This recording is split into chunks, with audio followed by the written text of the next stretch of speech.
Hello, it's me with a surprise Sunday stream. We've got a massive Challenger Cup today, so welcome everybody on this wonderful Sunday. Hope you're having a good day so far, and I hope it gets even better from here on out, because we are going to witness not the first Challenger Cup overall with the Fiendsmith cards, but at least my first Challenger Cup with the new Fiendsmith cards and the new pack in general. It's not just Fiendsmith, it's also Azamina, so White Forest, Exodia, that kind of stuff.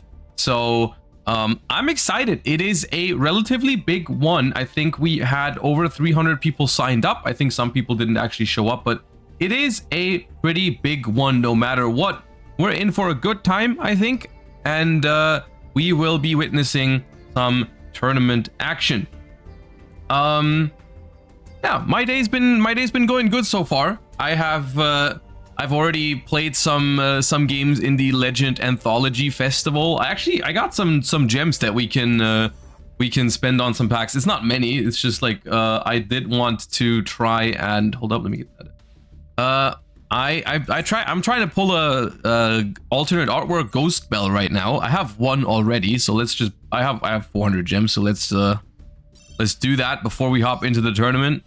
I was just gonna open them off stream, but I didn't want to. I figured, you know what, let's just open them together. That is not a Ghost Bell. How much fun did you have drawing the left leg? I played the Salamangreat deck that we played on stream last week for the event. Oh, maybe flip that evenly match for me? Oh, okay. Understandable. Oh, we do have a rainbow pack here. All right. I got a Royal Ghost Bell. That is very, very cool. Come on, Ghost Bell.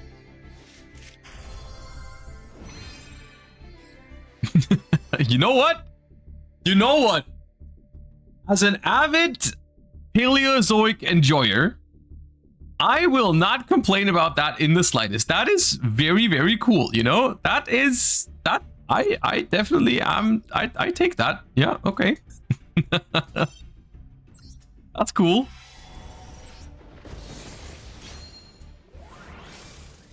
That'll go straight into my Paleozoic deck. Yeah, that's cool. All right, cool. Well, no Ghost Bell today, but nothing to complain about here. All right, cool. We even got an ultra rare, so we can dismantle the Nibiru. We got a Royal Trap Trick. Nothing to complain about here. All right. So that being said, let me quickly grab out the spectate code for today's round 1. It should be starting in a couple of minutes, and then we'll be going in. Now, I will say, for today's tournament, I just want to set the expectations straight, right? On a competitive scale, I do think this new pack offers a bunch of different options that we could see in today's tournament, and I think it's going to be interesting to see exactly what will show up. But I know one thing for sure. I know that this deck is going to show up today. I don't know about the exact list. I'm just putting up my current version right now that I've been laddering it with it a little bit just to get an idea of how good it is. This deck is powerful. All right, this deck is powerful. The Snake Eye Azamina Fiendsmith deck is very, very strong. I spent like maybe 7-8 games with it yesterday just to get an idea, and it's been good. Like, I think this is when I started using it, so I went 6-1 with it. It's pretty strong. There are other decks though that I think are worth experimenting with, and I do wonder if we see them in today's tournament. I do think decks like Duel, decks like Azamina White Forest, decks like Fiendsmith Musketeers, all those kind of decks are viable decks. Are they better than Snake Eye Azamina Fiendsmith? I personally kind of doubt it, but are they capable of performing in a Challenger Cup? Absolutely. They absolutely could play a role in today's tournament, and I think that is something I'm looking forward to personally. Because that's something that's easy to forget about Fiendsmith. Because, of course, it's very, very good in Snake Eyes, but it also makes a lot of other decks stronger. So, like, it does open up a lot of possibilities to even play, like, rogue decks at a more competent level. Of course, it does help Snake Eyes out a ton, too, though. So, like, That's that. How do I join Challenger Cups? I'm glad you asked. All you have to do is go !Challenger Cup in chat right now. And then there's a link to a Discord server, and then you can join them for free via Discord. For today's Challenger Cup, unfortunately, the signups are already closed, of course, but there's a ton of them. They're happening on a very, very regular basis. Some on the weekend, some during the week. So feel free to join the Discord and feel free to check out the upcoming tournaments if you want to join any. All right. Now we are very close to round 1 from starting. Let me spectate. There you go. All right. We have our players already seated for round number 1, at least most of them. Some are still missing. You got to get to your tables, everybody. And we will see exactly what the impact of this new selection pack is on the competitive Master Duel scene. I'll find out. What is your opinion on the current meta? I think that Snake Eye Azamina Fiendsmith is very powerful. It just remains to be seen how dominant it is. Like, I think as long as everyone can still play something else if they want to, I think it's fine. I just think it's like it only becomes weird if at a very high level you have no choice but to play that deck, but I don't think we have reached that point just yet, because I think the pack has just come out. I think Snake Eye Azamina Fiendsmith is the obvious choice, but I think as time progresses, it might turn out that it's not the only choice. All right, let me pick a table here for round number 1. Why don't we hop into table number 4?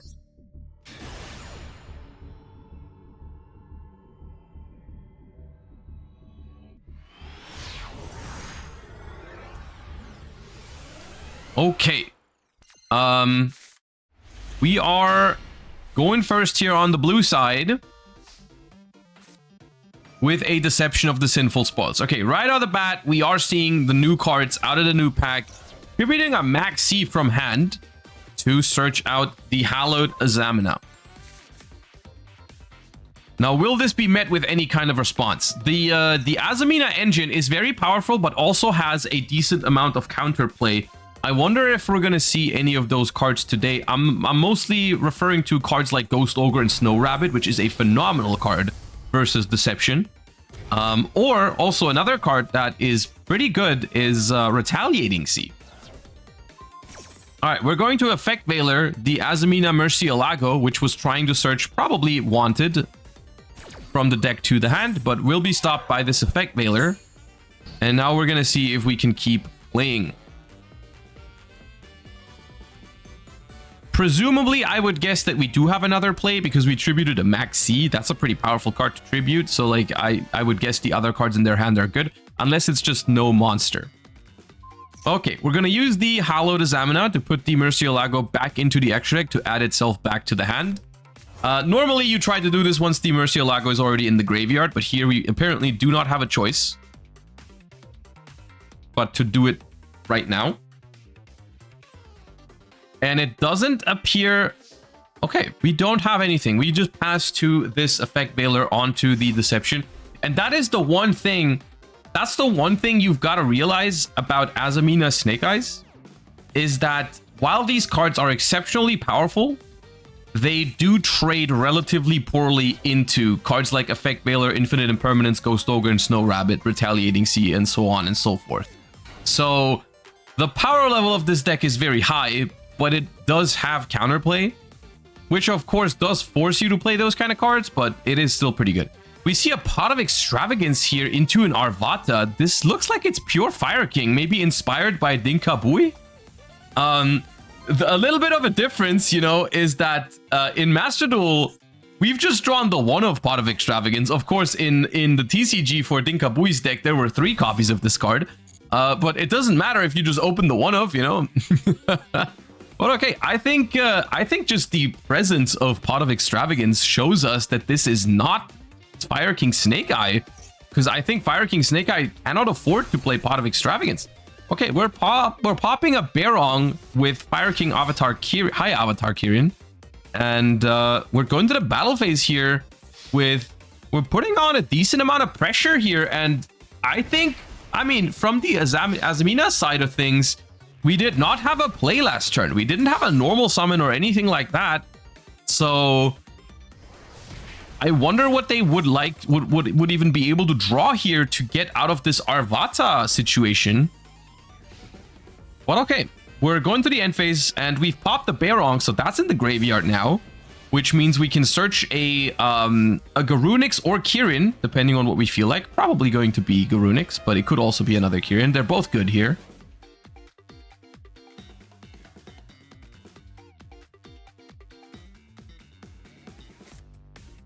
We are searching the Garunix. So what this means is, as soon as we use the Arvata, Arvata will destroy Kirin. Kirin will pop and bring back the Barong, and then we can also summon Garunix. So a lot of layered interaction here. Plus we hit him with the Maxi and it resolves. That's a lot of pressure put on the opponent. Okay, we start with Infinite Impermanence. That is a great start. That is a phenomenal start to this turn because that stops the Arvata from negating and stops it from destroying as well. It seems like we have drawn a Fiendsmith track per turn. The problem is, Fire King is not the kind of deck you want to push into a Maxi against. Like, you're going to give him a lot of draws, which means at some point we're going to draw that other Kirin. We're going to be able to pop. We're going to be able to trigger the Garunix on the opponent's turn. All that kind of stuff. We're also seeing that they're playing Bystials right now. And there is a set card as well. So a lot of stuff that they could potentially throw in the way. On the other hand, do they really have a choice here? Not really, right? Because they're very low already. So it's not like you can just say, yeah, you know what? I'll just pass and not play into this Maxi. It is something like they are forced to commit here. There's no way around it anymore. Maybe if it was turn 1 they could have passed, but with 1300 life points, it's not like you have much of a choice. Can't really pass the turn over here. Gonna make the Requiem out of the Lurry. Guess what? Under Max C, the Fiendsmith cards start to look a lot worse because they are a lot of steps, a lot of summons in between. So the Requiem is going to summon the Fiendsmith Engraver in defense position.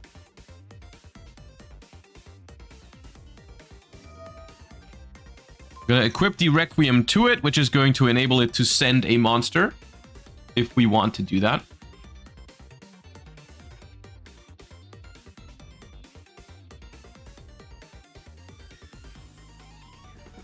How do I join the room? You cannot join this tournament anymore. The signups for this one are already closed. The tournament has started. You can't join the tournament in hindsight. If you're on the Discord for the Challenger Cups, you can join future Challenger Cups, but you can't join the tournament that has already started. All right, here's an important interaction, which is the fact that Fiendsmith Engraver does not destroy, it sends. So this means the Kirin will not trigger. And we have just given our opponent 3 cards just to establish an Engraver and get rid of the Kirin, which is not great. But this is another thing about the Fiendsmith cards themselves. Fiendsmith Tract actually does not provide anything more than just this. Ooh, the set card was a Skyburn. I feel like with the set card being a Skyburn here, we were never really in trouble. We could have always triggered our stuff whenever we wanted to. So we're going to destroy 1 face down, destroy the Arvata. That's going to let us summon the Garunix out from the hand and keep going here. And that is just probably going to be pure Fire King taking down Fiendsmith, Azamina, probably Snake Eye. Going second with the power of an Effect Veiler. So, you know, while this is a very, very powerful deck, we are still seeing a little bit of a setup here. Or an upset, I mean, rather. It was that 3 infinite impermanences? That was 3 infinite impermanences. It was 3 infinite impermanences, Maxi, Deception, and Fiendsmith Track. Okay.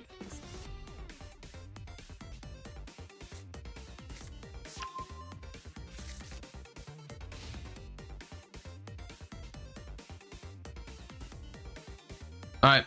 We know the card in hand. Oh, they even play Rang Bali. Spell Trap Negation Fire King. Alright. You know what? That was pretty cool. I like that deck. I really like the pure Fire King deck, and it's very fun. It's very fun to see the Fire King deck win a TCG tournament and then just even pop up in Master Duel, which is it's pretty cool to see. All right, well done, GG's for round number 1. Let us look into another table here.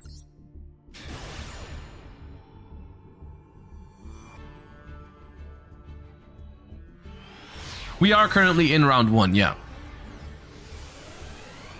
Back Banauza, thank you for the kind words, appreciate you. All right. Let's see what we've got. We are here with a Fuvolos in the draw phase, and it resolves, and that prompts our opponent to just pass the turn. I wonder if they just didn't have a play or decided to not commit a play. Oh, did we have a we did pick going second. All right, I see what's going on here. We have a Sangan summoning being countered by the Ghost Ogre and Snow Rabbit, and they do not have a play after that. See, okay, they just didn't have a play. They got Mold Charmit, but they just didn't have a play. All right. Will any of you guys would you guys like to play? No?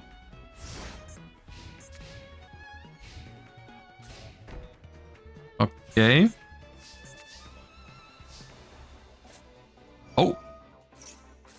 Oh, it's 2 Tenpai decks. Okay, that makes sense. That makes sense. We had Kaiman, but we decided not to go for it. Interesting.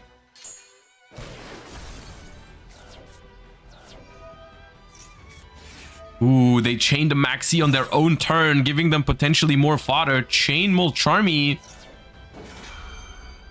Chain 2 Molcharmies. Okay.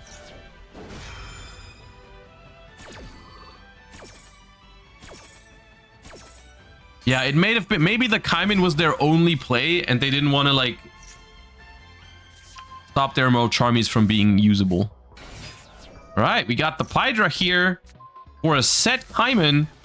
Yeah, Pydra, the Sangan summoning is already in the graveyard. Imperm the Fadra.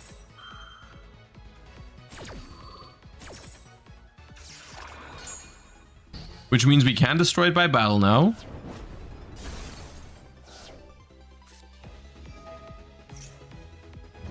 Gold Sarcophagus or Thora. Oh, did we draw the blaster? That must be the case, right? We must have the blaster in hand. Otherwise, we could have done something with that a lot sooner. Okay, we've drawn Chandra. We've used the third Molcharmy. And we're also using Max C. So, like, we are heavily incentivizing the opponent to not go for it. However, I think they will still go for it, to be honest. Chain their own Maxi. Okay.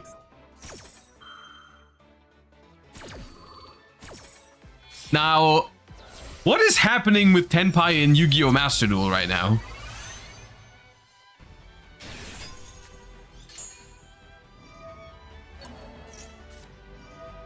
Ooh, there's that alt art ghost spell stopping the Biden Dragion.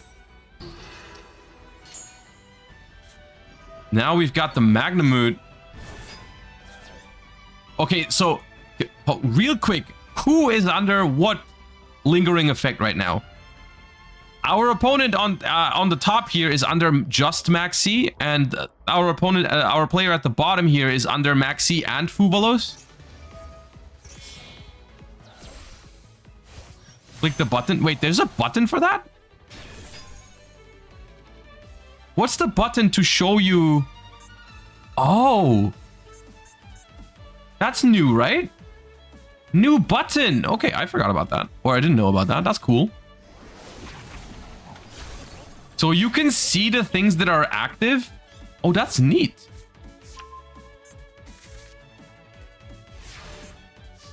I've noticed it. I've noticed this button being here, but I've never bothered checking what it was for. Okay. Dark Hole negated by Baron the Fleur.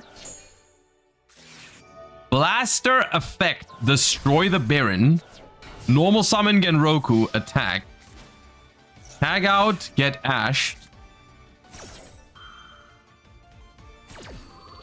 Okay. I just want to say something real quick. it's round 1 of the tournament. And what I think might happen is that we're seeing a Tenpai mirror in which one of the players will resolve, not just activate, but fully resolve the effect of Gold Sarcophagus. King Pika here is going to add a Dora Dora off of Gold Sarcophagus next standby phase. And that is something I did not have on my bingo card.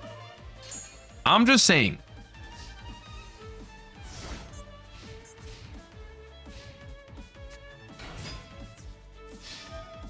Or maybe not. No, they will. They'll get Dora Dora. They will add Dora Dora from their banished pile to their hand with Gold Sarcophagus.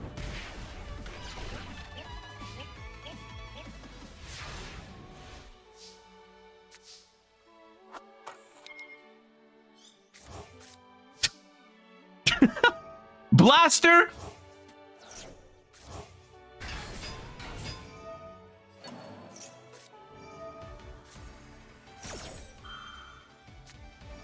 What is happening?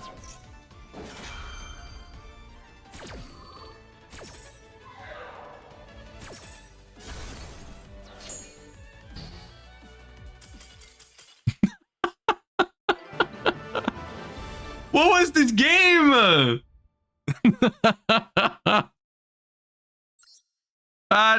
The state of Tenpai. The state of Tenpai is absolute cinema right now. Absolute cinema. Oh man, oh man, oh man, oh man, oh man. Okay, dude. Let's see what's going on here.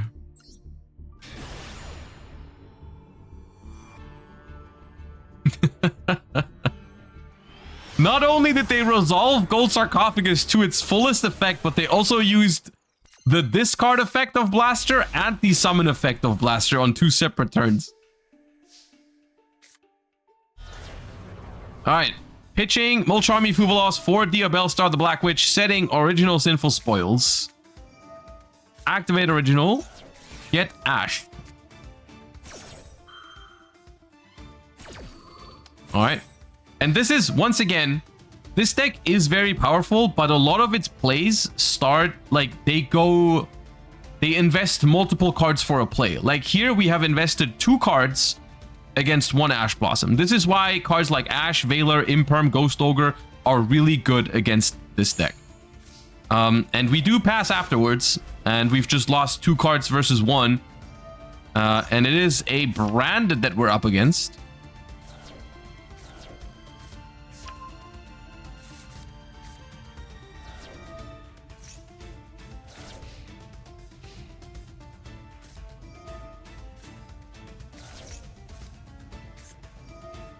We're getting drolled, though.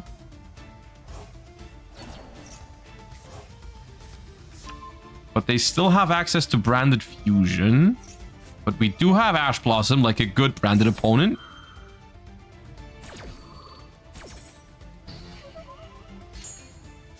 And then it's going to be a set pass situation with Albion setting a branded opening, which can potentially act as a disruption, right? Branded opening, summon Quem, send Fallen of Albaz is something that can be annoying.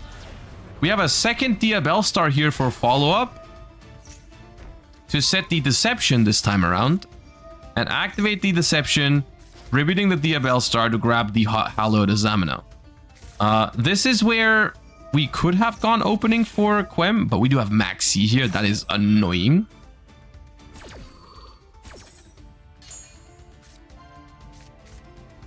We're just going to summon Ilya Sylvia here, so that tells me they're trying to stop after this. Or maybe go for it with the help of the original Sinful Spoils. Okay, they're searching out Snake Eye Ash. Are they committing to it? They are committed. Okay. We are going to go Snake Eye Ash into Poplar. We're going for it. All right. That is ambitious, but it could pay off depending on how this goes. Snake Eye Dia Bellstar into the potential Imperm column. Doesn't happen. Not never punished. Send for Flamberge. We do have 9,500, but if we have to negate this, then we no longer have 8,000. We are now down to 76. Oh, Book of Eclipse. Okay. Book of Eclipse means we're not taking any damage this turn. We're actually just going to pass after this. We're going to get to draw 3 cards in the end phase, though. But our opponent is going to have 7. So that is concerning. Flip them all up. Draw 3 cards. Pass turn. And now we've got a Branded Lost with a Fusion deployment.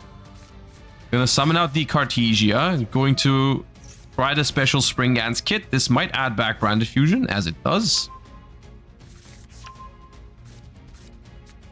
Gonna activate Branded Fusion. No second Ash Blossom this time around. Did not draw it in that end phase draw 3. Now we are under Branded Lost protection, so we cannot be responded to. Activate Lubellion, activate Tragedy, activate Branded Lost. Grab the Cartesia. Grab a Quem, which we can still normal summon because the kit was a special summon. And that's going to be a Mirror Jade, which immediately uses its effect. Banish that Snake Eyes Flamberge for good. Usually a one of.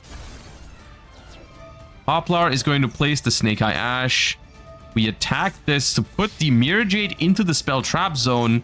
The thing here is, I think at this point, these duelists are not only... They are kind of like playing a little mini game here of...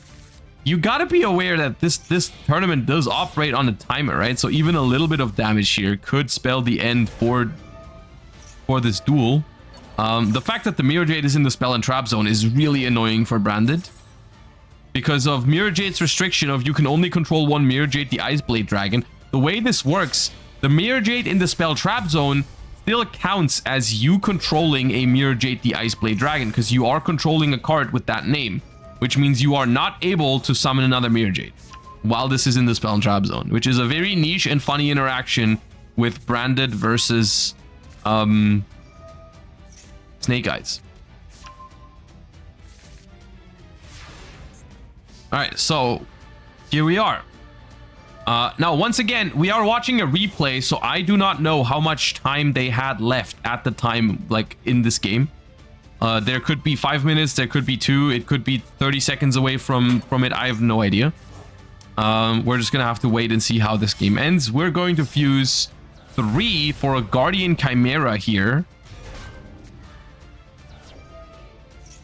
With a Branded Lost protecting it from being responded to once again. Branded Lost is going to search for an Albion, the Shrouded Dragon.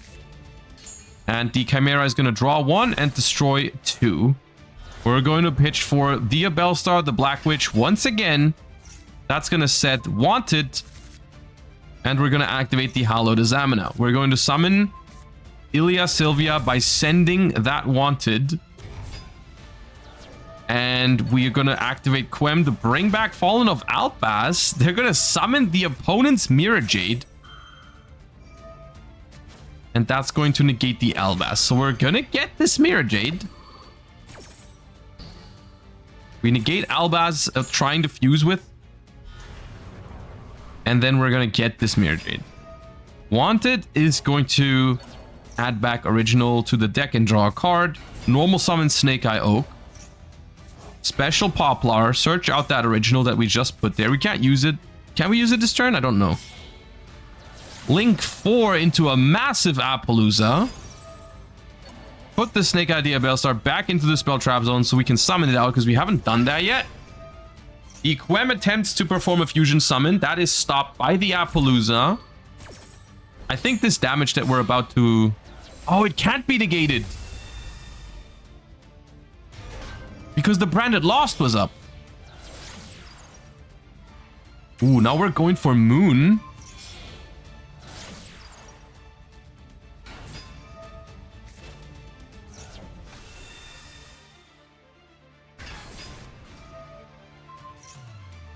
Royal Engraver over here, all right.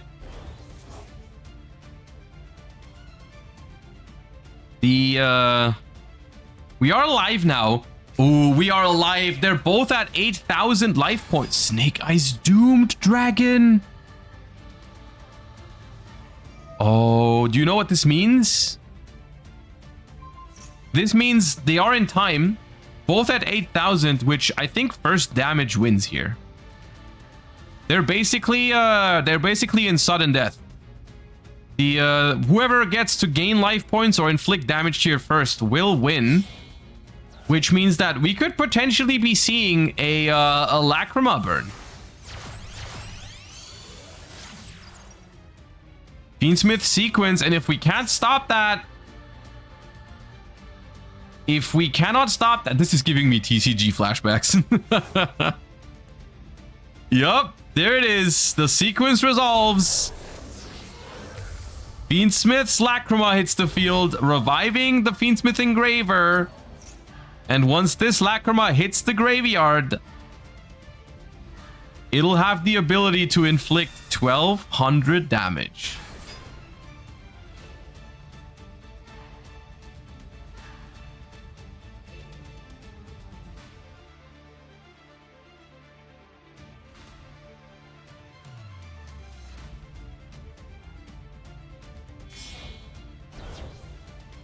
So that'll be a link to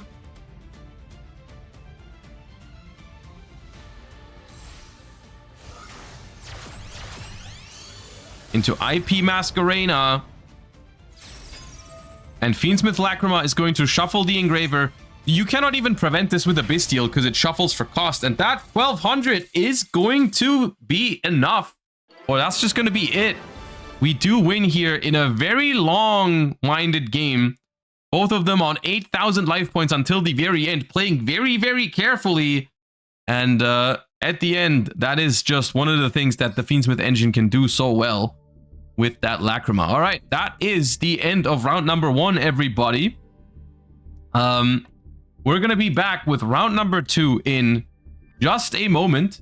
I just noticed I forgot to bring my water, so I'll be running real quick. I'll just have you on the break screen for just 2 minutes, and then we'll be right back for round number 2 very, very shortly. Don't go anywhere. We have a lot of peak Yu-Gi-Oh to be played. And I'll see you guys in round number 2.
Alright, very short break as promised. Pairings for round 2 have been posted, everybody, so find your tables. We have 5 minutes until it begins. And I know a thing we can do with 5 minutes. We're going to try and win a game in Legend Anthology real quick. Hold up. Because I still need to finish that event. I kind of want the title for it. It's kind of a cool title. A paleo game? Unfortunately, that is not something I can offer in 5 minutes.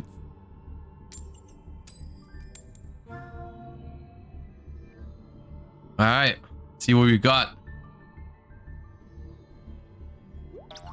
Why can't you enter the tournament? Because I am commentating it. I can enter Challenger Cups, just not the ones that I'm hosting. Alright, we've got a lot of normal summons here. That is not what I was looking for, but we will see what our opponent is rocking. We got 58 cards over here. Fishes! What does that mean?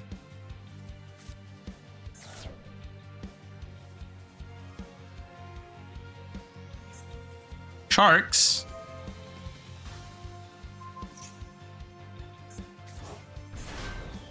Bristol Shark. Silent Honor Art. Set 1.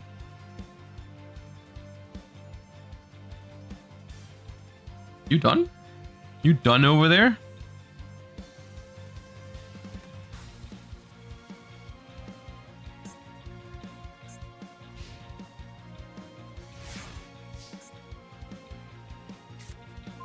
Great. That is exactly what I wanted. If I could have wished for one card off the top, it would be another normal summon that I already have.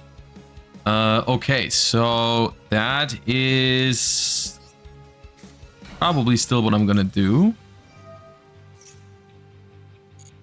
I'm going to grab that gazelle.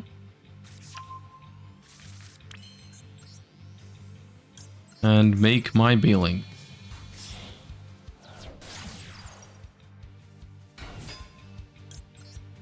Unfortunately, when this happens, you have to link off the bailings for another bailings to be able to summon the gazelle.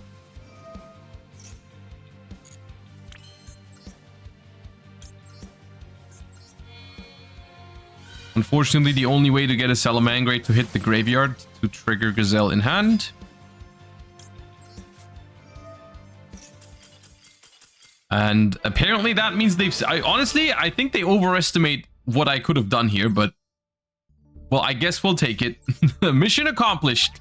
Win a game in Legend Anthology. If we can do this between every round today, I think we can finish the event during this tournament.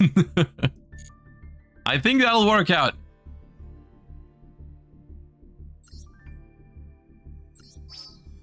All right.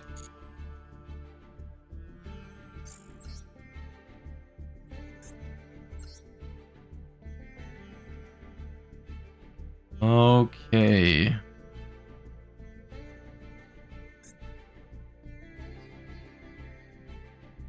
All right, we got Farfa on table 2 over here. All right.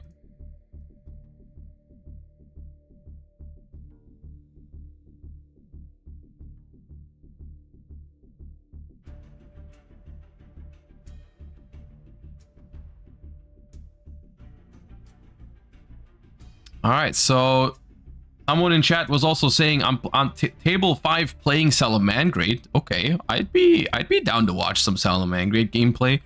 So we're probably gonna check out. Let's check in with Farfa for table 2, and then also check in with table 5 to see how our Salamangreat duelist is faring.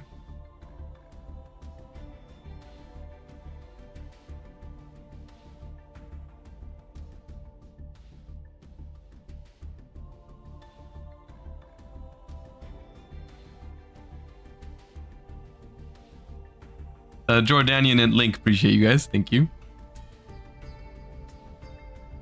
All right, your timer starts now, guys. Hop into your games. I'm just gonna jump into table 2 or 5, whichever one starts first, which is 5 now.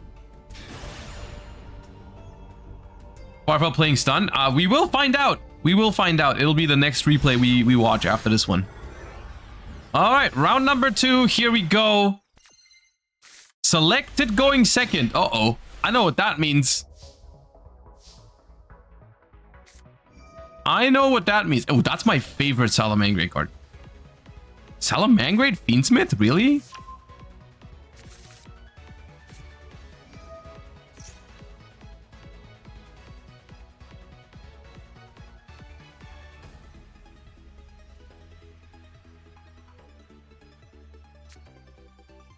Rusted? Okay. Focus on your game, all right?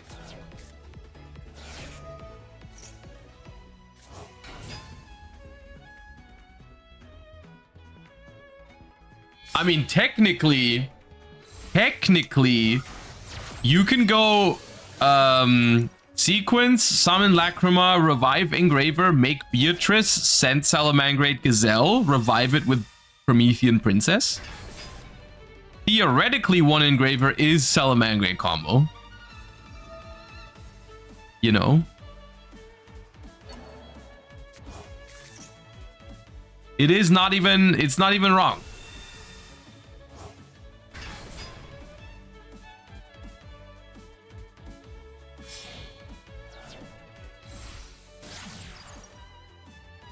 Honestly, it might be what we're doing right now.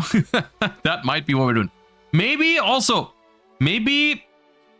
adding Fiendsmith cards to Salamangreat is one of the things you can do to beat one of Salamangreat's longtime enemies in the Bureau of the Primal Being. Because if you already have your Salamangreat plays, you could access Caesar. Okay, we got a Phantasme over here, which is an interesting choice. I mean, it makes sense though. It is a pretty good card when every deck has Fiendsmith cards in it. You know? So, okay, we have Ash Blossom to the Phantasme, but they still have an Effect Veiler for the sequence, which basically means the Fiendsmith stuff is not going to do much this turn.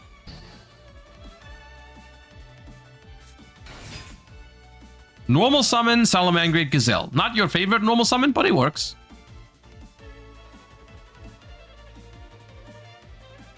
Is Phantasme once per turn? Yes.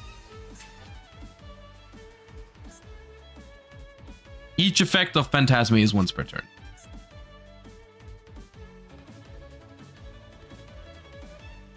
Otherwise, it would have been a questionable Ash Blossom. Okay, so the Gazelle sends Salamangreat Roar. Phalanx activates to add Sanctuary. Now, we do have the option to go Promethean Princess here with Sequence plus Phalanx to have a setup of... You can make Raging Phoenix with that and then relink the Raging Phoenix to search for Rage and reset the Roar. So that way you are ending on Promethean Princess in the graveyard with Rage and Roar setup. Not too bad.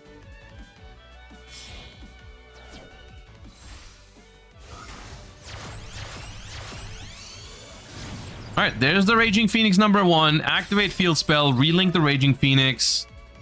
Never mind. There he is. And that is...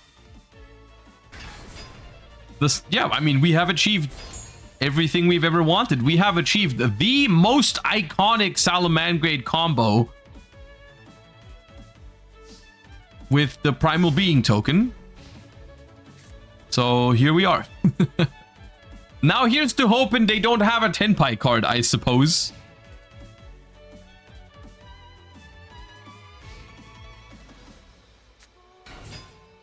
That is a Tenpai card if I've ever seen one.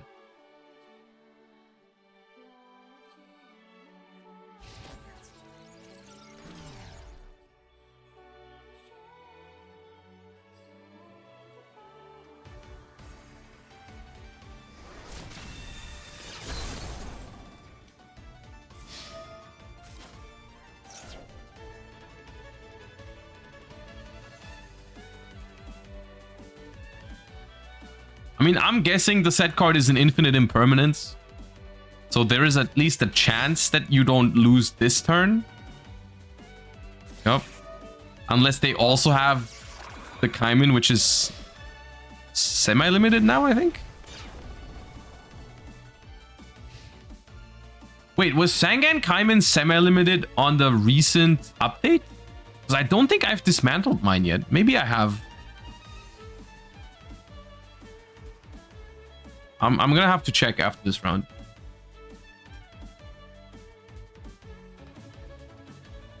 Okay, so the infinite impermanence here on the Chundra was enough to stop the win this turn. So we are gonna have to pass here. Remember, we do know there's a Phantasme in hand, but here's the thing: we've got Fiendsmith stuff in the graveyard, so we're kind of set up to keep playing here. No seals. I mean, Nibiru is in fact not a dragon, believe it or not.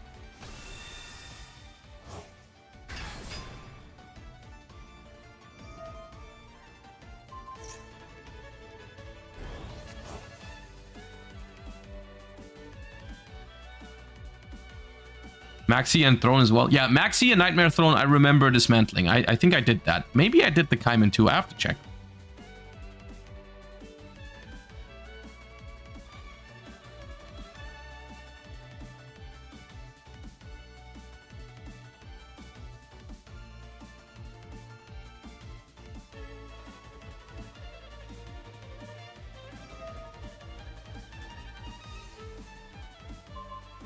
All right, now at the very minimum,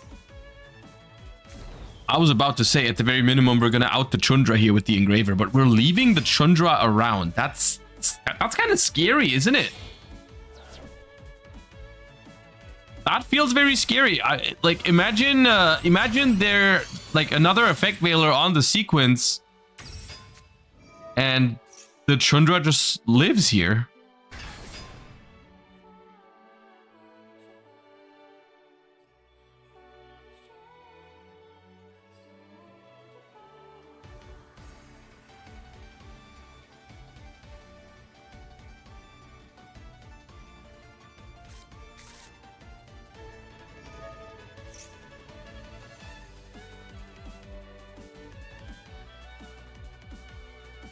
Looks like the sequence is resolving though.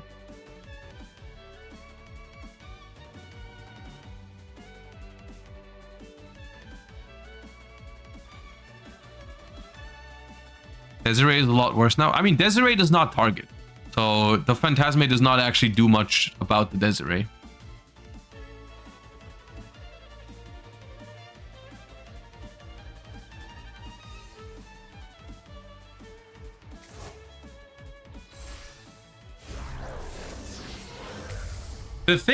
The thing that I don't love about Desiree in these spots is how you usually have to shuffle all your engravers into the deck for it. Meaning that now we lose that follow-up from it. I guess we haven't made Requiem, so we can make it. Okay, that's fine then. That's cool. Alright, equip the Desiree. Wait, can Phantasme stop that? No, you control. Okay, that's a different response then.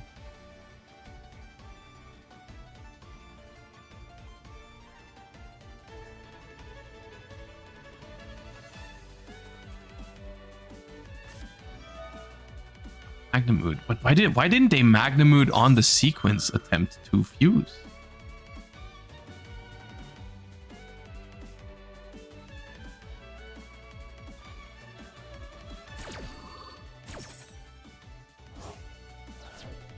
Still a pretty good Magnamood, I'm not gonna lie.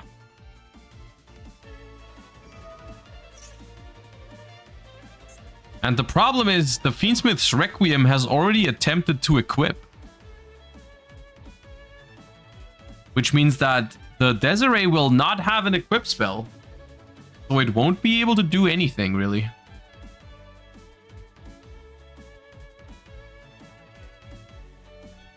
Now, we can still tribute Requiem to summon back Engraver, but then what?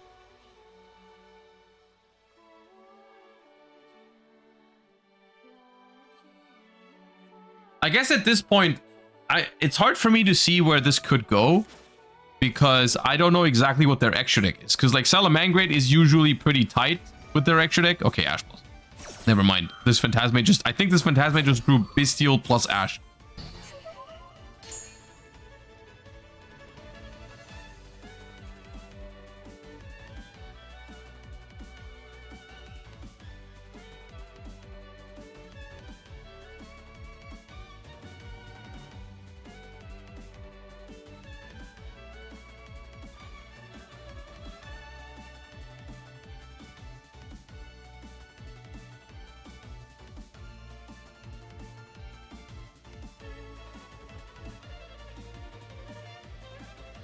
Alright, we're pondering our options, but it's not looking great.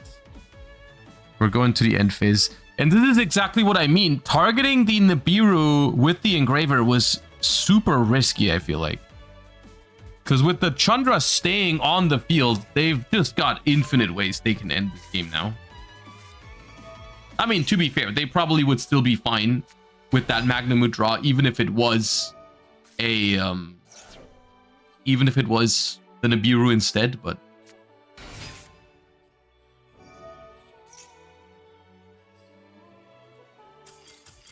Alright, writing on the wall. Taken down by Tenpai here with the Fiendsmith Salamangreat by good old friend Nibiru the Primal Being. Alright, let's see what Farfa is cooking on table 2 over here. Find out what's going on there. Selected going second. All right, so Farfa has been tasked with probably defeating Tenpai.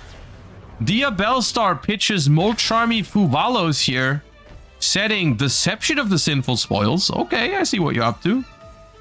Deception tributes another Molcharmy. Activate the Hallowed Azamina. Reveal Murcielago. Sent Deception. All right, clean so far. Murcielago searches Original Sinful Spoils. Link 2 for IP Masquerena. Hallowed Azamina puts back the Murcielago to add itself back to the hand. Activate Hallowed Azamina. Reveal Ilya Sylvia. Send Original Sinful Spoils to summon it. And now we're going to use the graveyard effect of Original to get ourselves Snake Eye Ash or Poplar. Snake Eye Ash, there we go. Summon Snake Eye Ash, take Snake Eye Ash, add Poplar. I got a nice feature for you. You can check in the feature requests. Okay, I will after this game, depending on how long it takes, how much time we have. We're placing Snake Eye Dia Bellstar from the hand. Unfortunately, we did draw it, but that happens with this deck. All right. Snake Eye Oak summons back Snake Eye Ash. We send Flamberge. We can still place Snake Eye Dia Bellstar from the graveyard back into the spell trap zone. There it goes. We make Promethean Princess. Flamberge places IP Masquerena. Promethean Princess revives Poplar. We make Hita the Fire Charmer ablaze, but now our Flamberge is gone. How are we getting that back? Moon of the Closed Heaven. Requiem.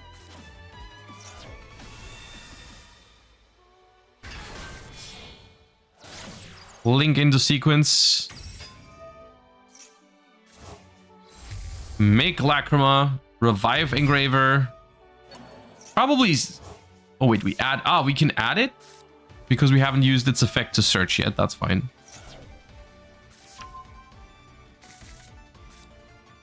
Cracked for Lurie.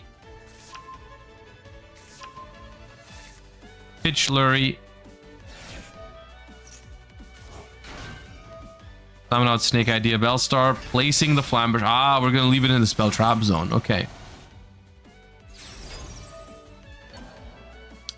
So we're going to end on Caesar, Appaloosa, Ilya Sylvia, Flamberge, IP Masquerena, and... Oh no, we're making Desiree. Okay, by Trapped Heart Fusing. Okay, no Caesar then.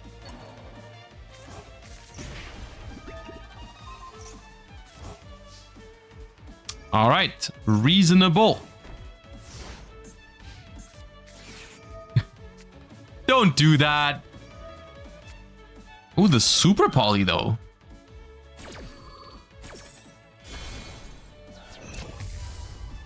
for Dragos Apelia. All right, the Maxi is active now, though.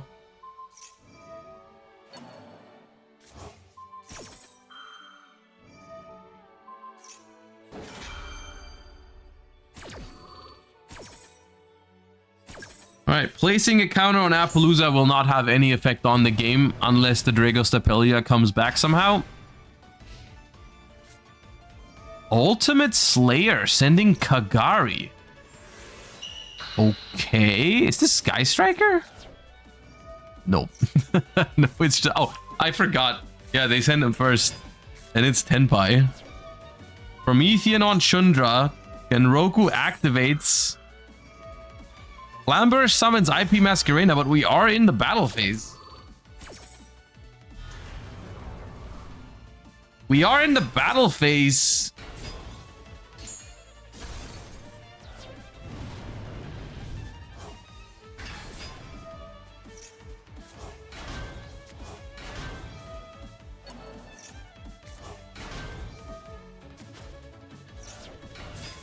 There's Fadra. Fadra revives Chandra successfully. Attack over the IP Masquerena. Wait, is this enough? I mean, it's Tenpai, of course, theoretically. Wait, where's Sangan summoning? Where's Sangan summoning? Why did we not set Sangan summoning with that Hydra?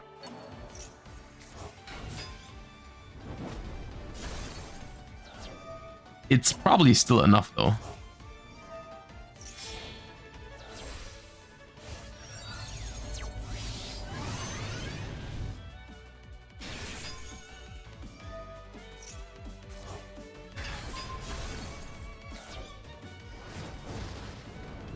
It is still enough. Yep. Trident Dragion, destroy the set card, attack twice is good enough here.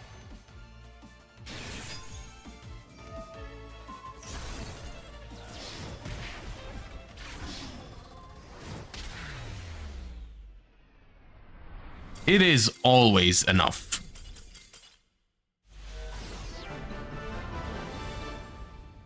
Okay.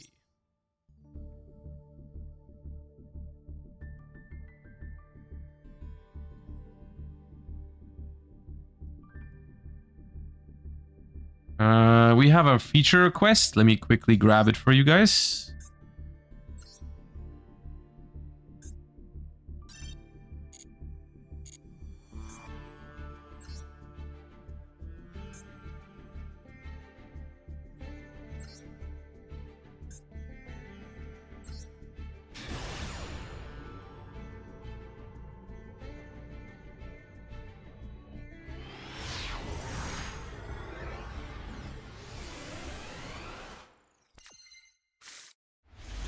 All right, we have what looks like Fiendsmith Dragon Link versus Branded here.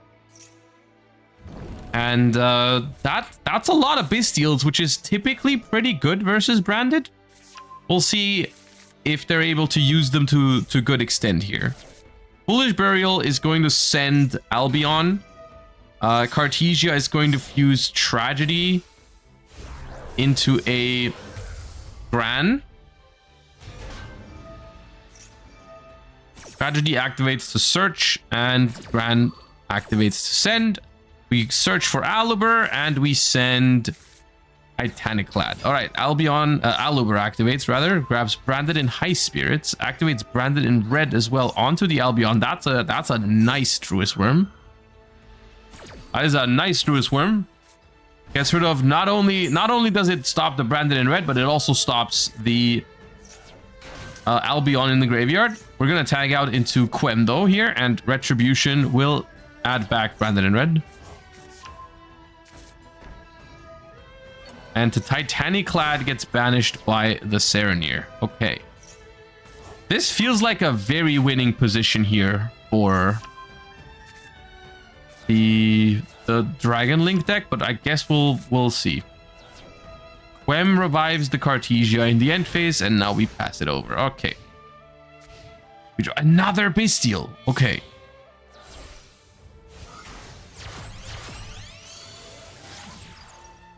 We make Moon. We attempt to send the Cartesia and activate the Serenir. The Cartesia chains. The Baldrake banishes the Grand Guignol.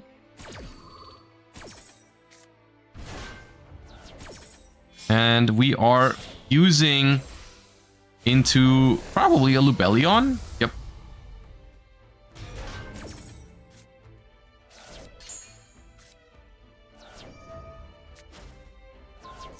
Tributing the Moon to try and banish the Lubellion is an interesting choice. I'm not sure if you're supposed to use the Baldrake there. Just let the Moon stay there, I think. You're not preventing the Mirror Jade from hitting the board anyways. They just fuse it, yeah. Okay. So that way the Mirror Jade hits the board and the Baldrake doesn't banish anything. We're using Bestial Druisworm on that instead of, I mean, we know there's a Brandon in red face down, right?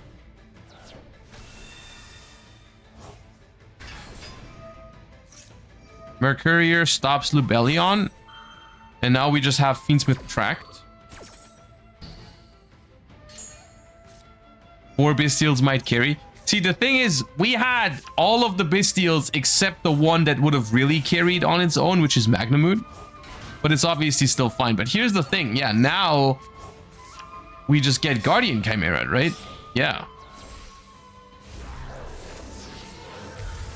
This Bestial Control, it looks like a version of Bestial Fiendsmith Control, yeah. Which is a very fun deck in my opinion. But now I think we are basically... Oh, we drew Maxi as well. That's pretty neat. But unfortunately not able to push through it with those Bestials here. And Brandon takes it. Even though they drew 4 Bestials. That's impressive. That is impressive. All right. With that, round 2 has ended. And we're just hopping into Legend Anthology. I don't feel like taking many breaks today. Because I do want to finish this event. So like whenever a round finishes and we're waiting for the next round to start, we're just going to play some Yu-Gi-Oh!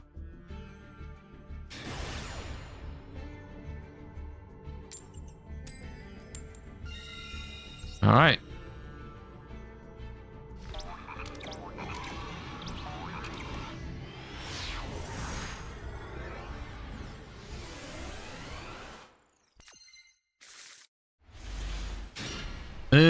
Well, we've drawn only 1 engine card, but it is a pretty good one at that. Go with the circle.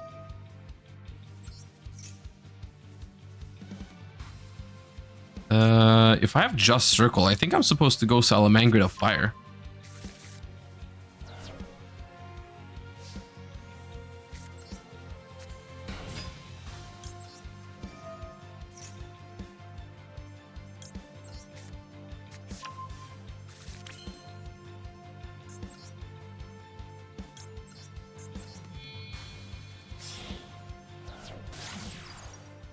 But Imperm, I mean, Imperm is good no matter what I search, right? Even if I search Gazelle directly, Imperm still is good.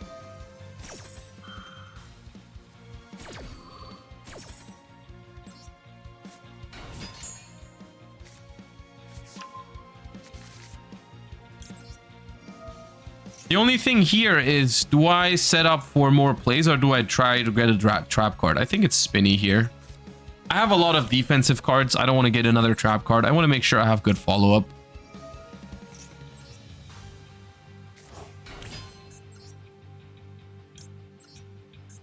Because this will put the Spinny in the graveyard. It'll give me Gazelle back to hand with my Sunlight Wolf.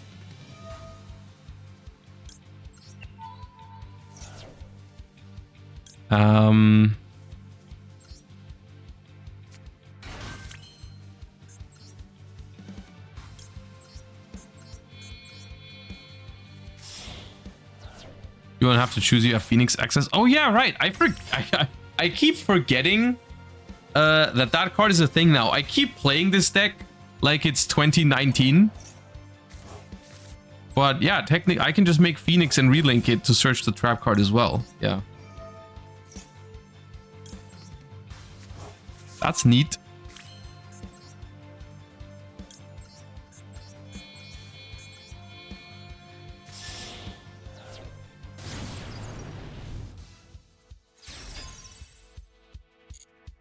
Now the question is, does one search Salamangreat Rage or Salamangreat Roar?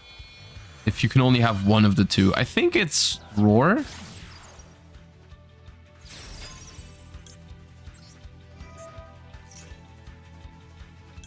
I'll grab Roar.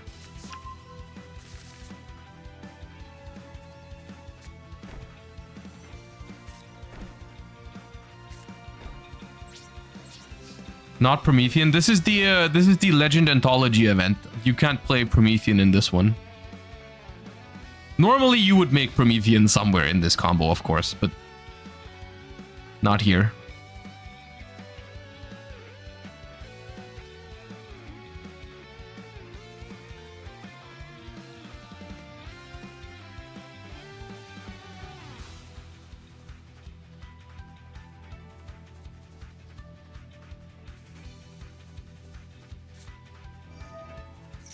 Heavy Storm. Well, good thing I searched for Roar and not for Rage.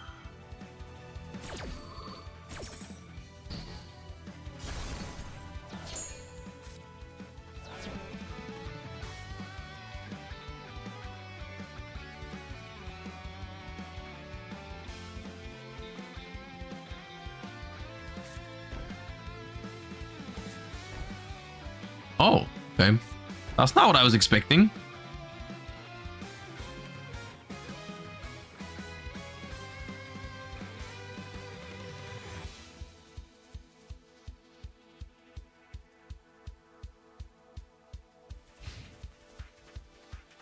Okay, I guess we'll take it.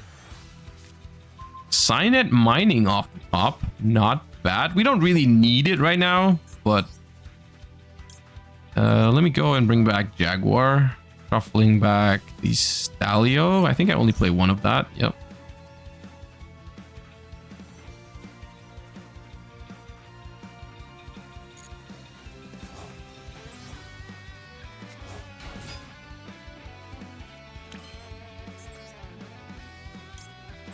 Make a Balinx.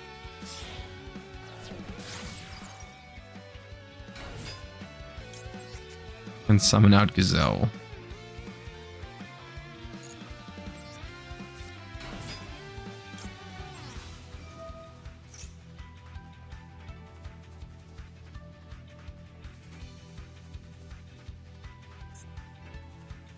I think... Ooh, what is that? Soul Crossing.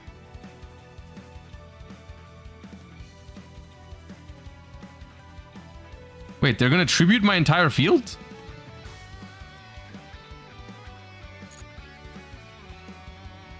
Wait, what? Hey!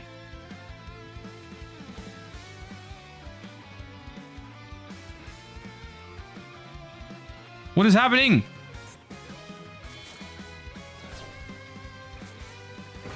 No. No, you did not. Okay.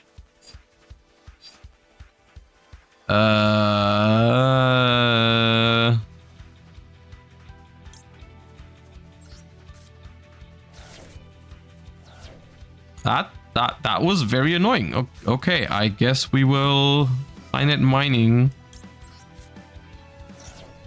And try to... I haven't normal summoned, have I? I don't think I have. I have not normal summoned. Okay, so my normal summon could be Salamangreat of Fire. Then I can't access code anymore. I kind of want to access code.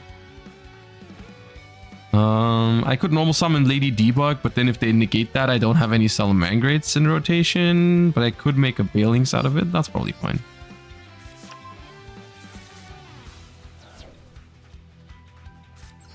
Alright, normal summon Debug.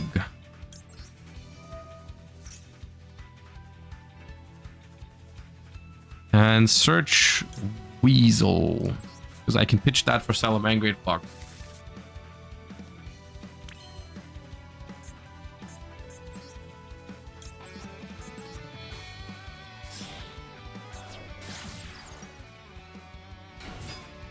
They can only activate one more card.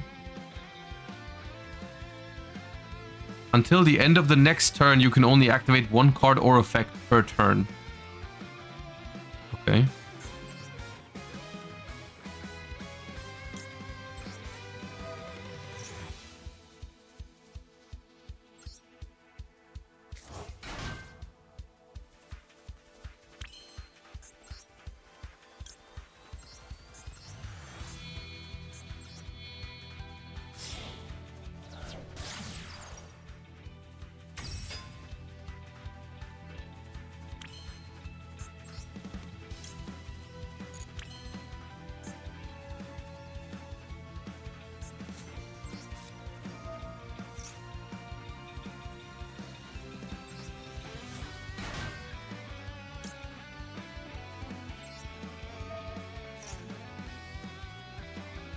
Guys, Salamangreat does not count as a Cyberse deck. You understand that, right? Salamangreat is a fire deck.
I kind of miss Heat Leo. That card just does not see play anymore in modern Salamangreat decks.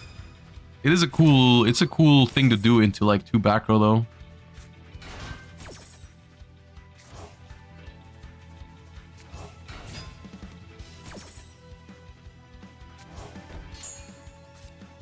Goodbye, Metal Reflect Slime.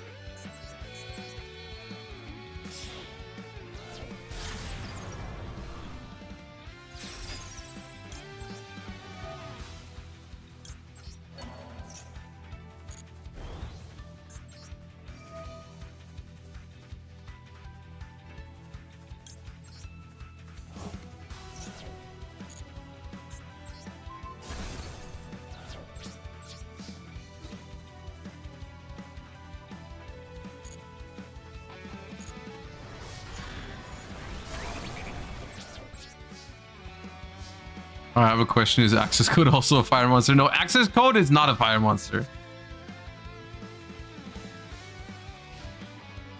What did you play during TOS format? A little bit of everything, mostly Salamangreat and Sky Striker, some Orcust. The deck I played the least was definitely Thunder Dragon.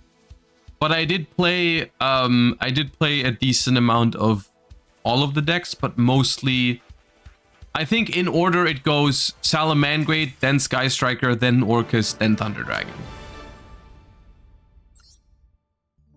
All right, we have defeated the Ras Fear mode and obtained some of the medals. All right, cool. The next round starts in exactly a minute. Isn't that great timing? All right, let me grab the code.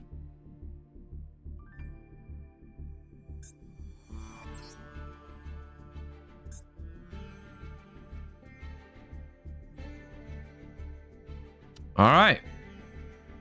Where are we watching?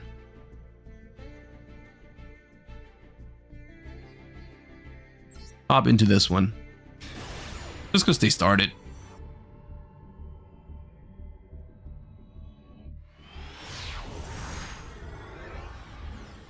You check if you dismantle cam. Oh no, I forgot. Thank you. I will try to remember it next time, which means I will probably forget after this round as well. But I appreciate the effort. Okay, we've got 60 cards over here. Going second though. So not that likely to have a great answer, but not impossible. Did you get good royals from anniversary? My first one was Blue Eyes Chaos Max, and my second one was, I think, a Utopia card. Like ZW Leo Arms or something like that. I forgot. I don't have my third one yet. There's still one more royal I'm getting.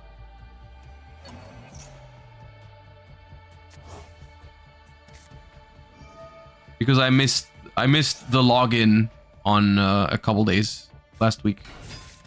I was gone for YCS Birmingham.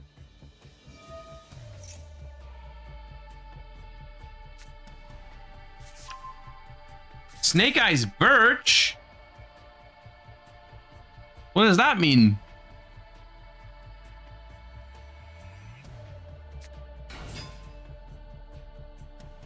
My last royal was Link into the Reigns. That's not a bad one. I mean, it's not. It's fine, right? Normal summon Moltrami Fuvalos is a statement here.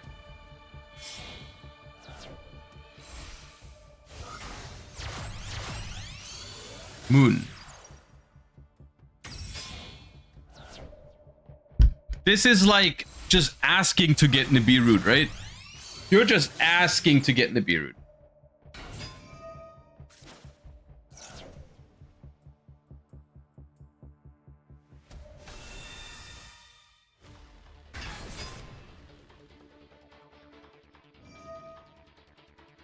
Nibiru is not real.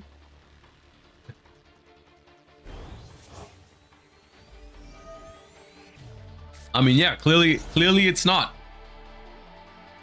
Clearly it is not.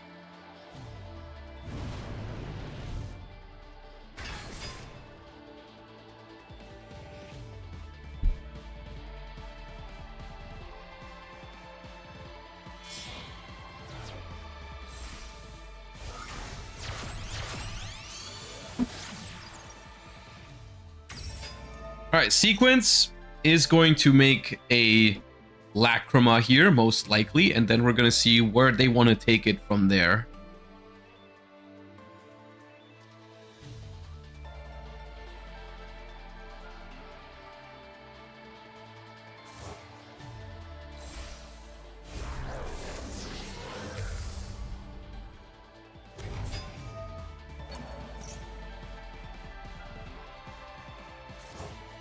Adding the engraver to the hand here so we can grab the tract out of the deck, and then we can summon a Lurie, and I suppose Appaloosa is next.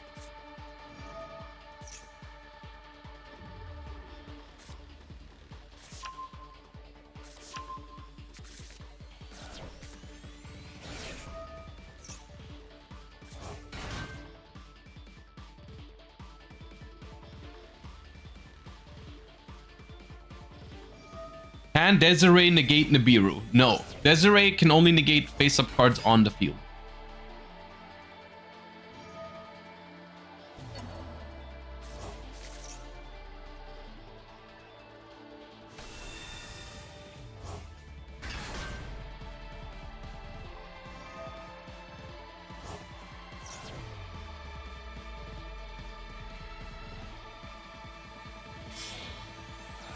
Okay, we're taking off both level 6s off the board, so we're not gonna make Caesar this turn, because we are just gonna hard fuse into Desiree.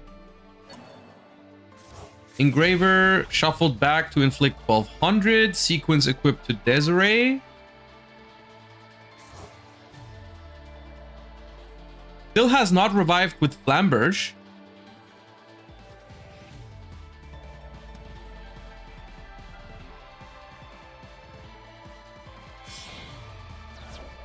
But can't make IP Masquerena here because the Linkaribo is part of it. So it's just gonna be Hita.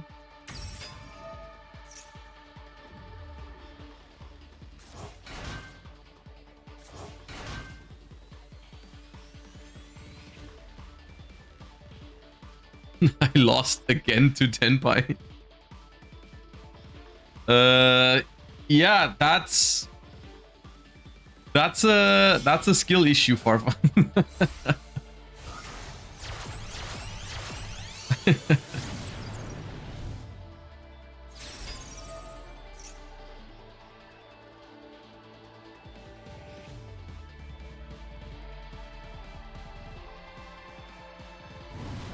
Here's the thing. Do you think they play Amblo Whale in this deck? Because they've already went through Hita, and the list that I'm using personally has no Fire Link monsters except for Hita. So they're gonna have to negate their own Promethean Princess here with Desiree, so we can make Appaloosa with it.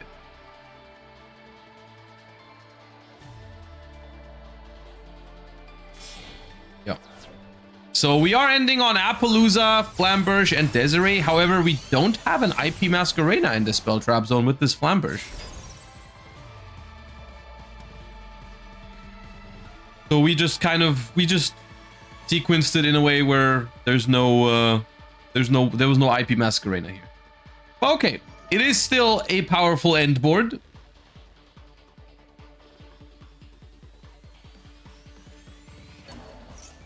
We're placing a Mole Charmy in the spell trap zone. It just is there now, menacingly. Okay. Well, that feels beatable, to be honest with you, at this stage.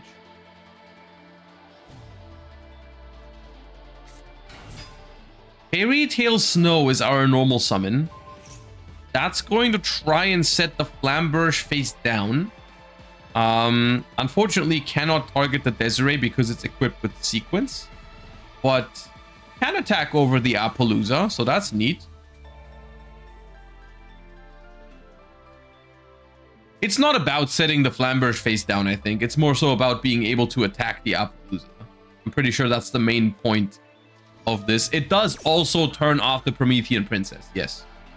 It does also stop the Promethean Princess if there's no more fire monster. So that would have been a nice bonus, but of course the Appaloosa is going to stop, so it's not going to happen. But even now, we can still attack over the Appaloosa. We have talents to take, but Desiree is going to stop that.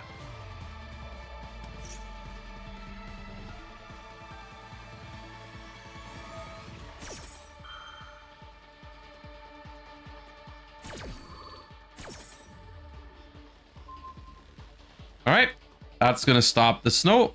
The talons, rather.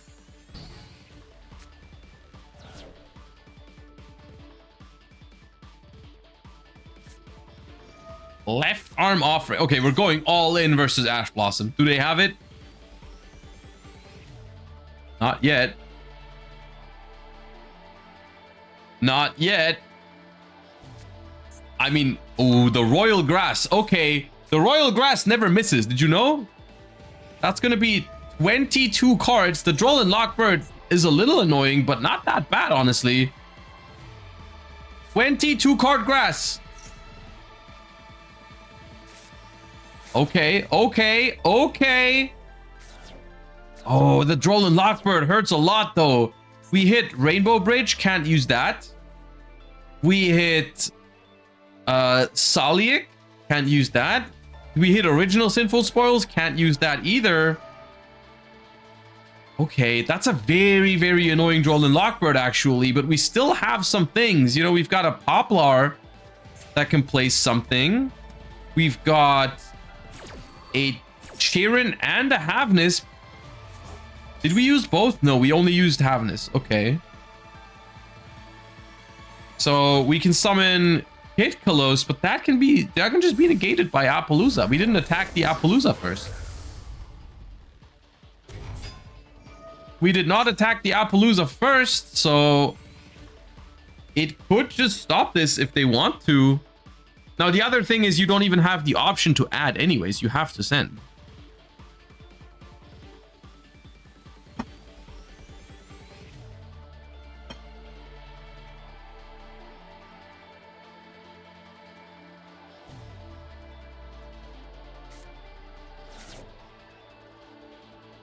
Can they deck out with Necrophase? I mean, they didn't activate Max C or anything like that, so I doubt it.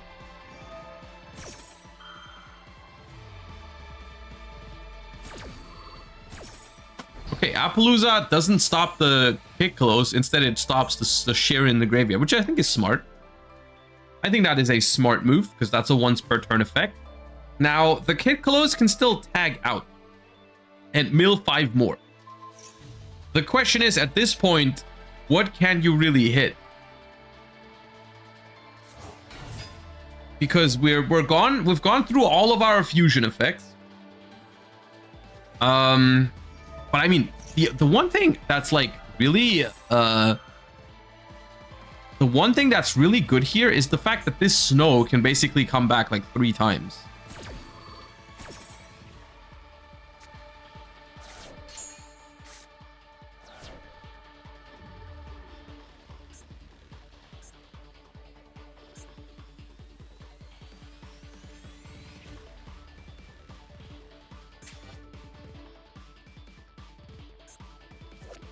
We did hit another Light Fiend. We did hit another Light Fiend.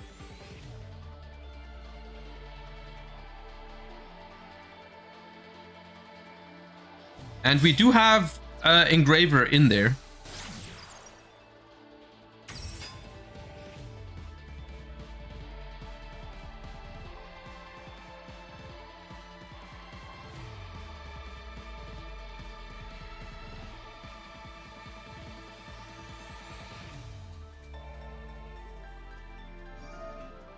Promethean Princess is going to hit the moon. I think that is the last disruption here from our player at the bottom. Time though, let me quickly check how much time there is. They have 7 minutes right now. 7 minutes. Oh, I don't know if I like that. Okay, so they stole the opponent's Flamberth from the spell trap zone. Here's the thing. Do they have 2 level 1 fire monsters in the graveyard?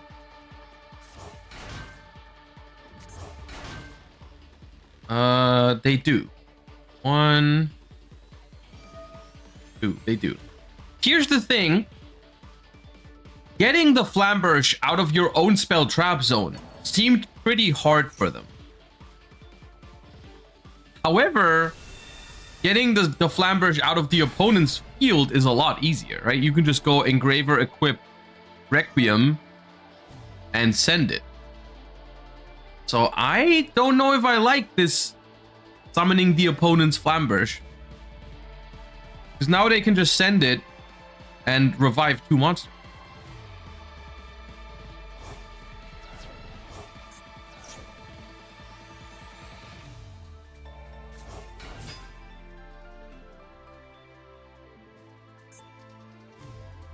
Wait, they shuffled in the... They shuffled in their Requiem. No, they shuffled in Moon.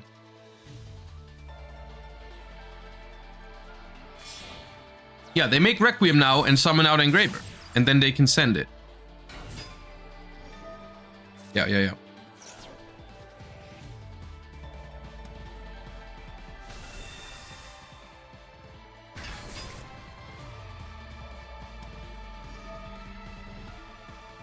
I think they win this turn.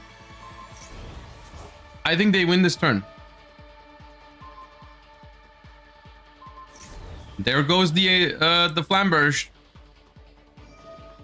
Ah.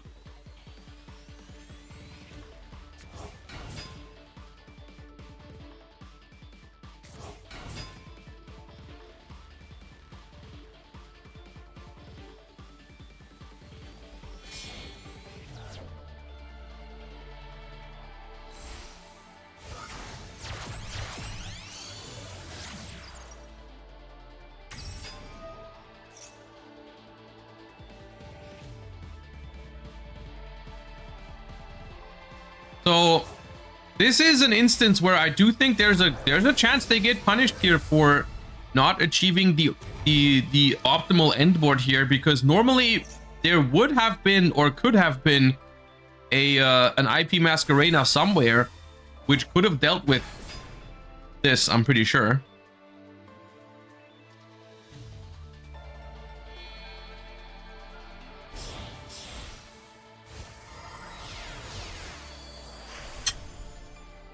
Okay. Now you're just... What were you trying to achieve?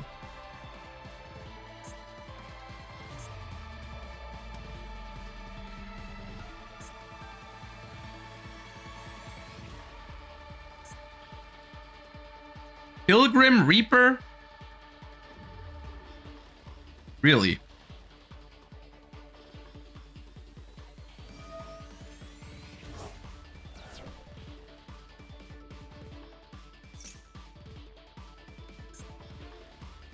Okay. Falling Link Karibo with the Black Goat.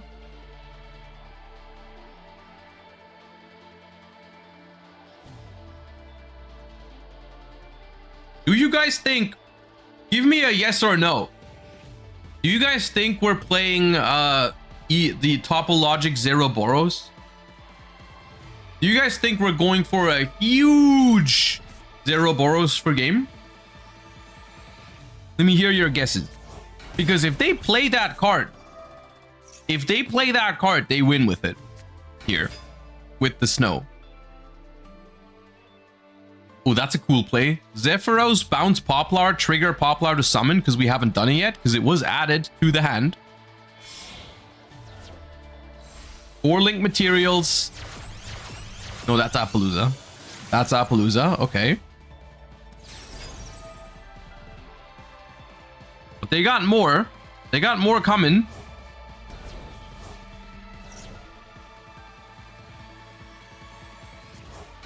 Mm-hmm.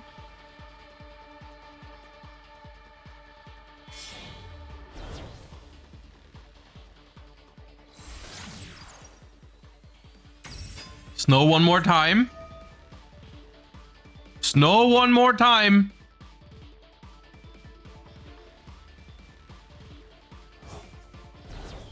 Banishing Necroface, by the way.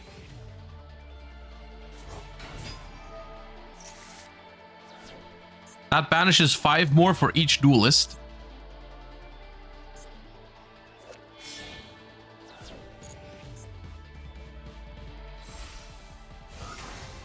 There it is. Yup.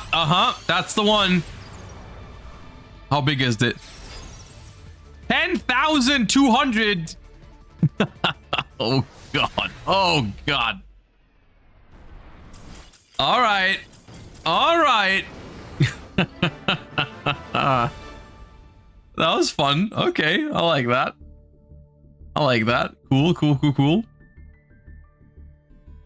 Let me pick a replay real quick. Let me pick a replay.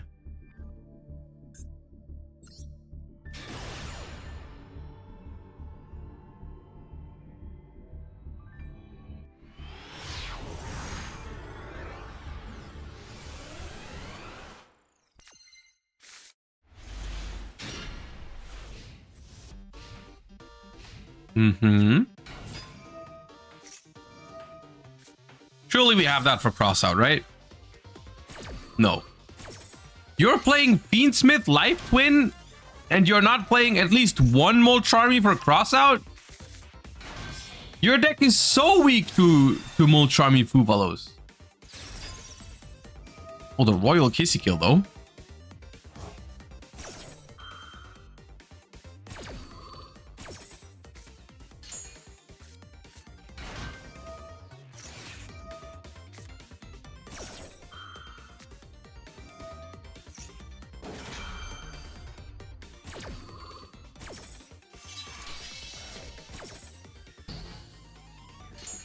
All right, we got the cross out for that though. Blue for Lilla, another draw. Come on. No, don't do it. No, don't do it to him.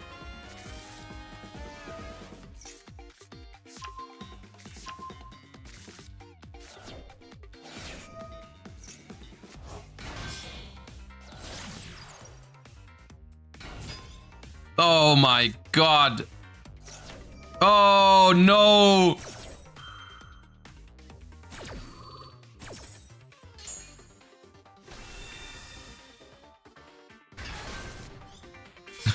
The third one.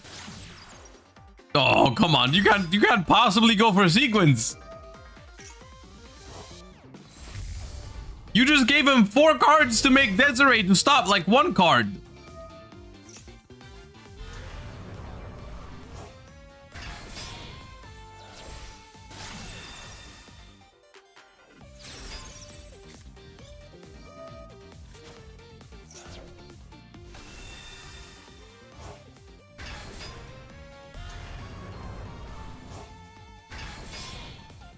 Are you trying to deck out? You know that's not gonna work. There's like 21 more. They have to shuffle back.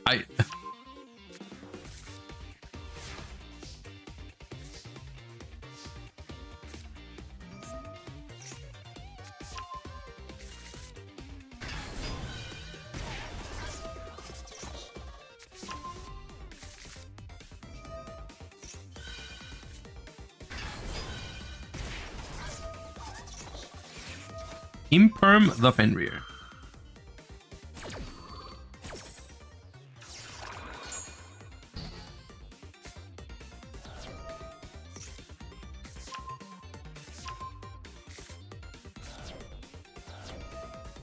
Yeah, somehow I have my doubts that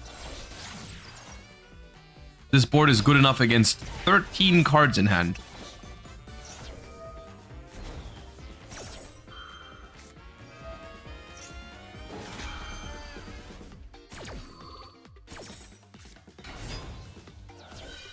We hit Rhinoheart with Havness.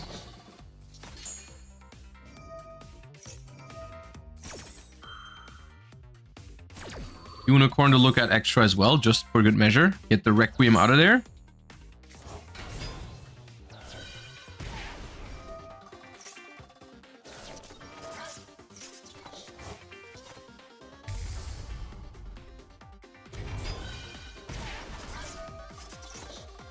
I mean, I feel like your best bet is winning via if they summon 40 times, you know, with Live Twin Sunny Snitch.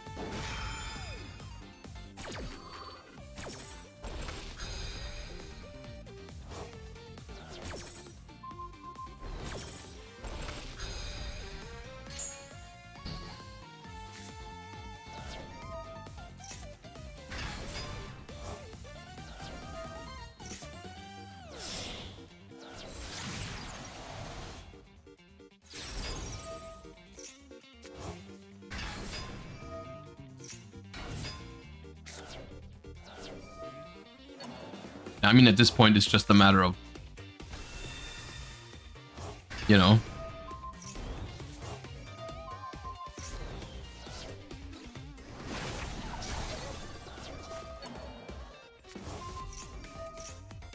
That is indeed enough.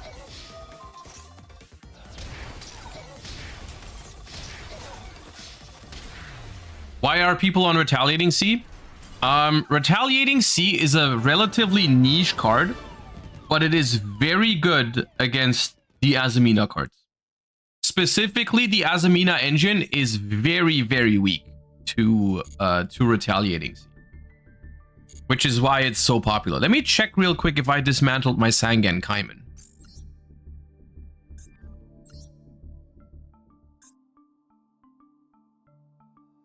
I did not. I did not. I knew I forgot. Okay. Good, good, good, good. Glad we talked about that. Don't forget Throne. I did Nightmare Throne. I remember doing Nightmare Throne at Max C, but I didn't. I think it's because I didn't have a Tenpai deck built. That's why I forgot. I went over some of my decks, but I didn't have a Tenpai, which is why I didn't think about it. Okay. Has the round finished already? Have they...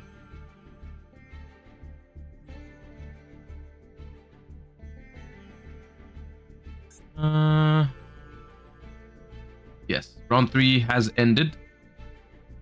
Let me quickly, let's do a Legend Anthology run.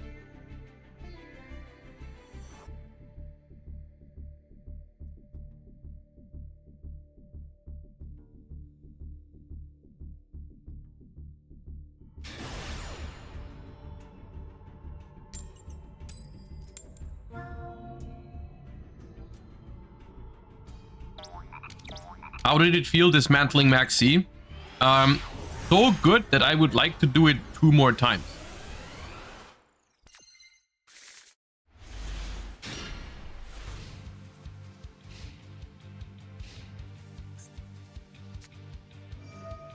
No, it's Exodia, and I drew Salamangreat Sanctuary and 2 DD Crows, which are not good versus Exodia.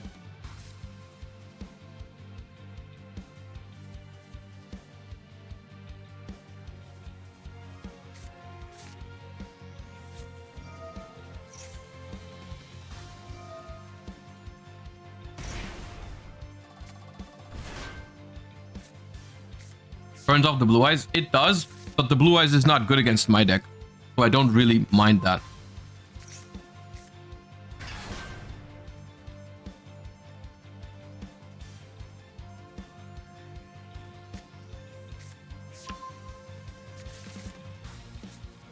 I got Royal Alt Art Road Up. That is a sick one. That is a nice one.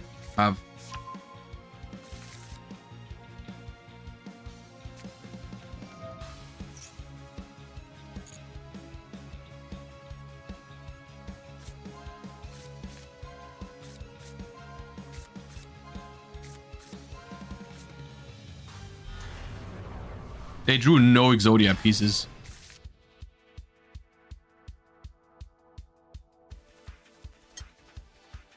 No, thank you. I would not like to DD Crow.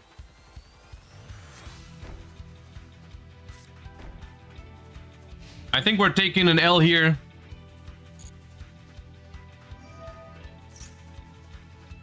I think this is where we go down. We've won the last couple of ones, but this one, I don't know about it.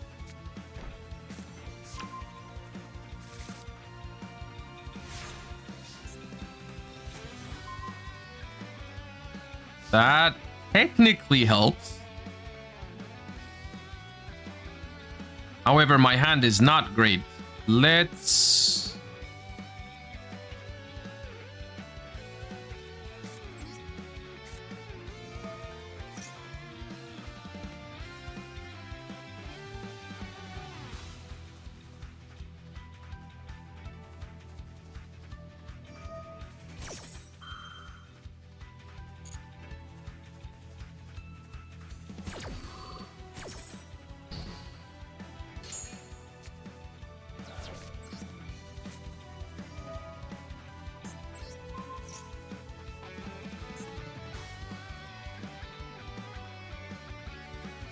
The thing is,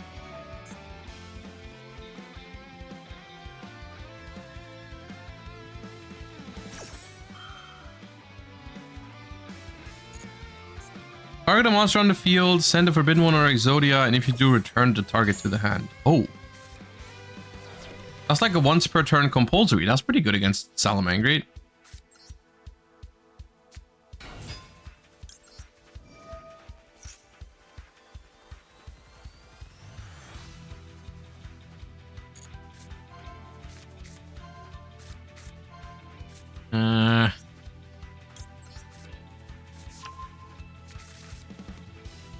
That is not good.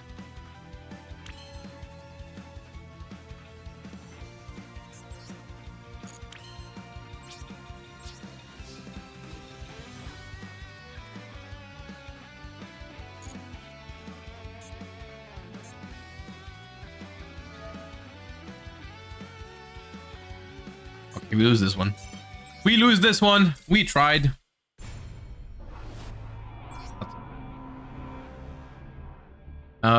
We do have the next round up anyways in a minute, so didn't have much time there anyways.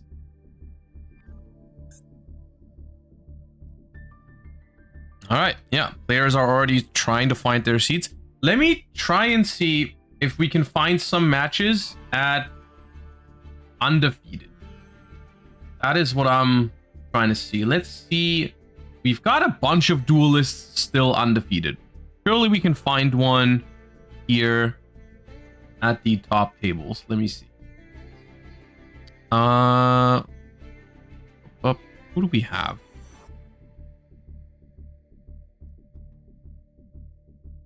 That is a match at 2-1.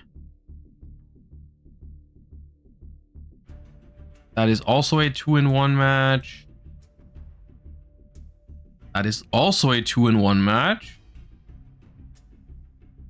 2-in-1. A lot of 2-in-1s here. Okay. The 2-in-1. 2-in-1. Everyone's 2-in-1.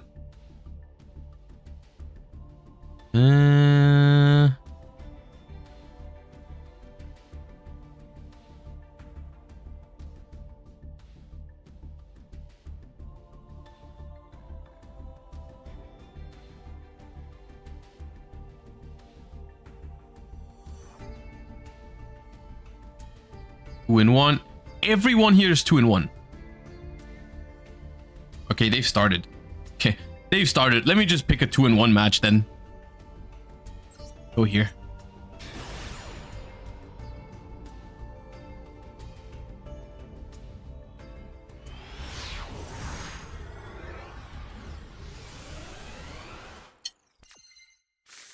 Uh-oh.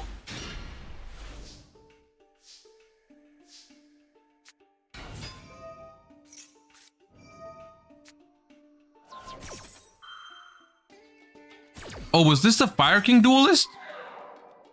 I think it was. That's based.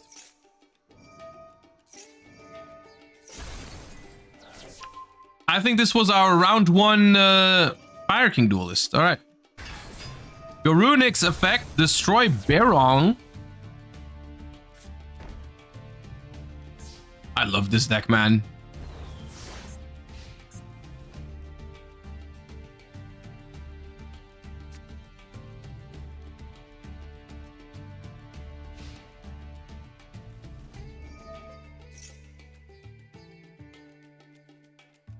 It's honestly, with how popular Bestials are in Master Duel right now with the release of Fiendsmith, maybe it's also not a bad call in Master Duel.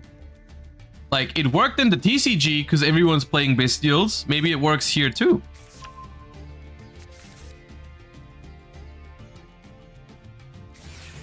Maxi is pretty powerful, but we are up against Tenpai, which is obviously scary. Normal summon the Pydra.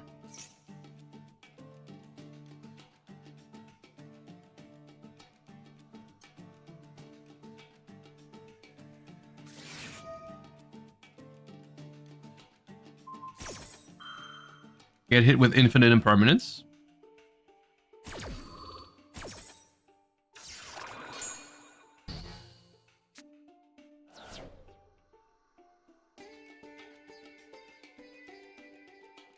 We are ending our main phase, it looks like.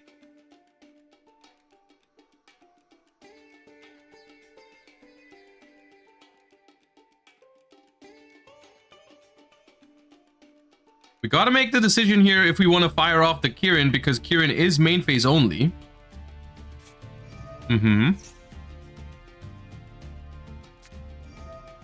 Oh, and that's gonna give him a draw. It was a bait. It was a bait. They were just trying to get the draw in. Well done.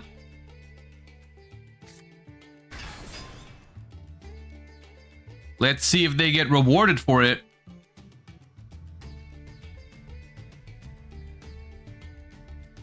The thing is, even if you have an extender here, let's say Sangan Kaiman alone will not be enough here, right? Because you summon a Chandra from it, they chain Sanctuary, they make the nuke, they make the rank 8, and they blow up the board. So you need more than that. You need more than just one card here.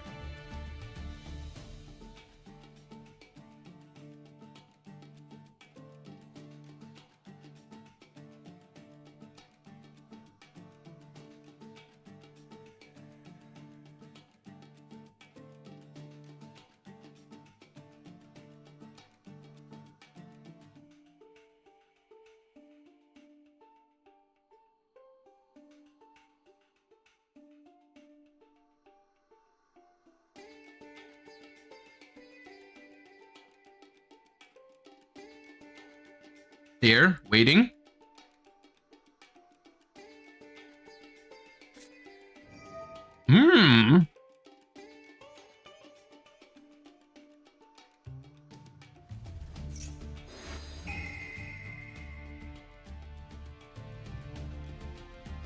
Okay, the fact that they take is scary. Because that means they probably just have it, right?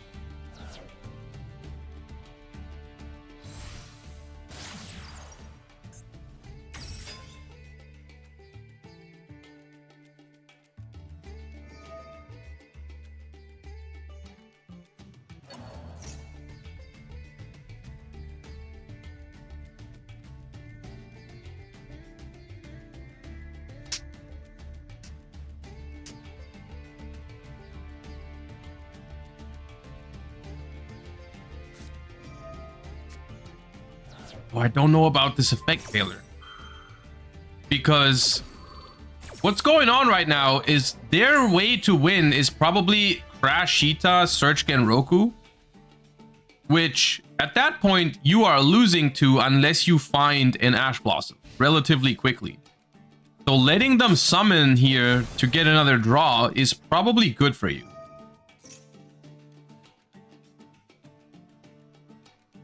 But okay, we Veiler Tahita at Tundra?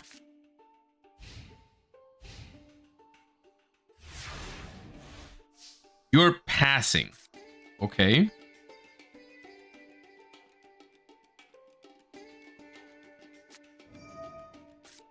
Molcharmy, Fupa, but this is Fire Kings. They don't care that much about Molcharmy.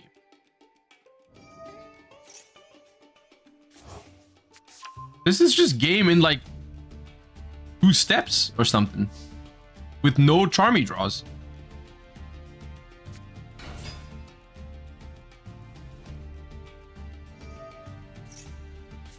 Right?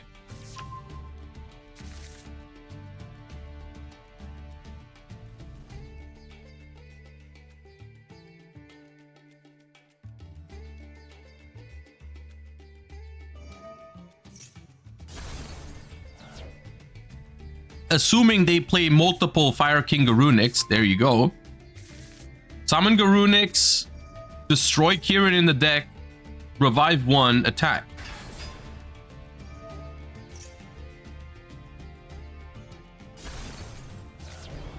I love this deck.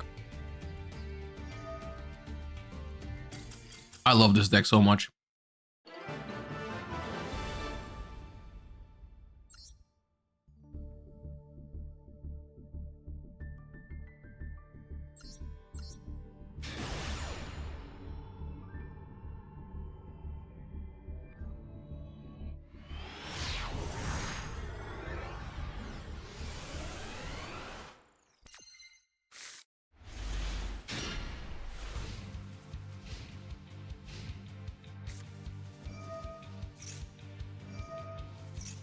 You like the new Control-y Blue Eyes deck in the TCG? I do, yeah. I do like that deck as well, yeah. Alright, we've got Hallowed Azamina, Chain Huvalos, Chain Ash, Chain Maxi, Chain Called by the Grave. Many gamers over here.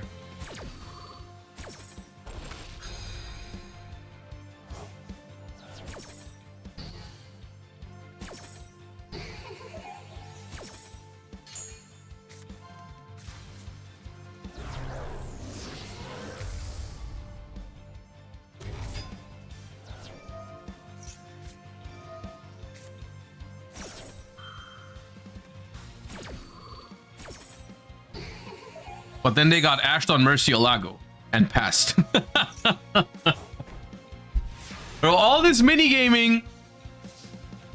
All right, well. Heavy Storm. Is it Tenpai? End Fate. Oh, Tenpai just doesn't have engine cards anymore. Maxi.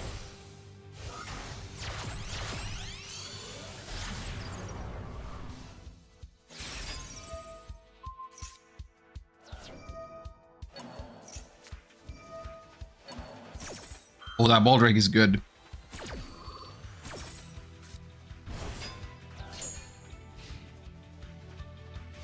How did we get here?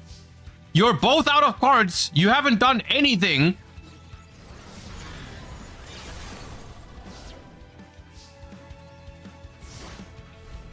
Neither of you have done anything.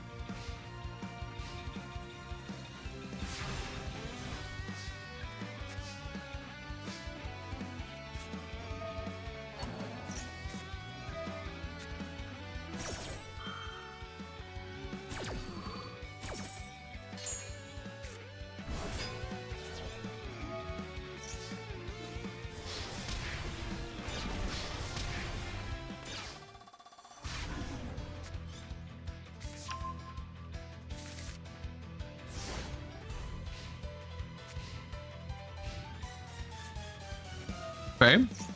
There is a bestial though.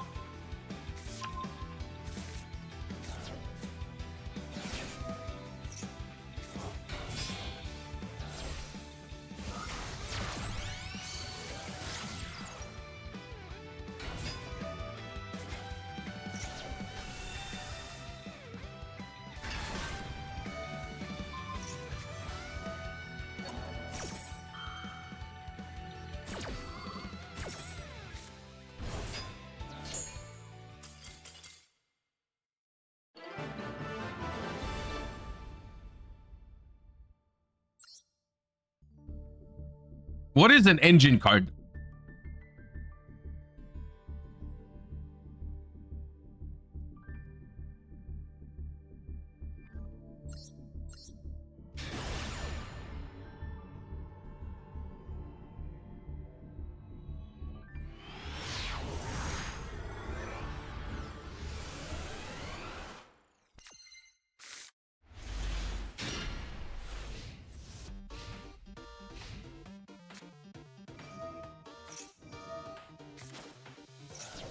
Deception, Tribute, Perulia even. Okay. Hollowed Azamina. All I want to see is one retaliating C on Hollowed Azamina today. That's my goal for the day. I want to see that happen one time.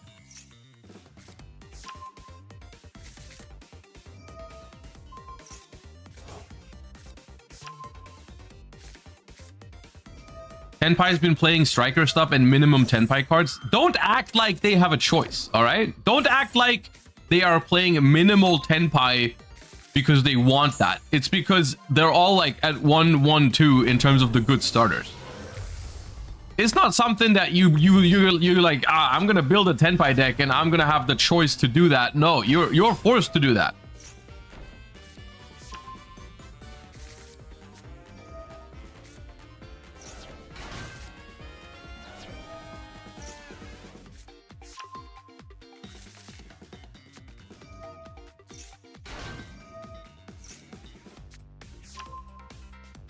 The Tenpai deck has like a total of 4 extenders through an imperm on their normal summon. It's like if you start with Hydra and they imperm it or Veiler it or Ash it, you got 4 cards in your deck that can handle that entire situation. Not more than that. Like, you gotta have Chundra, Hard Draw, Kaiman, or Sangan Summoning, which are at 1, 2, 1, respectively.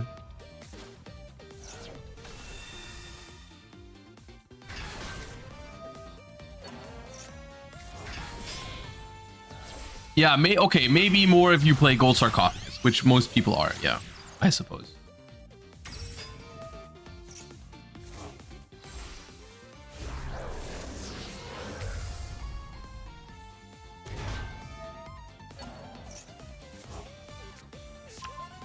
Do you think they play Snake Eyes Doomed Dragon? Because they're kind of playing it that way, as if they were.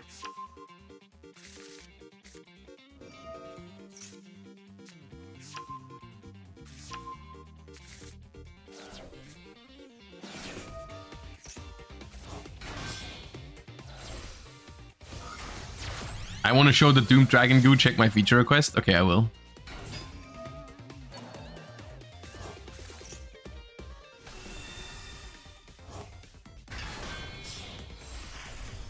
There it is. Caesar. Promethean. Revive Snake Idea Bellstar. Link into Hita. End phase. Okay, that's not a standard end board. That's not what this is supposed to look like, I think.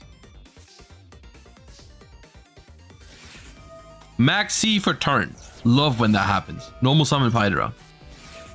I guess we're gonna see here. Imperm on the Hydra. And what? Concede? No, gold sarcophagus. The problem is, how do you handle this Caesar? Blaster, Search, Chandra, or Genroku does not work against Caesar. Activate Genroku, activate Caesar.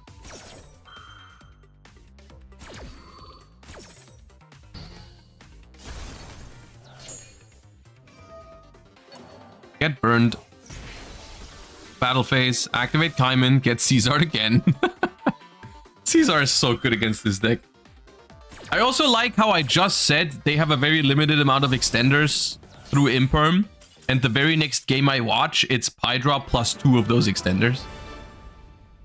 It's like the universe is always trying to prove me wrong.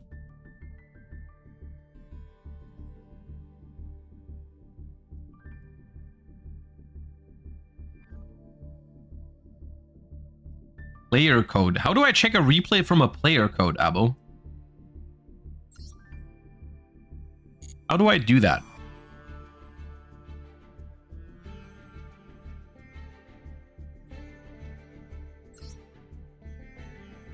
You go to friends list. Oh, by the way. Any of you guys that still need to enter this code thingy for the branded goodies, feel free to use this. I haven't pulled this up yet anywhere. But I would appreciate that so I can dismantle my branded cards. I assume most people have done so already, but just in case there's anyone who still needs to.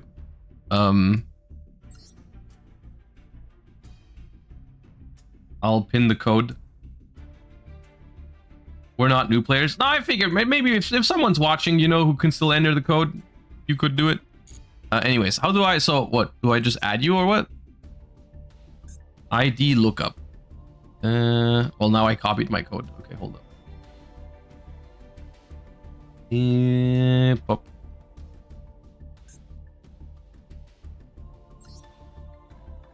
Replay. So which is the most recent one? This one?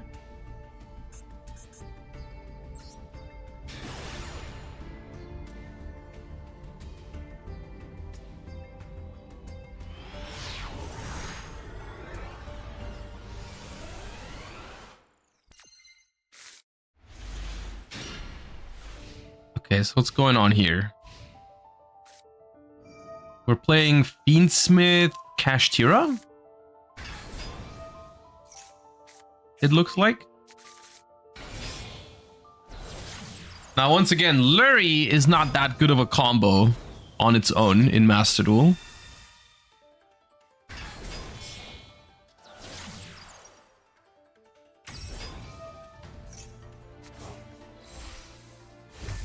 Everyone's playing Kashtira cards. I mean, it makes sense. Kashtira cards are good versus Fiendsmith. Especially Unicorn, when most people have a bunch of one-ofs in their extra deck because Fiendsmith requires you to. And it's like, you banish that one Requiem or that one sequence and the entire engine falls apart. Like, banishing one card from their extra deck is basically like banishing 4 or 5. Like, you're essentially taking away a third of their extra deck with one Unicorn. So it does make sense that this card is being played.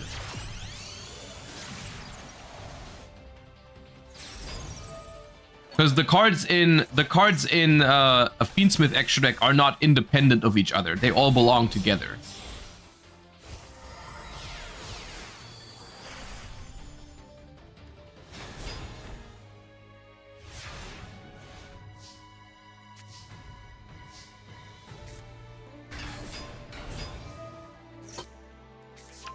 Ooh, the Kashtira field spell making the Appaloosa bigger than the Unicorn is kind of big here. Can't just attack it. Ashing the Deception. However, they do have a cross out for that. That's pretty neat.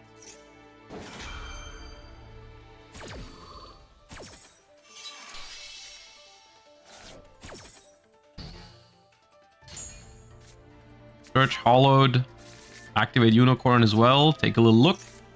Banish SP Little Knight. Snake Idea Bellstar comes out.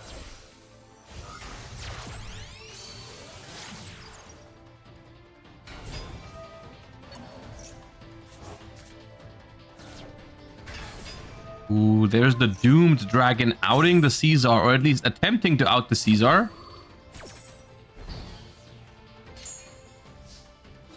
Now we go battle phase. Caesar to the spell trap zone. Lacrima burns for 12. Attack, attack. Not enough damage, but still, we kind of cleared almost everything. We can now get rid of the birth, I suppose, and then we're good. Yep, there goes the birth. Follow the Azamina, summons Murcielago.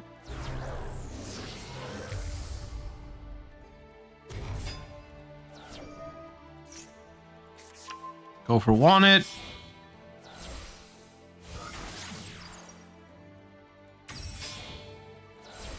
Doing Fiendsmith stuff first to go into a Desiree, I guess, to check the last set card. Alt buy though. Wait, alt buy on Murcielago?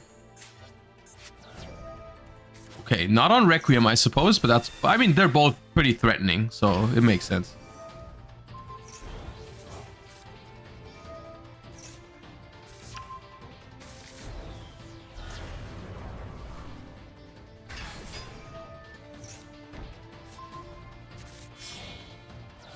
The perfect time for them to release Doom Dragon. I mean, kind of. At the same time, it's also presumably the latest time that they can really do it, because I do think, like, for upcoming Forbidden and Limited List updates, we are probably looking at Snake Eye hits.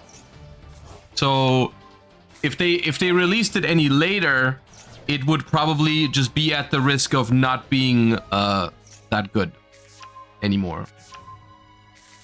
But right now it's I agree, right now it's a pretty good card and an interesting option for Snake Eye decks. It's just the extra deck is so tight for that deck.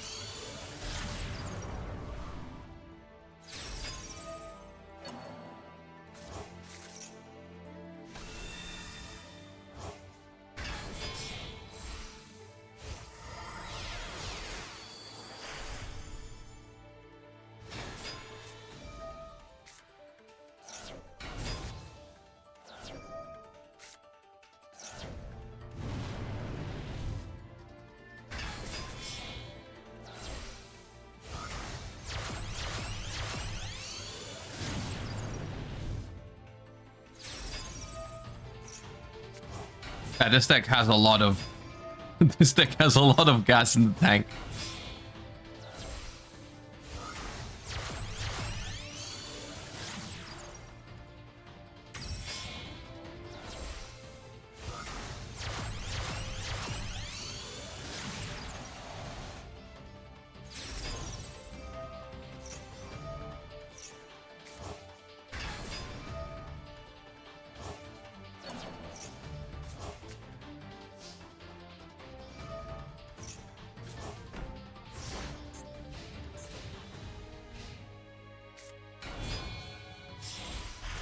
Hey, Typhon! Royal Typhon. Okay, that's fair to show off. I would have shown that off too.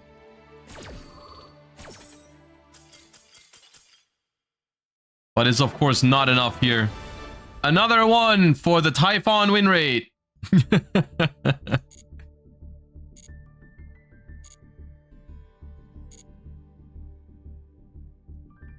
Oh, people did enter the code. Okay.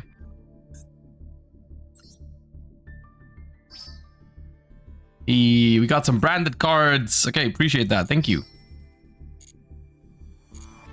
Got 100 gems. I'm going to immediately invest those 100 gems into a alternate artwork ghost bell.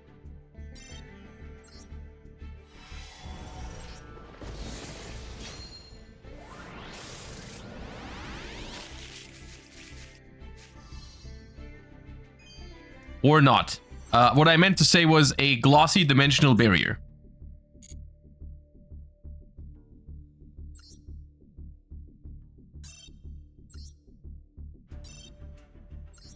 Open these real quick. Uh-huh.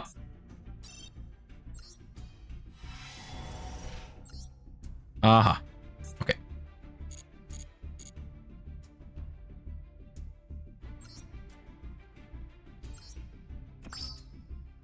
Replay slots. View another player's public replay. Okay. I've never done that apparently. Okay, before we hop into the next round, once again, we've got 4 minutes. If we hurry, if we hurry, we can do a game in 4 minutes, right? 4 minutes. 4 minutes could be enough. Not a paleo game, of course. Like, we go first, right? We do some Salamangreat things. They might scoop it up. We could have enough time.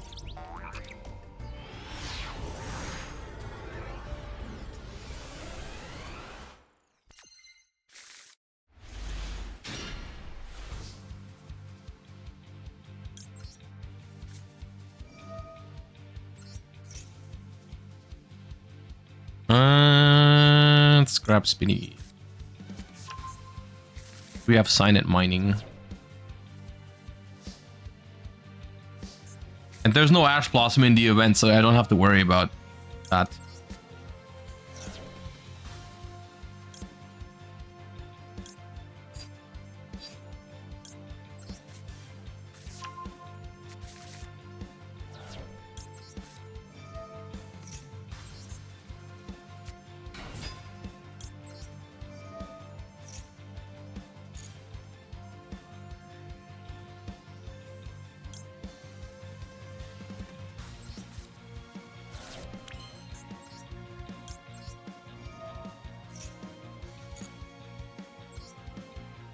Can I play without you can play without Gargoyle, I think, yeah. I do think if you do that, though, you need to add Emmet instead, which is only sometimes a better draw. It's like, there's no perfect solution for your problem, unfortunately.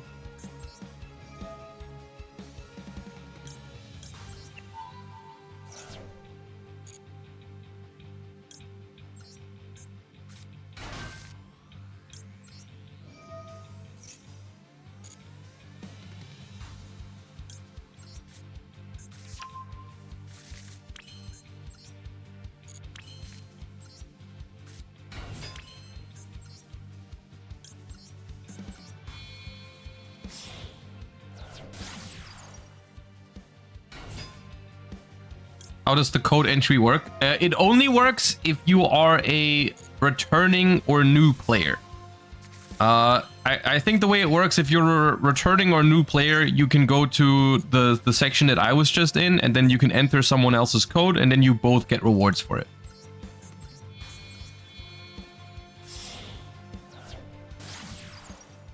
Essentially. So basically the way it works is if you can get someone back into the game, then you both get something for it.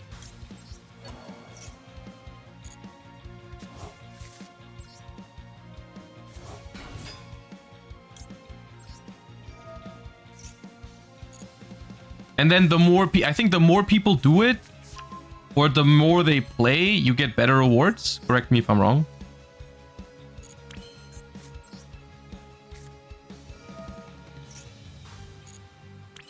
Just joined. Is Josh playing the Challenger Cup? I'm casting the Challenger Cup. It's just we are in between rounds right now, and I'm just finishing up my Legend Anthology stuff.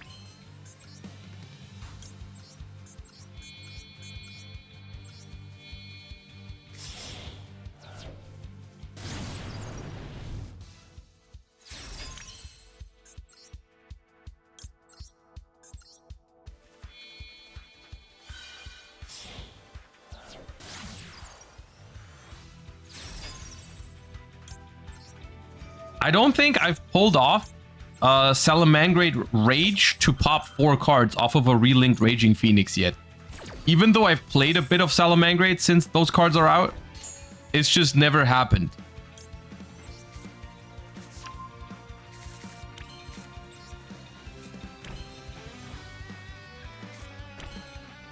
But it might happen now. Hey, look, Salamangreat is a back row deck.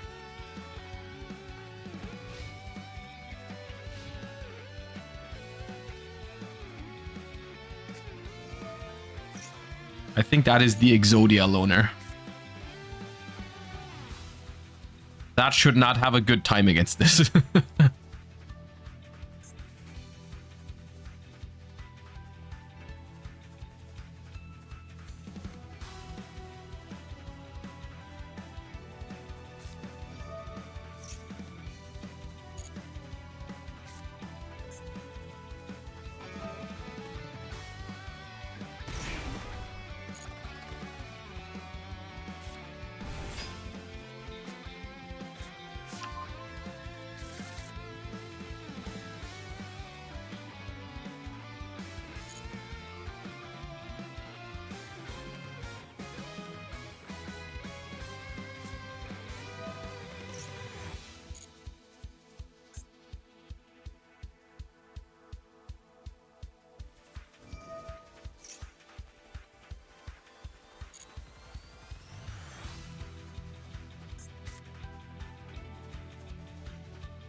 This Salamangreat rage is about to go incredibly hard.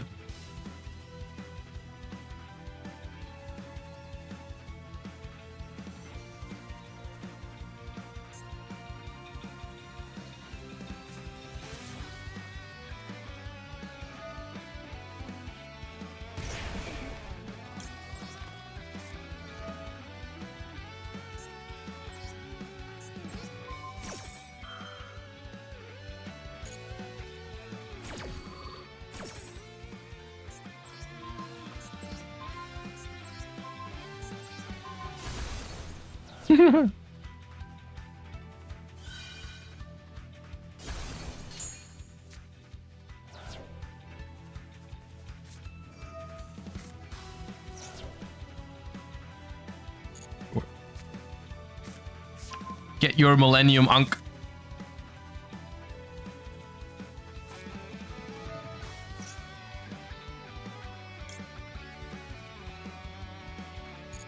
I'll allow it.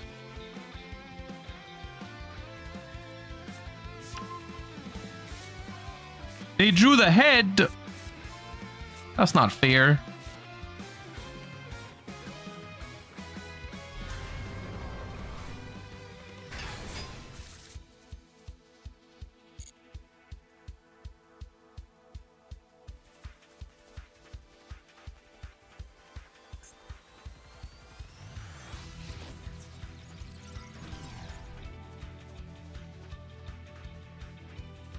You know that's not gonna work.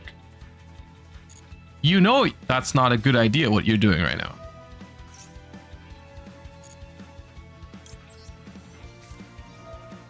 You know I have Salamangreat Roar.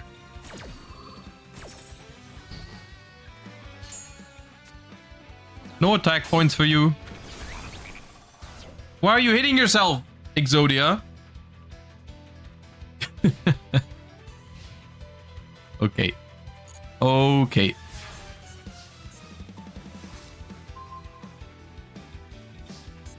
Alright, we're not gonna make him suffer unnecessarily. We'll just pop.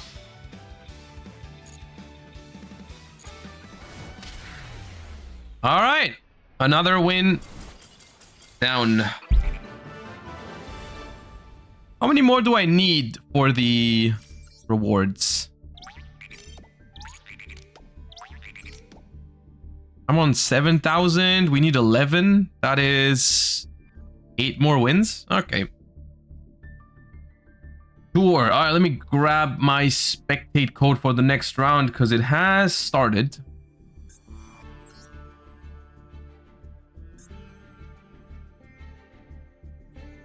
And we go in there.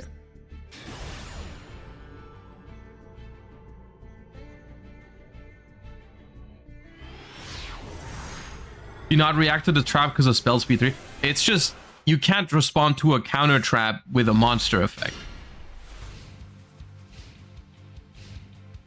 So that is something that the Exodia fusion just cannot negate counter traps just because of game rules.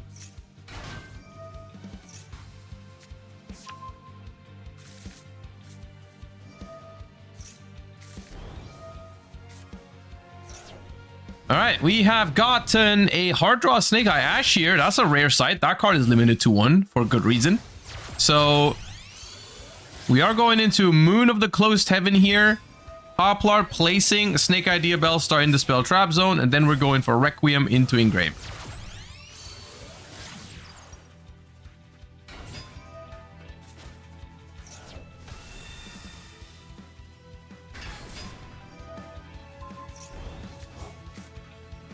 Equipping Engraver so that we can send the Requiem for Bellstar. Yep. That's just another synergy that these two decks have with each other, where like Snake Eye is a deck that can make some use out of those equip spells in the spell trap zone. Just send them for free.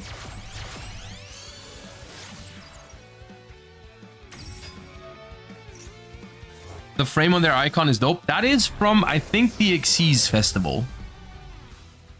I think it's pretty exclusive too. I think you had to like finish pretty well in that Xyz Cup. I don't exactly like top 100 is someone is saying top 100 in chat. It might be top 100. Like it was not easy to get.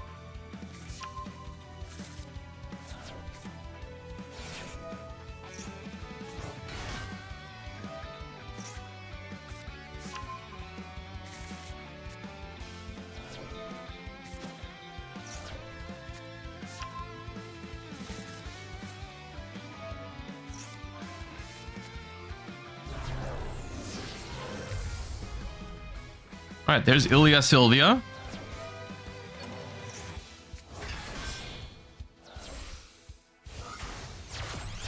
There's IP Masquerena.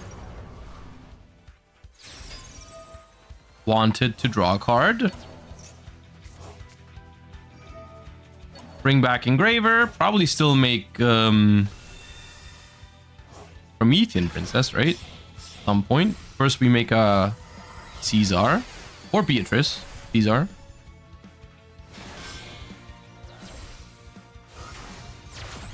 There's the Promethean Princess.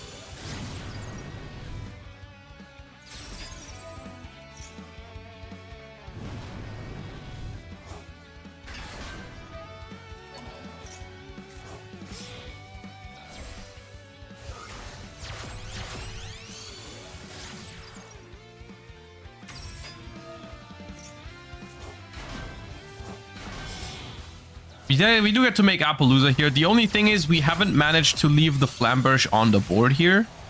But that is not the biggest deal in the world. That's a pretty powerful version of this end board. All right, we've got IP, Caesar, Ilya Sylvia, Appaloosa, and a Promethean Princess in the graveyard. So that is a lot of disruption. We started off with a Fiendsmith Tract, searching Engraver, but discarding Lurie because we hard drew the Lurie. Chaining Kaiman. Okay, Fiendsmith and Tenpai being paired here. Tangan Kaiman can always be negated by Caesar, but we are actually chaining Forbidden Droplet for 3. So we're not only going to stop the Caesar, the Sylvia, and the Appaloosa, but we're also getting through our Lurie and the Kaiman here. Searching Genroku. Grabbing the Lurie onto the field. However, the Temple summoning out the IP Masquerena is still a disruption. Lacrima is going to burn for 12 here. That hardly matters. We gained 1500 life points here, which I guess is neat. I don't know how much that's going to matter, but it could, I suppose. So Genroku comes out and IP Masquerena comes out. You could go for SP Little Knight here, targeting the Genroku, and if they chain it, that also disables the Lurie for the rest of the turn, essentially, because Genroku will lock them into Dragon. However, of course, there's still going to be the Tenpai part of the combo. Okay, we banished the Lurie instead. Sure, okay, fair enough. Normal summon Fadra, activate Fadra, revive Hydra. Because they pitched that for Droplet. I guess that Fadra was something you could guess was in their hand, because why would they send Hydra for Droplet otherwise? Chain SP Little Knight, targeting probably the Sylvia and the Fadra. But then that is still game in a lot of different ways, you know? Hydra comes back. Actually, the Hydra is not that big of a deal, right? The Hydra is not that big of a deal because we've already used Kaiman, and we can't use Sangan Summoning to really search because we don't have a card in hand to discard. So an Ash Blossom on the Genroku will be enough, right?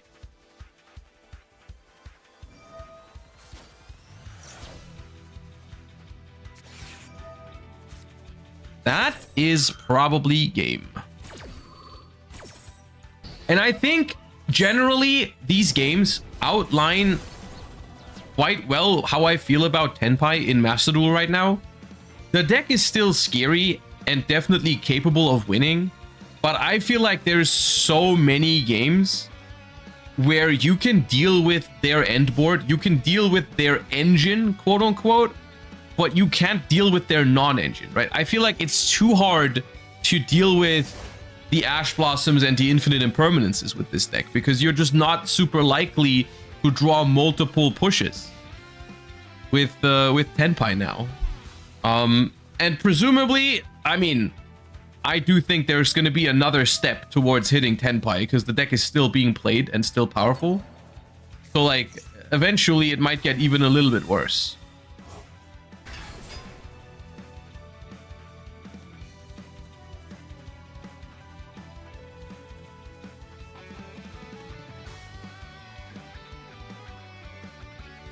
Why doesn't Appaloosa have 0 attack? When it's impermed, it has 0 attack, but when it's dropleted, it has half the attack, even when it's negated. Why?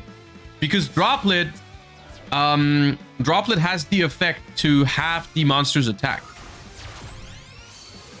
So basically what droplet does is it sets Appaloosa to half of what it had before and negates its effect.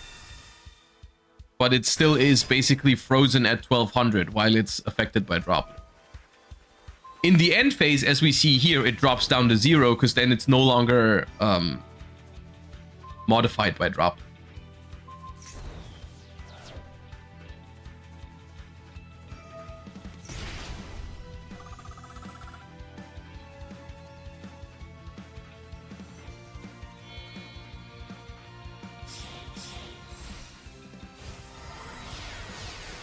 What round is this? We are currently in round number 4.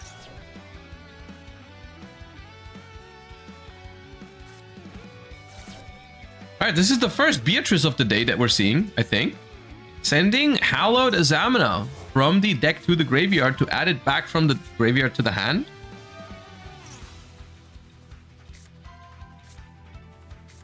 And we are going to send the Deception or Murcielago.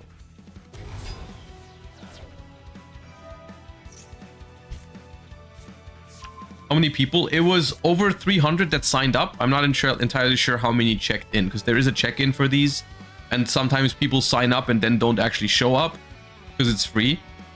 But I think it's definitely over 200 that ended up showing up. It's relatively big, this one. But it was over 300 and something signups initially.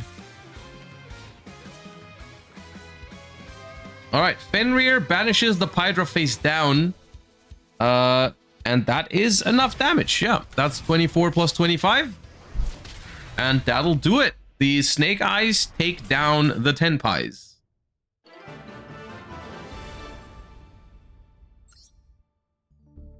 All right, then let me see. Trying to see where we're watching. Let's go and do this one.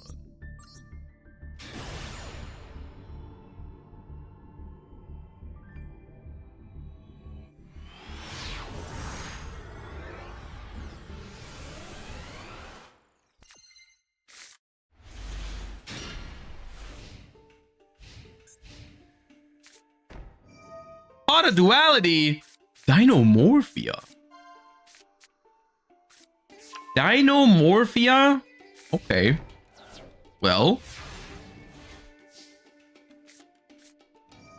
Soul of the Supreme King, Chainmail Charmy Fuvalos, which is actually not bad here, so they called by the Gravid.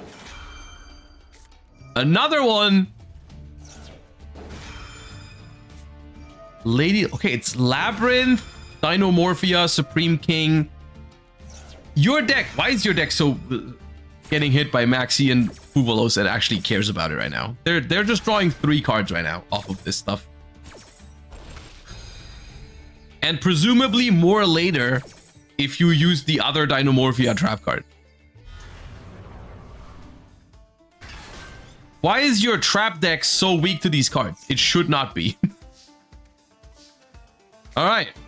Sending Called by the Grave for Diabellstar the Black Witch. However, the problem is Diabellstar sets a spell card. I don't know if you want to use spell cards? Okay. You're using spell cards into Solo the Supreme King. Maybe we have no choice. We do get draws from this. They have Ash anyways. Okay. That is neat. That is neat to say the least. Okay, we pay half for Dinomorphia Frenzy. Chain Lady Labyrinth to set a trap card, which is Trap Trick. Can't use it that turn, but hey. Okay, that is going to fuse into, I think, Kent Regina. That's going to give him 2 draws. And then the Kent Regina is going to be another 2 draws to summon the Rex term, right? This is a lot of cards they just got.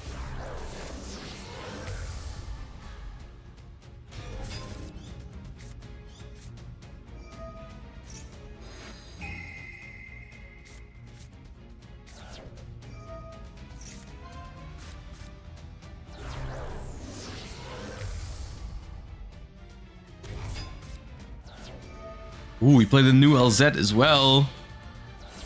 Yeah, I don't know. This is just essentially a matter of a deck that was supposed to not be weak to Mold Charmies and Maxi somehow being incredibly weak to Mold Charmies and Maxi.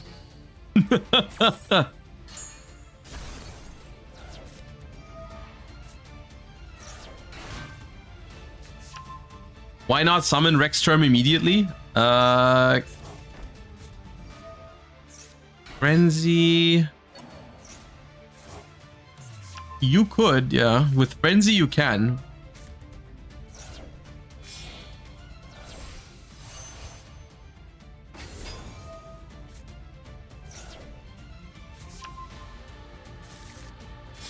On another note, it is cool to see the White Forest cards in action for the first time today. Specifically the new LZ.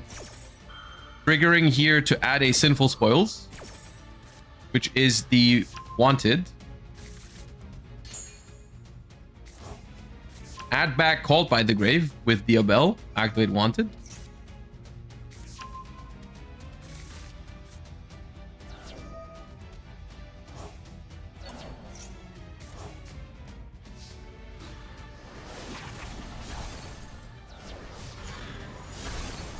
These will activate, right? Both of them summon a Dinomorphia. Baron stops one of them.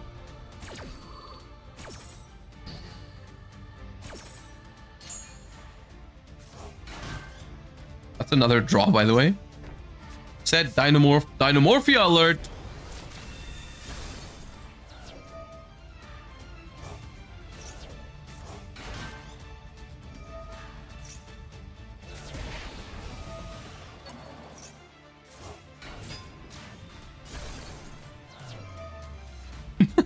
They keep drawing cards off of Max D.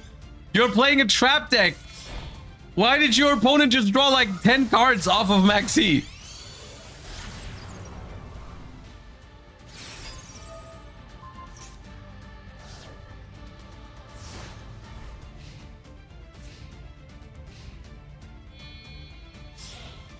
It's time to drop Salad. Fiendsmith doesn't seem like the best idea.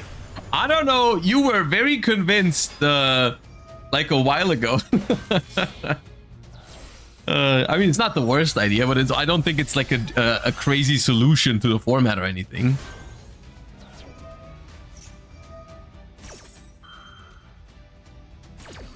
Yup, another one for the Typhon win rate. right, what are we trap tricking for? Can we perform any miracles? You can't even summon this turn. I kind of doubt it. What was that? Ferret Flames? No. Dinomorphia Frenzy again. Pay half, feel... I don't know. What rhymes with half?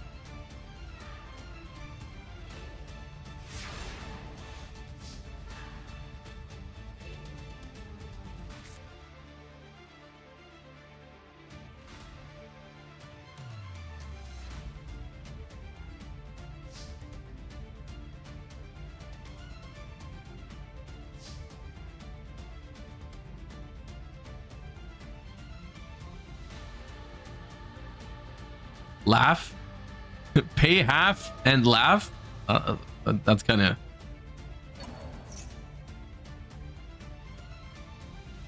doesn't work that well.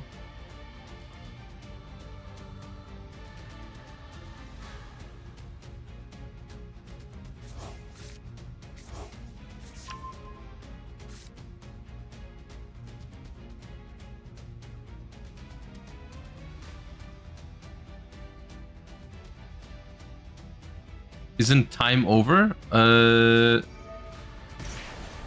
Time is over, yeah. I mean, that's just another thing with Dinomorphia. Even if they just weren't losing this game normally, you are also always struggling with timer when you're playing this deck, right? Like, you gotta win your games fast.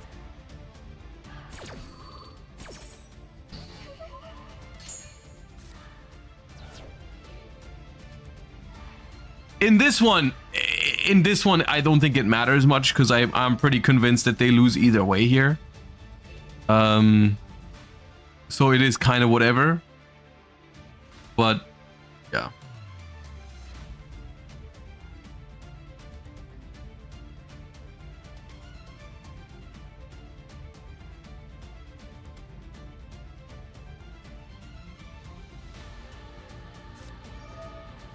Iron Thunder. No, the SP. Why did you put Subtract into the SP column? No.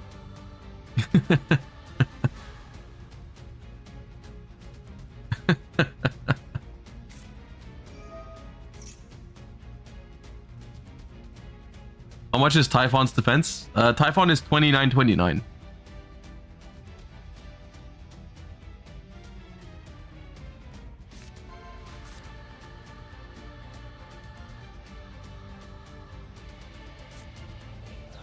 So what is Dinomorphia has, like, the traps have grave effects to prevent damage, right? When your opponent activates a card or effect while your life points are 2000, you take no effect damage. They have something to prevent battle damage too, right? But they don't have it right now. Dinomorphia alert. That's that too. Take no effect damage. Take no effect damage. Take no effect damage. I feel like they have... oh, the counter traps do that. Okay. Yeah, there's no counter traps in rotation right now. I can't check it. I guess I can try to see if there's related cards. Related cards. Dinomorphia intact. During damage calc, while your life points are 2000 or less, if you would take battle damage, banish this card. Take no battle damage from that damage. From that battle. Okay. So for each counter trap can stop one attack, essentially, right? Not that it matters here, but...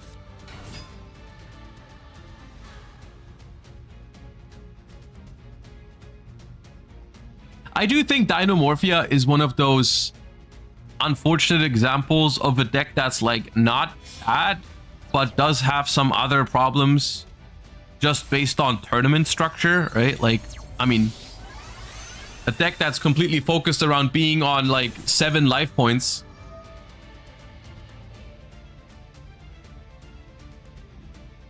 is gonna have problems with timers. Which I guess, if you're playing Master Duel ranked, I guess the good thing for Dinomorphia players is that in Master Duel ranked there is no timer, so, like, that doesn't matter. I personally have the same experience, right? I can relate whenever I'm playing my very slow rollback Paleozoic deck. I'm like, I'm glad I can do this in Master Duel at least, because in the TCG I would probably just lose in time every round, or in a Challenger Cup. But in Master Duel Ranked, you can do it. So I suppose it's like there's a time and place for everything.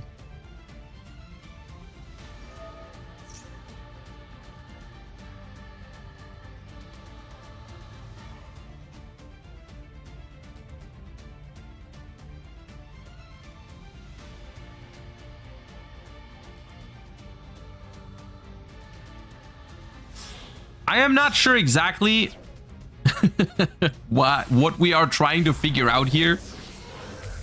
It feels like a relatively straightforward situation where you just make a Chaos Angel, banish the Typhon, and attack. Unless they're not playing Chaos Angel, in which case... Come on, there's got to be something you can do about just Typhon.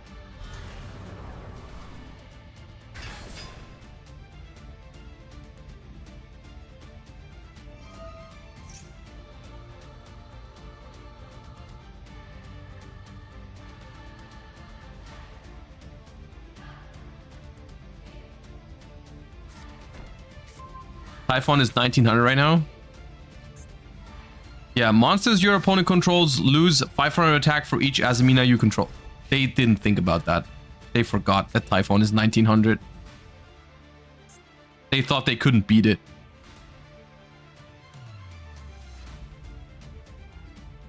Or it's just BM. Maybe it's BM. Maybe they're just playing with their food.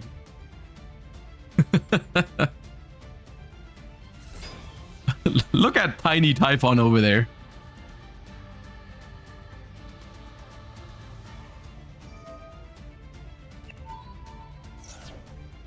On the bright side, this Typhon could activate its effect even if there was a Kashtira field spell on the field.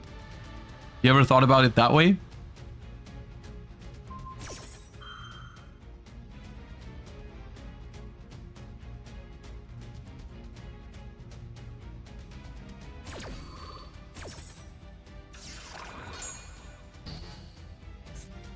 Oh, wow.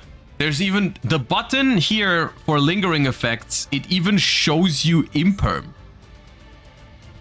I guess it just shows you everything that says like until the end of the turn or something. Like it'll just literally show you every single lingering effect, including imperm blocking a column. Okay.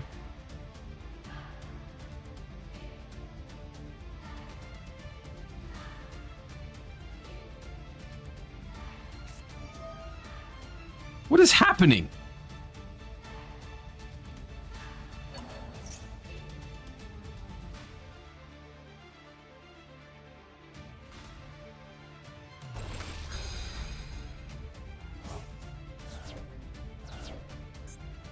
Oh, called by on Dinomorphia Rex term. It also shows you this.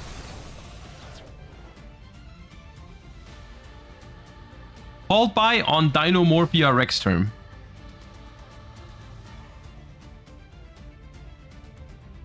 Interesting. I lost in time with Paleozoic this round, baby rage.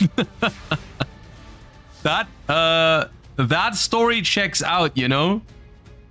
Unfortunately, like I feel you, but at the same time, what do you want me to say? That happens.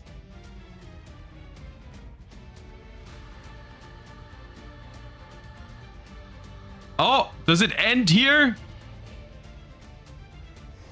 It does. Okay. All right. All right. All right. All right.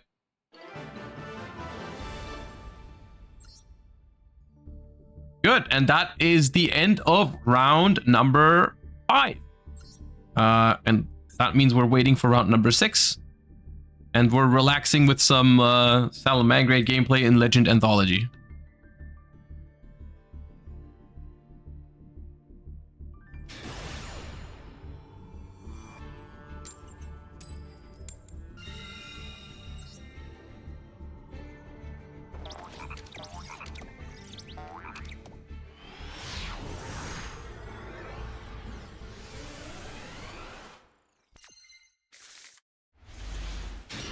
Ooh, this is a good hand. In 2019.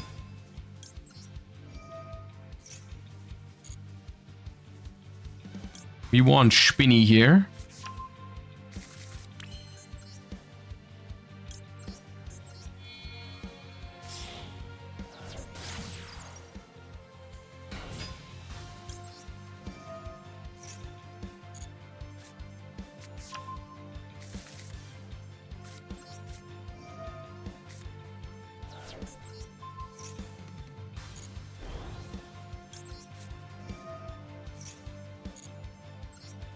Will you play Runic Combo in the Fusion Synchro Festival? When is that? When is Fusion Synchro Festival? Tomorrow? Oh! I mean, I guess I'll check out the Forbidden and Limited list for it. But, yeah, we might do some festival gaming tomorrow then. I mean, Fusion... at that point, Fusion Synchro is just calling for me to do that, right?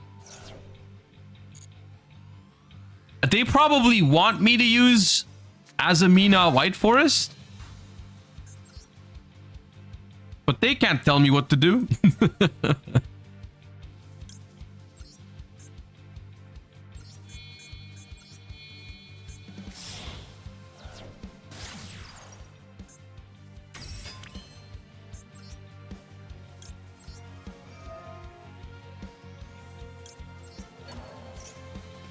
You only have one Hugin and one Gary? That's fine. We'll just slap a duality onto that problem. And fusion substitute.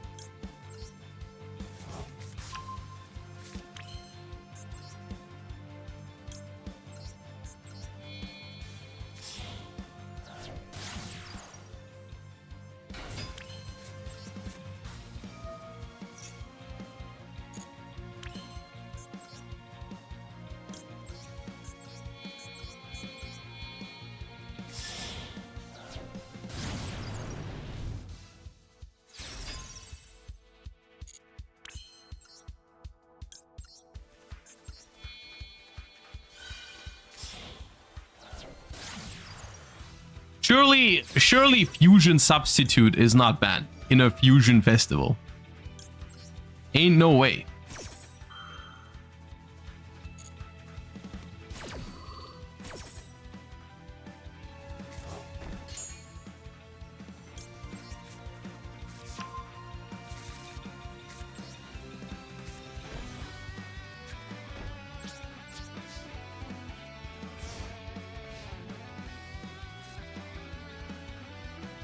Yeah, we can make it work. Now, how about Max C and Mold Charmies? Trickstar Light Stage. That card annoys me because it blocks my roar, so I'm gonna just negate it. Because the thing is, they know where the roar is because I reset it with its own effect, so like they can just block it if they want to. So I'll just stop that card. You know what? Out of raw principle.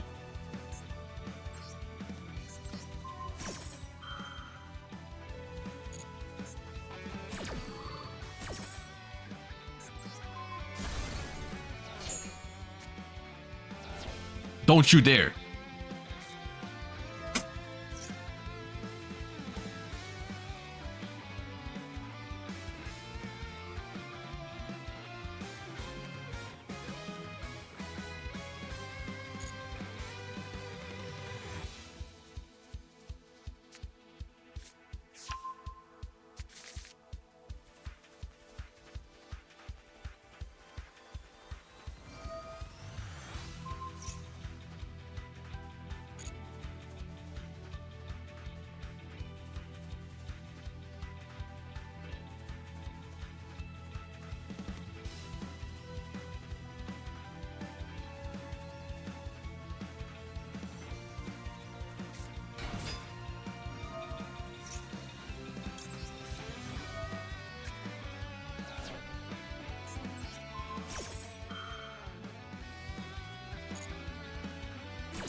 My board is bigger than before.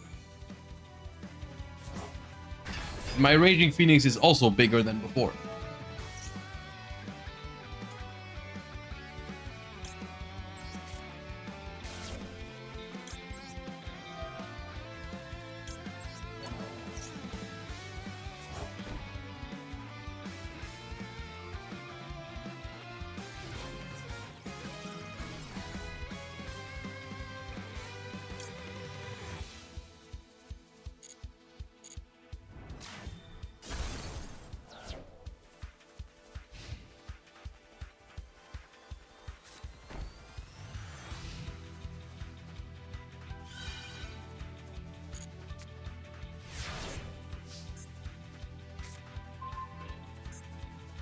Foul.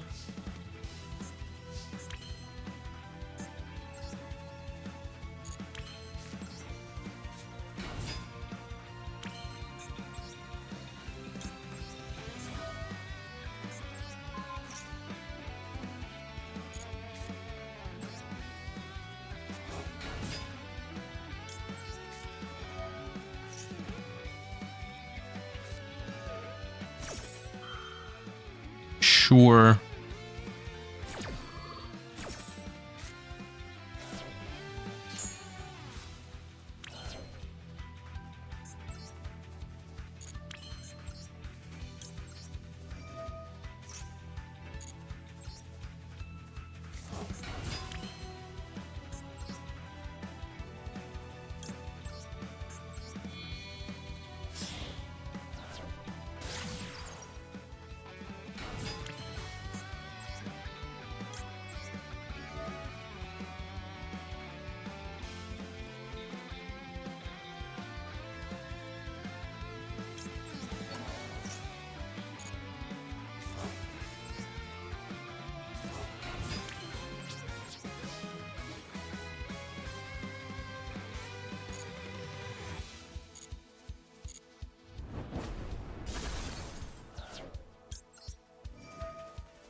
Raging Phoenix is such a good card.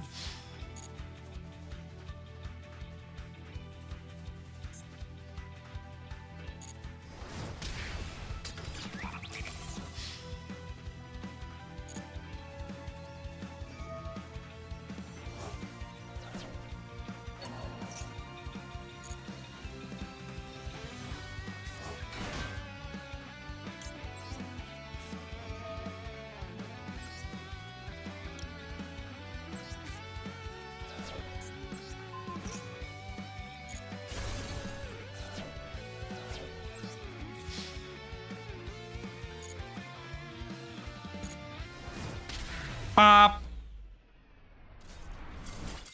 All right. Despite triple light stage, we were able to defeat the Trickstars.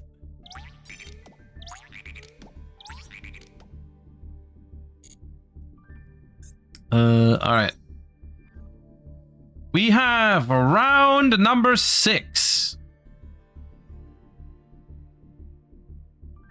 Let me grab that spectate code. And there we go. Let's see what's going on here. Table 3.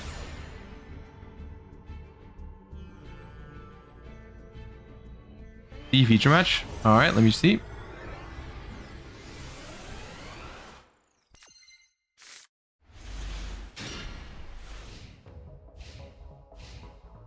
Okay. We are moving right to the end phase. We have selected going second and our... Wait, we selected going second with Snake Eyes? Oh? Is that blind second Snake Eye, or did we think our opponent was playing Tenpai, maybe?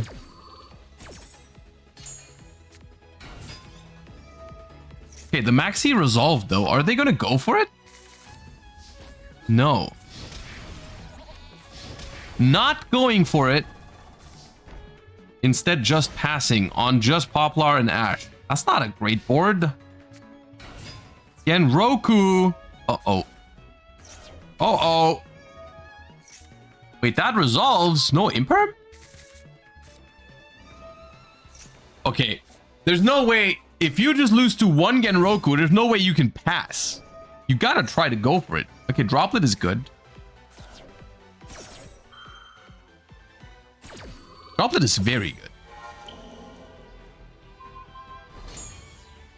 It's funny how it's exactly 50 smaller than Snake Eye Ash now. Oh, they Droplet them back. Oh, God.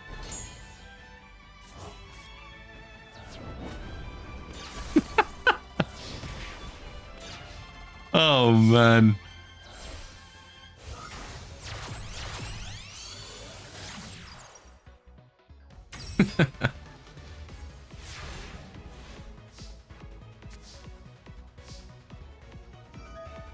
All right, original from the graveyard.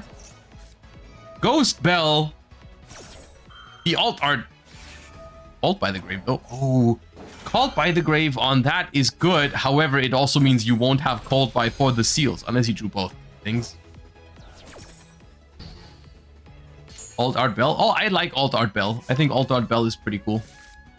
I only have one. I'm trying to get more.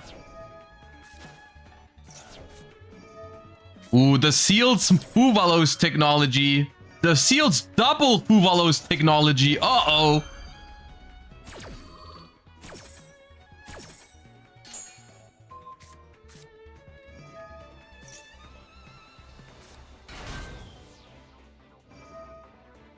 The Fadra.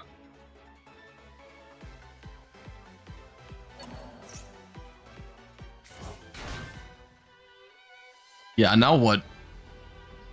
Kind of you gotta do something about. Okay, you can't do anything. Okay, I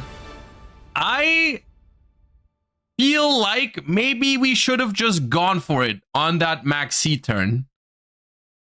Maybe just risk it and run it, you know. But all right, we have lost, as it happens.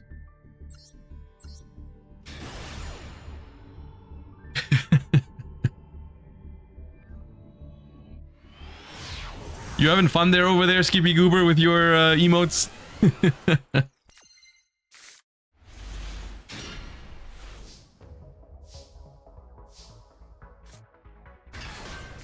Fenrir Lubellion. Ooh, is this Kashtira Bestial Fiendsmith? It looks like it is.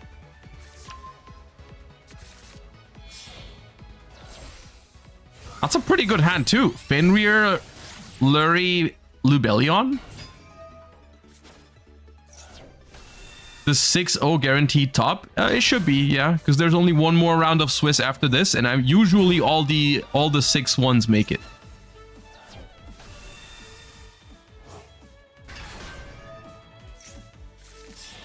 Oh, the Royal Regained. I want that.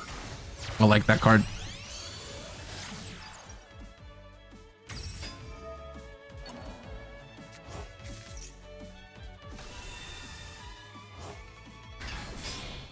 Wait, we made sequence and then we just linked it off?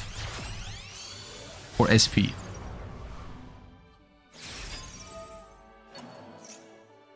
Okay.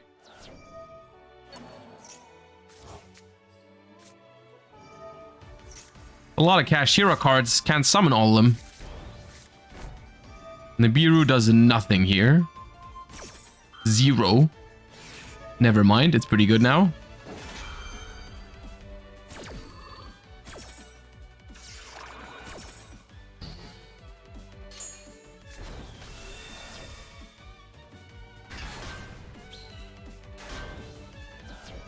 The Regained brings back the Magna. They just end phase it. All right, Boldrake.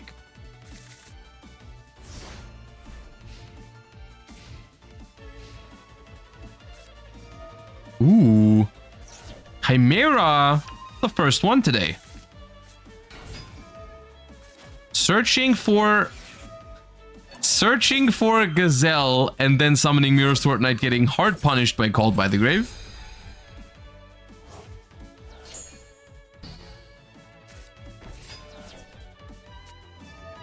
Ooh.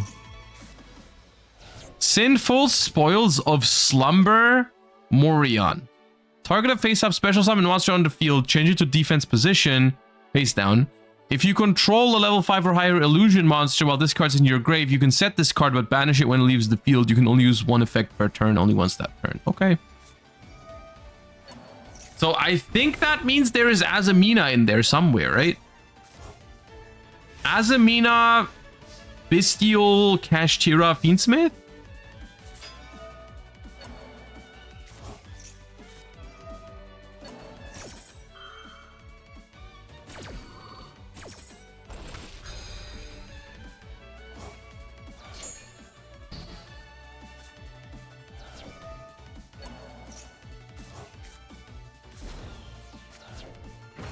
Tribute summon Unicorn, grab Birth. Birth revive Fenrir.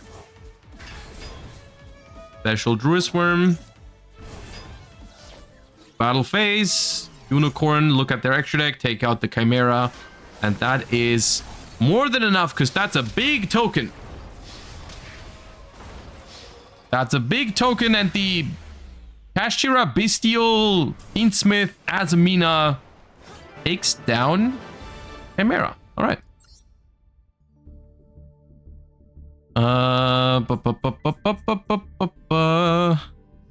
Here.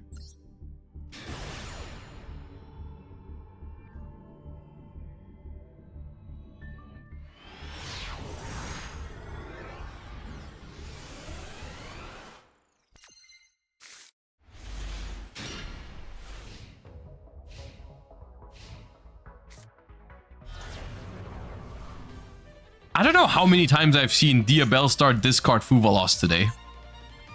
It's gotta be 5. At least.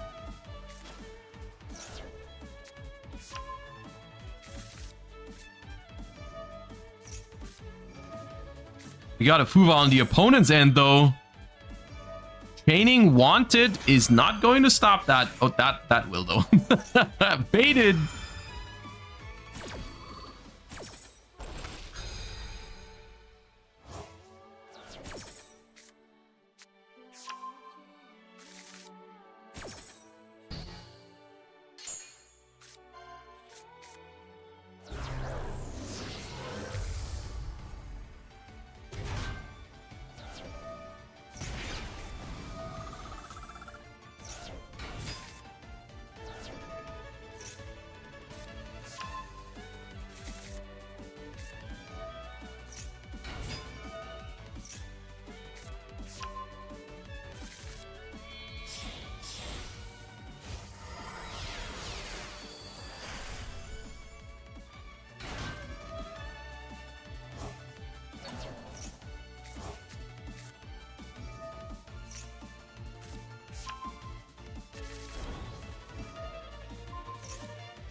Yugioh Pass.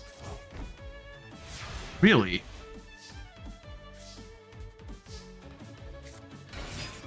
And it is Tenpai.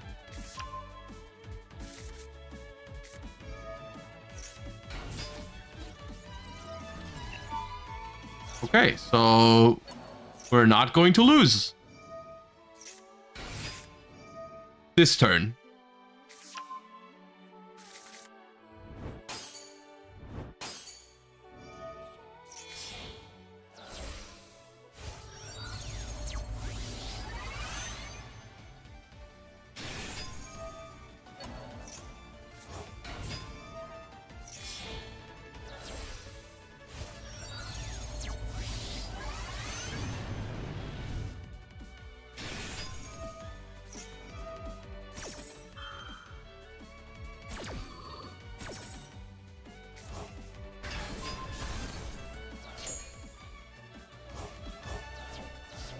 This is typically what happens if someone just goes Fucho Pass. It's like, you're gonna live, but if you're letting that Tenpai do all of its things, then they're still gonna have seals and they're gonna banish your entire graveyard. So I don't even know how good the position really is now, right? Because like, You've lost a bunch of your Snake Eye cards. I suppose it's still winnable, but you are kind of forced to go for it here. Under the Maxi.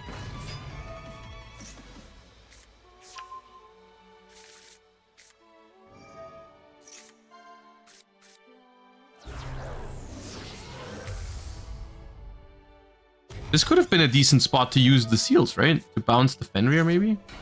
It can't be resummoned, but... like, before Ilya Sylvia can stop it?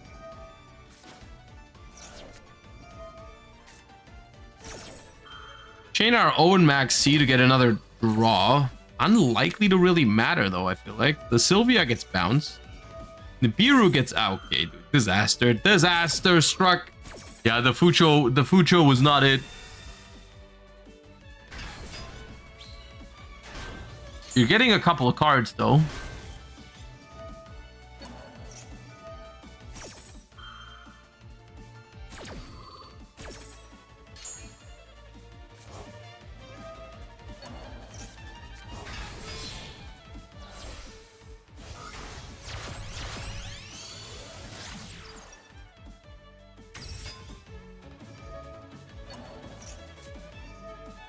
I mean, at this point, yes, you could potentially still do a lot, but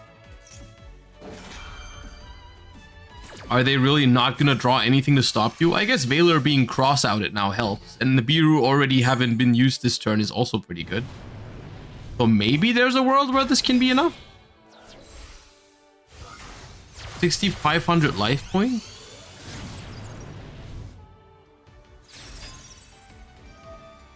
Snake Eye play, yeah, Snake Eye play. I think the Snake Eye player has to try and win this turn. Otherwise, I don't see it happening. Put Bident into the spell trap zone instead of a monster from the field. Thing, because it doesn't. They don't want him to come back from the graveyard, I guess. Pitch Valor for the set card. It's Hyman. That is potentially going to throw another stop in the way, though, if you can put up a Genroku. No, they put up Pod. Okay.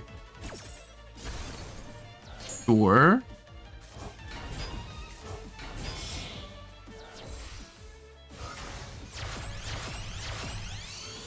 Appaloosa. Where's this going? End phase. Okay. It's going to the end phase is the unfortunate news. What? They have 16 cards in hand. 17. Okay, to be fair, they have a minute and 20. Okay, never mind. Yeah. Yep.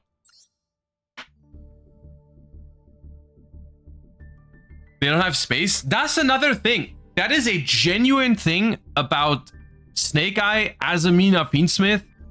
In terms of, like, in a lot of aspects, that deck is a very complete deck. Like, it does a lot of things really well, but there is a genuine downside with extra deck space. Like, you probably do not have space for Zelantis and Salamangreat Raging Phoenix. That is just probably not possible to do.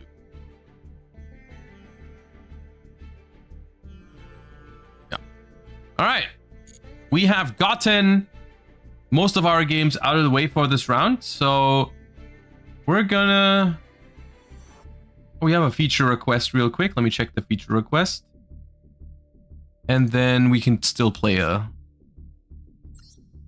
game of...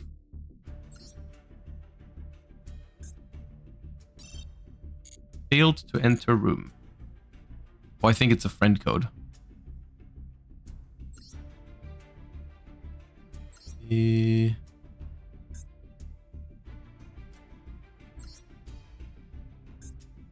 Replay.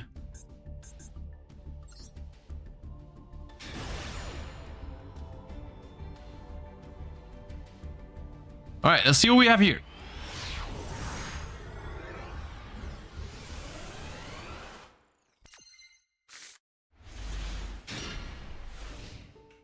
Okay.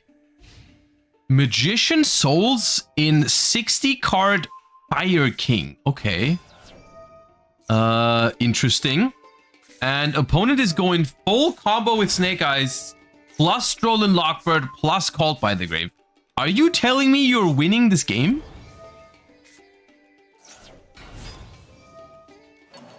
I mean, I don't spoil it. I'll be surprised though. That seems rough. They got Snake Eye Ash and 3 very good non-engine against your deck. That'd be pretty impressive.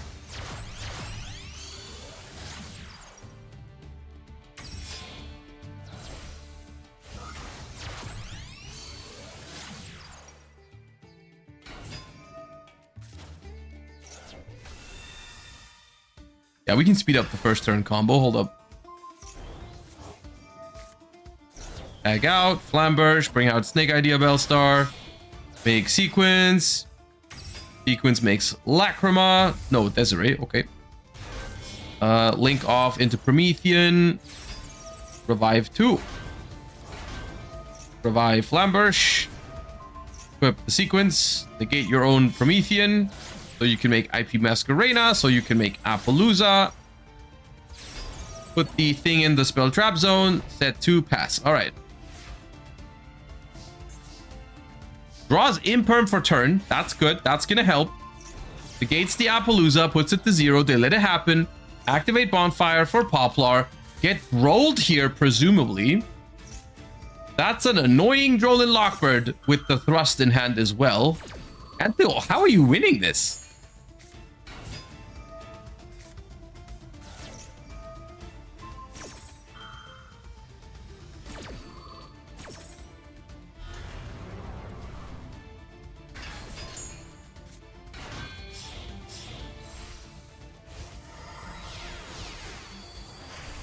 Fucho.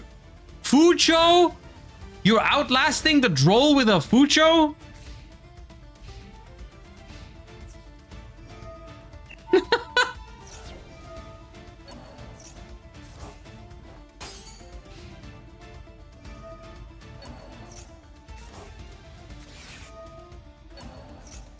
Okay, we activate. Why did you activate Cult by just like that?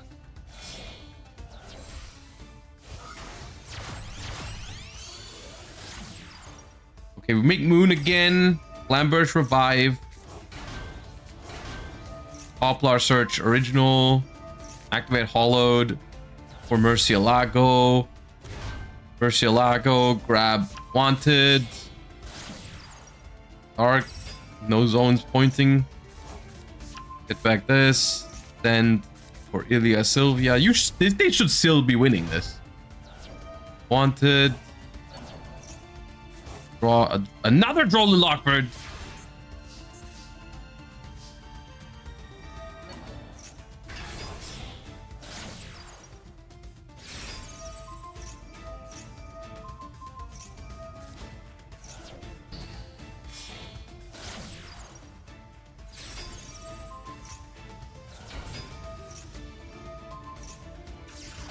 You're not trying to dodge? Okay. Ooh, the Fire King stuff is doing things in the damage step. Desiree can't stop that. Stuck. Link Haribo too late. Okay. It'd be like that. Rust for OSS. Now you get rolled.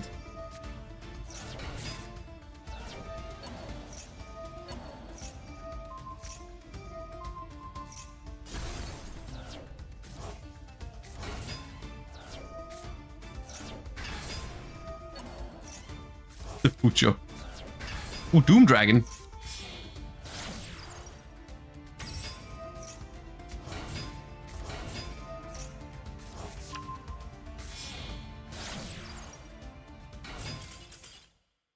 I'm not gonna lie. That was kind of cooking. That was pretty neat. That was a good replay.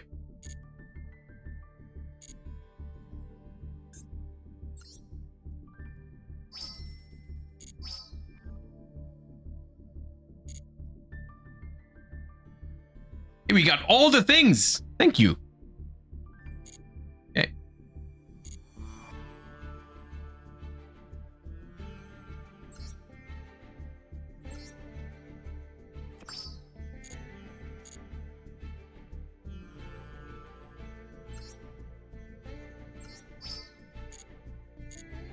All right, 3 more packs means alt art ghost spell for sure.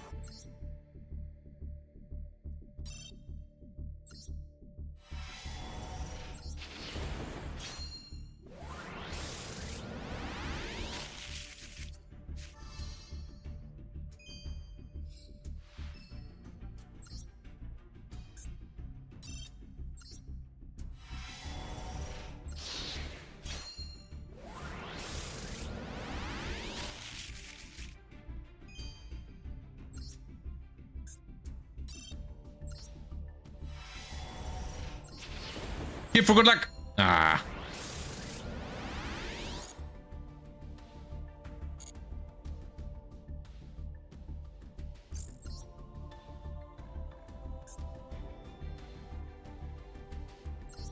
What royal did Jesse get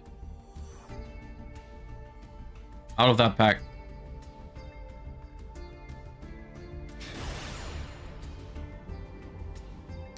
Baron? That's not even an alt art. I mean, that's a good royal, though. That is a good royal. I also got a royal out of the pack, though. I got a royal guardian chimera the other day, like 2 days ago, I think.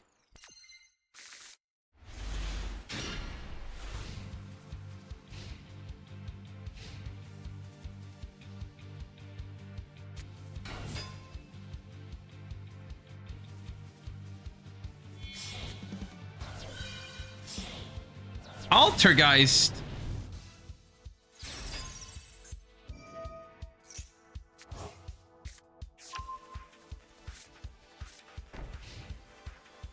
Okay, just Hextia. Sure. Ooh, the Flame Buffalo. I like that. I don't like having Sanctuary in hand though. That's kind of weird. Let's go ahead and activate Circle. Altergeist is full power in this event. Yeah, whatever you mean by that.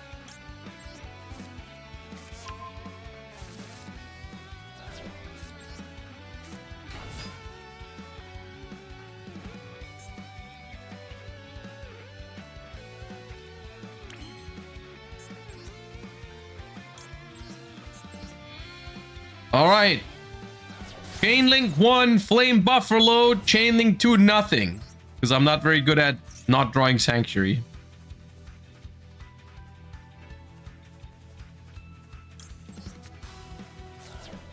Draw 2. Nightwing is up.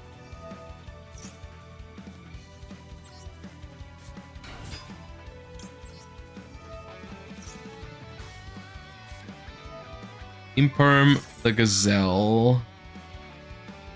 Not worth Book of Eclipsing, I don't think. Now, do they have Multi-Faker? No. Okay. So what's the point of making that Hextia then?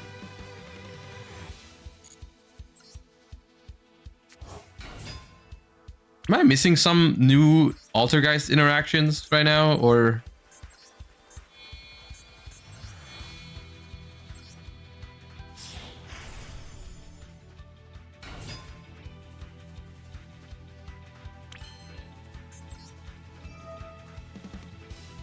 They're hoping you attack it. Oh, okay. Effect Valor on Stalio is fine. I'm not gonna eclipse that either.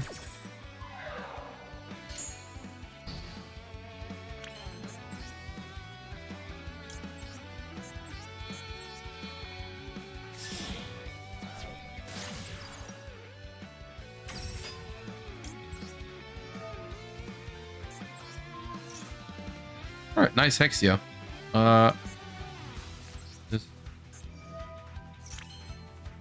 We do have to hop into our last round of Swiss, round number 7. Has just started, so I'm just gonna try and finish this game quickly, so we can watch the rest of the tournament.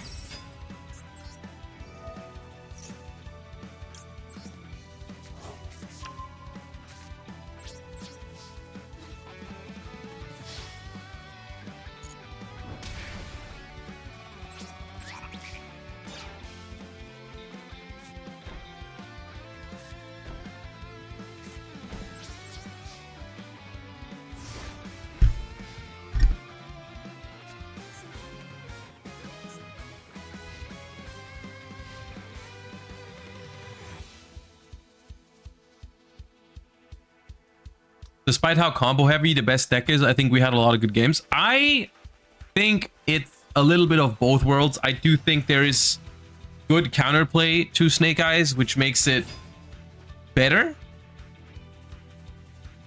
I'll just eclipse this. I don't know if this means anything. I don't know if that was smart, but I feel like they just can't do anything to that.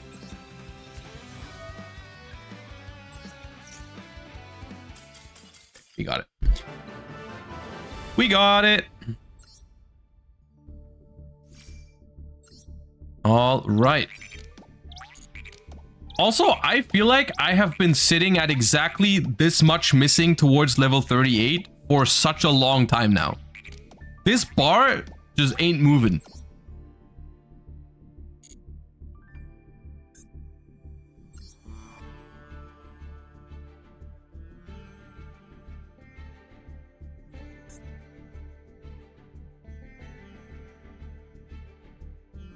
All right, last round of Swiss.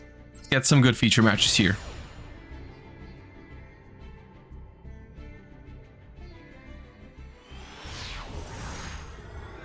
You haven't been playing that much, to be fair. I really haven't. I want to play more, dude. I really want to.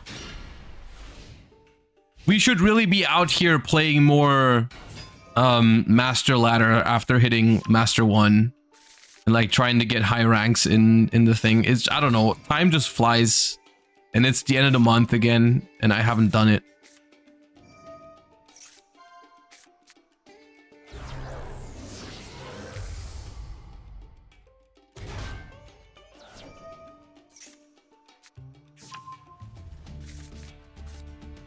Camera slightly angled. Now that you say it, maybe? It shouldn't be. Oh, no, not. I don't think so.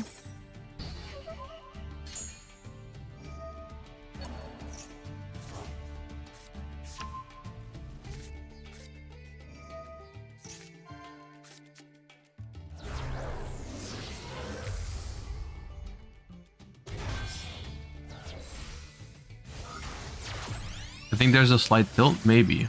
I don't know. Yeah, maybe.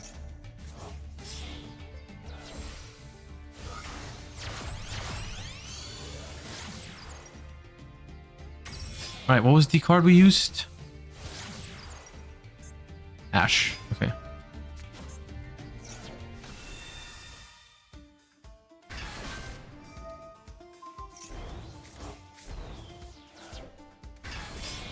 The Doomed Dragon is fixing some of these Fiendsmith lines. Interesting.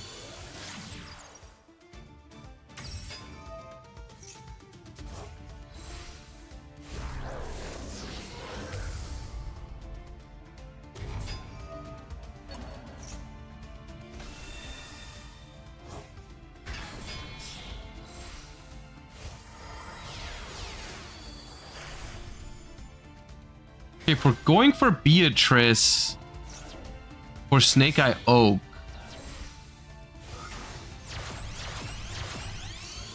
because we have been denied access to Flamberge so far, but this is going to be able to do it. So Oak is going to revive a second body, and then we're going to tag out into Flamberge. And then we can make Masquerena, I suppose. Oh, we still haven't used Engraver either.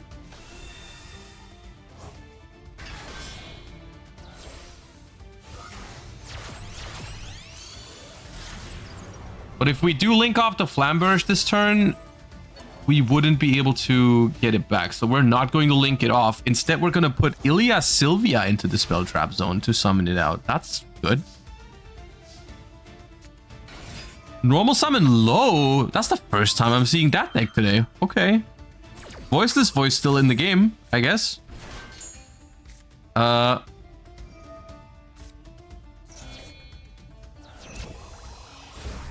a good super poly. That's a good super poly. I'm not gonna lie. But we are gonna lose the low here to Promethean.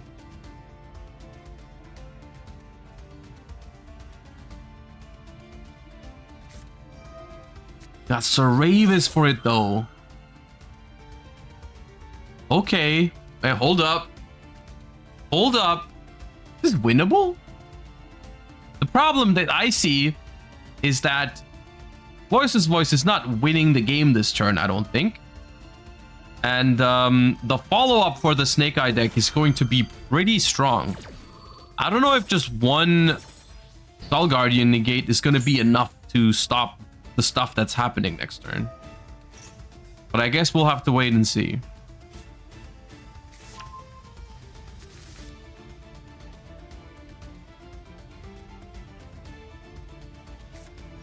Oh, nope, never mind. That's pretty brutal.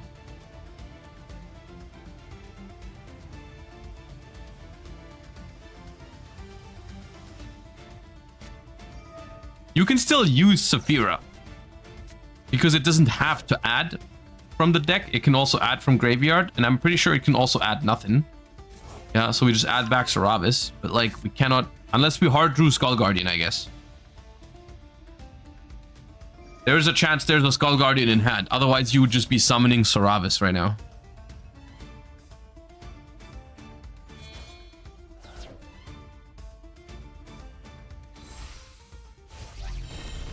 What is it? So Low comes back. I guess we can SP banish Flamberge, which is good for follow-up reasons. And then we have Saravis on the field. Maybe it's not impossible. Maybe it's not impossible. You gotta like banish this Flamberge, get it out of there for good. And then maybe the Saravis can keep you alive. The problem is they've got Fiendsmith for follow-up.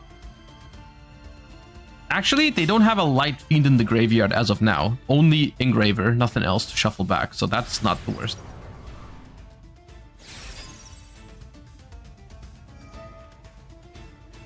So this Flamberge's gotta go though. And then we've got SP, Saravis, and a mysterious set card. Maybe we can make it work. Maybe. But like they've got Original in the graveyard. They've got Hollowed Azamina in the graveyard. They have Engraver in there. Like there's a lot of stuff that they can do this turn.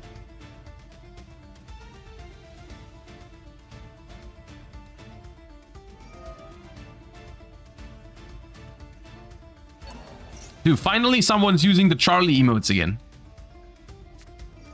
Okay, we got Radiance. Use the effect now has been selected. Okay.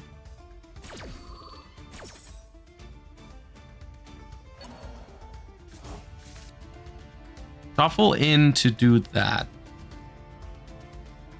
Why not do that up later? What are you trying to summon? Because that's Saravis. What does that do? You already have Saravis.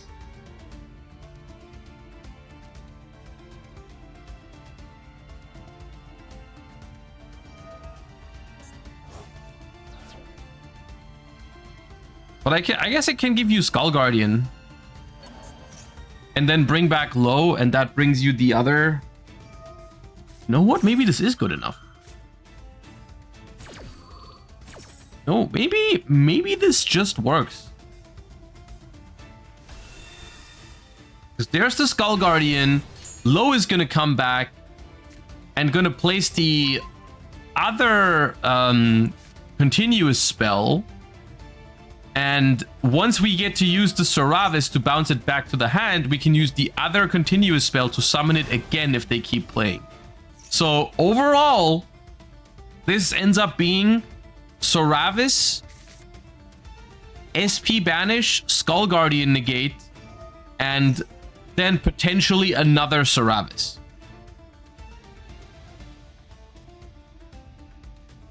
All right, Hollowed Azamina is activated.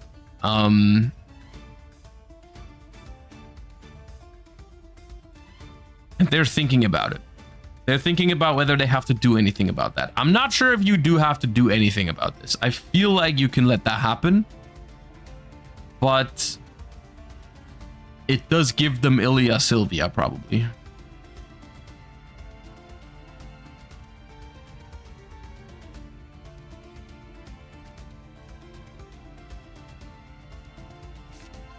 It does give them Ilya Sylvia. The thing is, like, I don't think you want to use your Omni for that, right? Because you can just use SP on that. If they keep playing, just use SP, try to banish the Ilya Sylvia, and then you also trade. I think you'd rather trade that with the SP than with the Skull Guardian.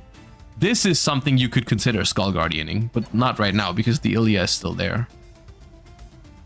But like, you could SP banish the Ilya Sylvia now, and then you're probably fine. Because like the Snake Eye plays are so much less threatening when there's no Flamberge in the mix anymore, right? The Flamberge is banished. So what are they gonna do? Link with the Snake Eyes monsters? Then you're just gonna Saravis that, right?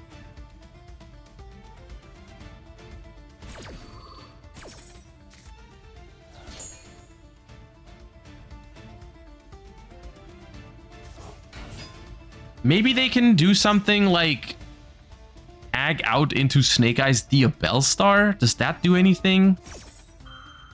I'm not confident that this is something you have to Skull Guardian, but okay. I don't know if that was necessary, but they have chosen to do it.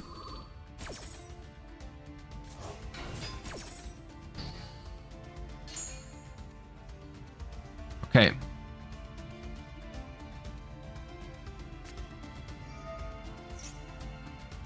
Now the Tract gets them the Lurry. And that's going to be Light Fiends in rotation for Engraver.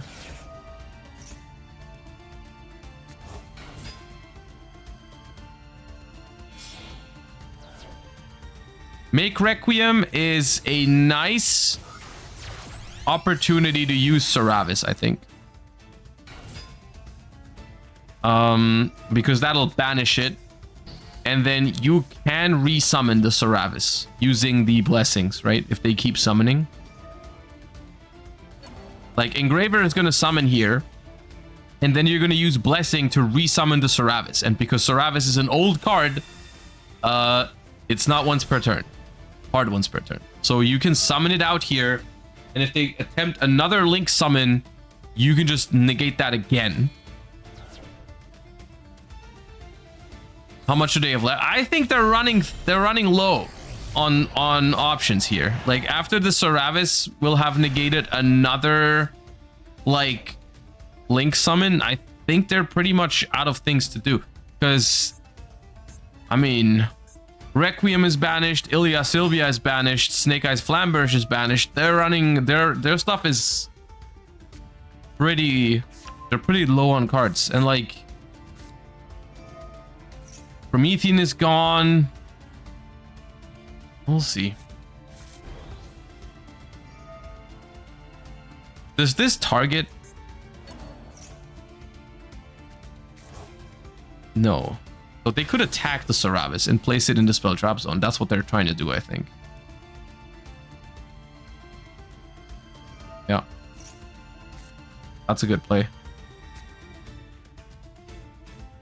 And now main phase 2 makes sequence. But at this rate, we gotta talk about the follow-up that the Voiceless Voice deck has now. Because they got all 3 continuous cards enabled. And the Skull Guardian is still on the board. And it's still untargetable. Like, I think Voiceless Voice just wins this one on follow-up. Ita. Alright, I will say it. There is a way they could lose, which is the fact that there is, at this point, 2 minutes and 30 seconds. And Voiceless will have to do some damage within that time.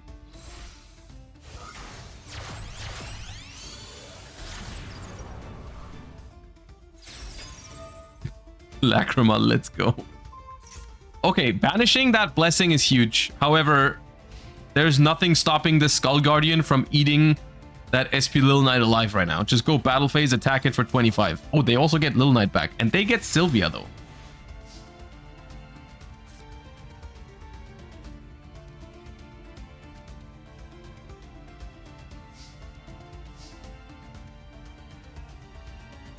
Alright, battle phase. I mean, yeah, Skull Guardian attacks Sylvia. SP attack SP. Ahead in life points. Establish your stuff in main phase 2. I think we're fine. I think Voiceless Voice takes down the Snake Eye deck here. Going second, I might add. And yes, they had Super Poly, but that was still an uphill battle, I feel like. That was impressive.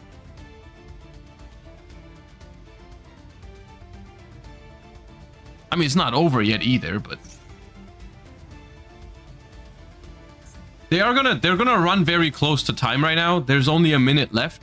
However, I do think with the way this game's going, I think the Snake Eye deck is just running out of stuff. I think this is a game that the Voiceless Voice deck is winning regardless of any sort of time concerns. Because, like, what does Snake Eye really have left?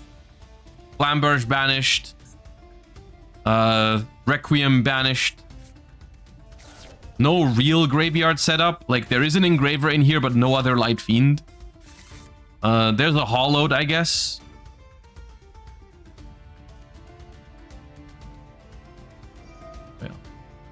What does the Snake Eye Fusion even do?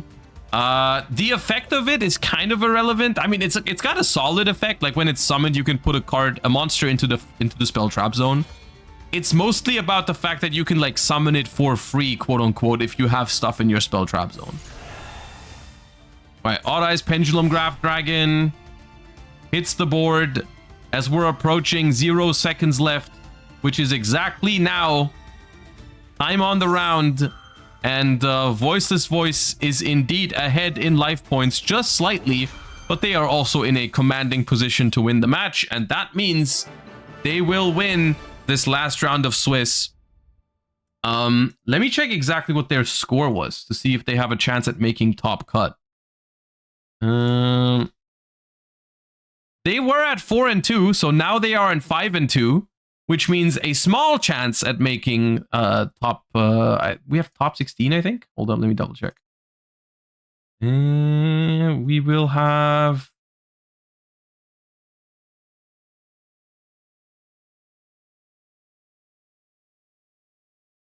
Top 16, yeah. So they do have to hope for tiebreakers a little bit, because the way it works in these Challenger Cups is you're always guaranteed to make it if you go undefeated, or you only lose once. If you lose twice, you gotta get a little lucky with tiebreakers. So I think they are not completely out of it, but they are also not guaranteed to make it into the top 16. All right, you guys.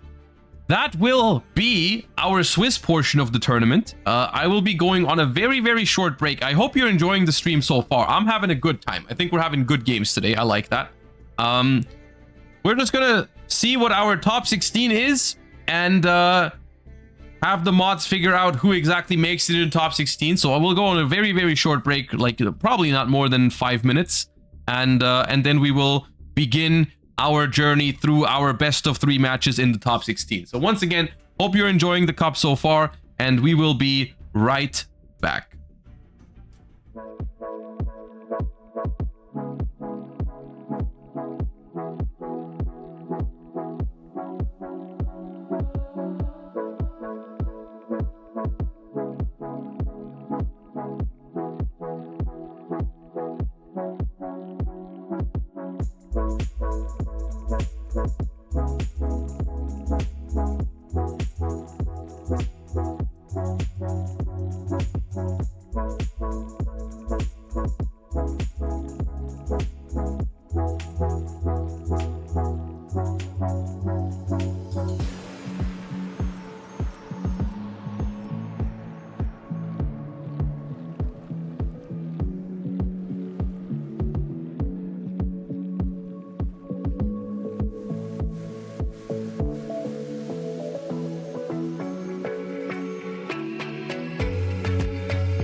All right, we have our top 16 ready to go, everybody, which means we have 4 more matches before we crown another champion of the Challenger Cups. Unfortunately, our voiceless voice duelist from round number 7 did not get fortunate enough to be in top 16 with a 5-2 record. It was in fact only one player that made it into the top 16 at 5-2. So the only way to be safe was to go 6-1, which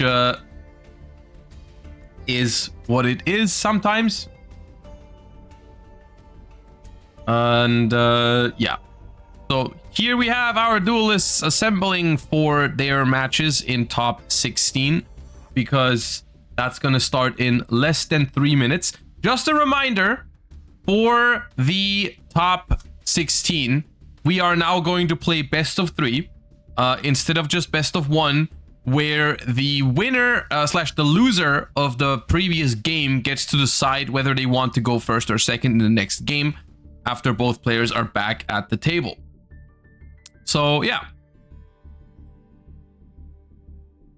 how is the top cut looking? Give me a second. I can show you a screenshot of the top cut.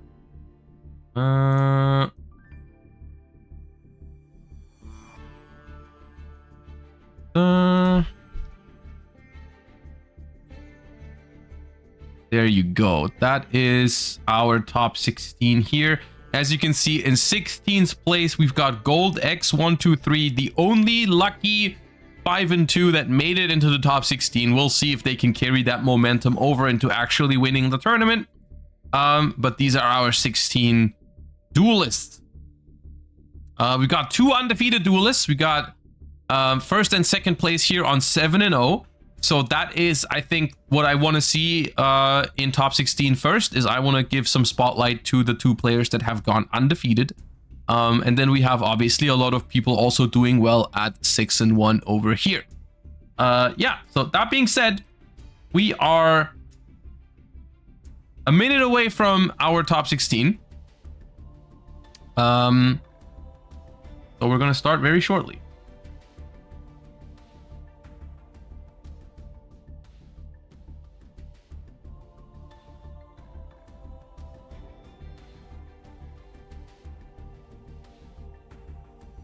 I lost to hybrid in round 7. I mean, you're still in. That's all good. Don't worry about it. All right. I say, why don't we go and hop into table number 4, which is our first place in Swiss, 7-0 undefeated, versus our one lucky 5-2 finisher that made it into the top 16. I think that's the one I want to watch for the first match of top 16 that we're following. That sounds like fun. And your guys' timer has started now. Top 16, you may begin. Good luck, duelists. And we shall spectate table number 4 as soon as it begins.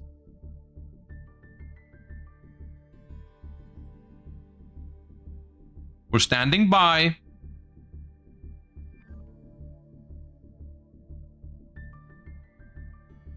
Here we go.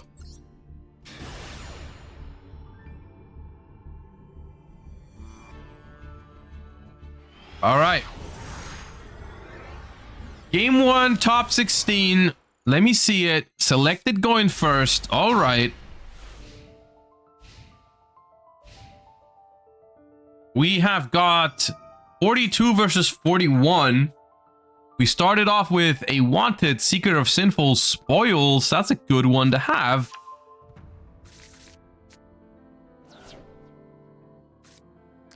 Going to send a Diabell Star for another Diabell Star. Classic.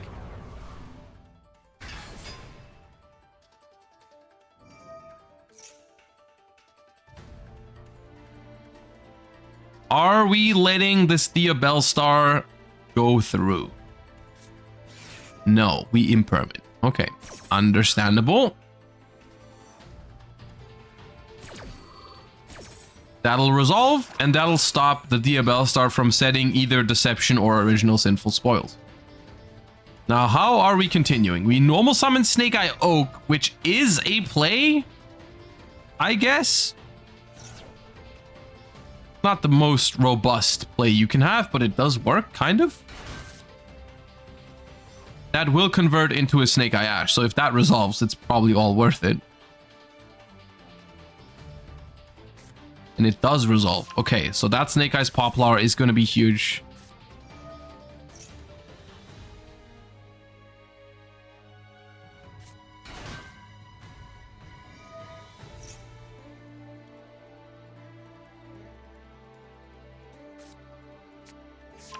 We're going the safe route here with the Divine Temple, not going for the original.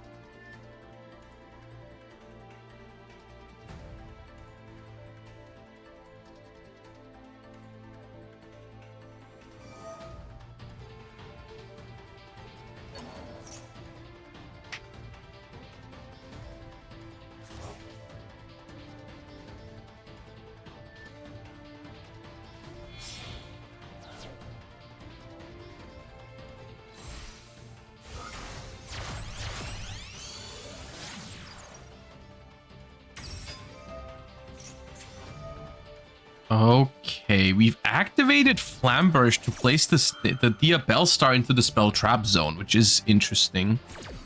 I wonder if that means we're playing Snake Eyes Doomed Dragon. I would guess it does, because you really want a second one in the spell trap zone here, it seems like.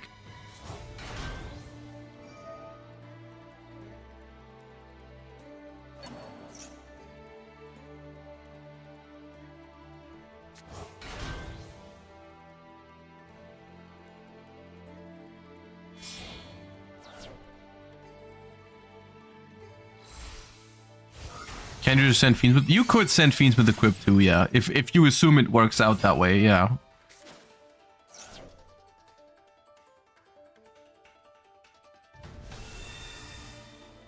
Alright, so that is 4 monsters on the board right now. I kind of think we could just see an Appaloosa here. But we might also just do some other stuff first. It looks like the opponent does not have Nibiru, in fact. I will say, I feel like Nibiru a lot of times today would have been really good. But I haven't seen a lot of people use it. Maybe they just weren't lucky and didn't see it.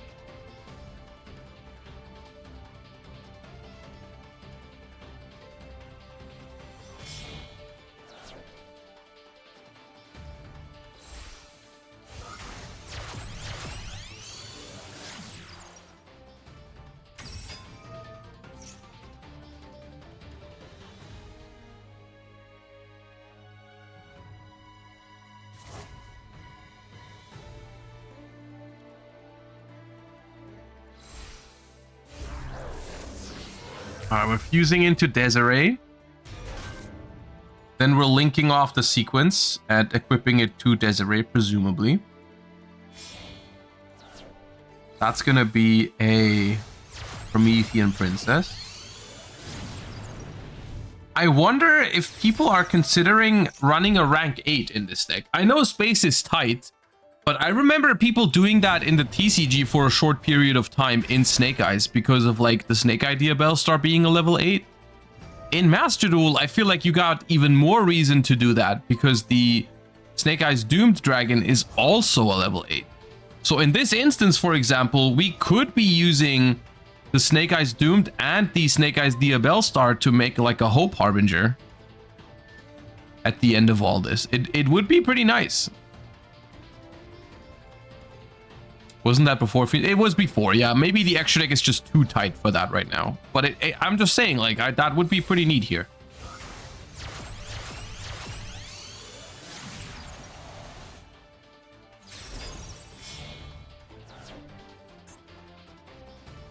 Oh.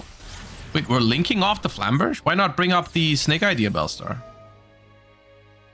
I guess we can place the Flamberge into Spell Trap Zone too. That's kind of fine. Either way. Oh, okay.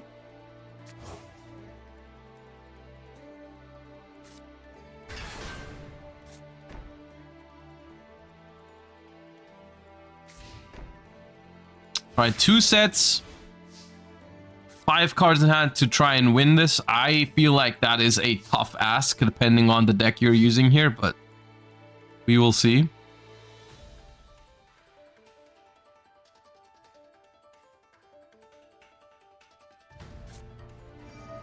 Got Bonfire, so we're trying to break it with Engine. That's rough.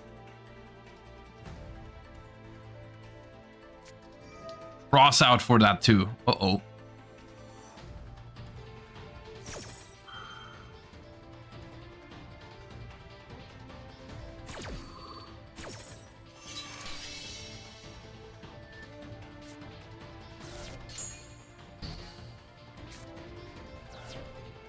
Yeah. Snake Idea Bellstar for Dia Bellstar. That'll just get Appalooza'd.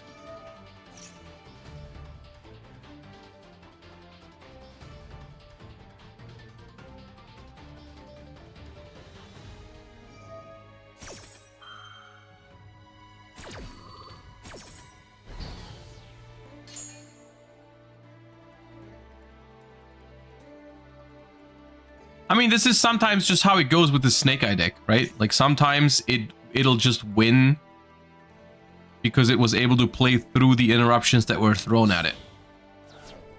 This is the kind of matchup where you really want to, like in the Snake Eye Mirror match, it's more about like stopping your opponent from getting to this point.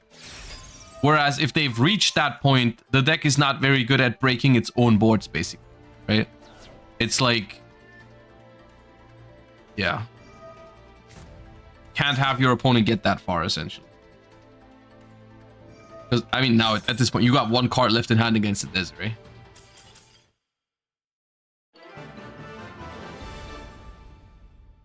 All right, and that's game one. That is game one, but once again, not out of it yet.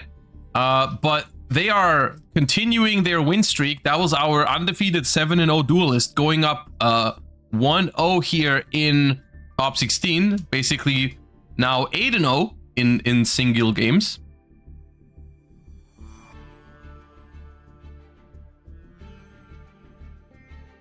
Thoughts on playing Sphere Mode in Master Duel at the moment? It's not bad. As you can see, if you go second against Snake Eyes, you will have 3 things to tribute almost every time. However, you still need a pretty good game plan for what you're trying to do after that. Like, one singular Sphere Mode is not going to solve all your problems against this deck.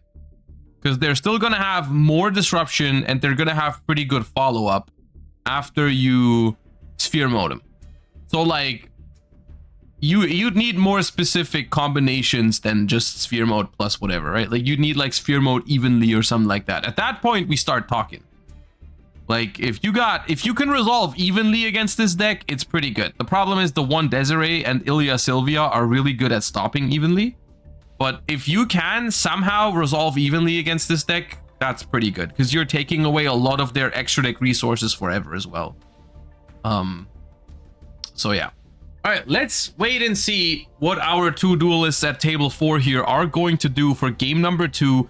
Once again, Gold gets to decide whether they want to go first or second now for game 2, and they both are allowed to switch their decks to other things. So that's where the mind games come in. You know, do you want to just queue Snake Eye again for going first? Do you maybe want to throw your opponent off by queuing Tenpai? A lot of different options. The only way to find out is to watch and see what they do. Yeah, evenly droplet is like essentially what you could do. At the same time, that doesn't work if they decide to use the Ilya Sylvia, right? Because that tributes itself, so you can't droplet it. So if your plan is to really break the board and play like no interruptions, then you're gonna probably deal with Ilya Sylvia plus Desiree, and that's rough.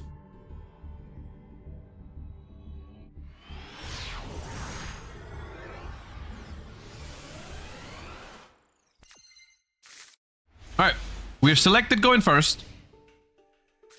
We get Puruliat in the draw phase.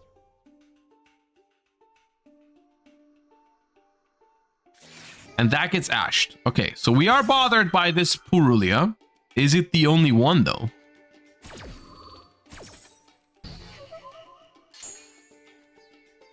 It does not... I don't think this necessarily means it is Tenpai. They could also just be a normal deck that was expecting to go second. But it could also be Tenpai.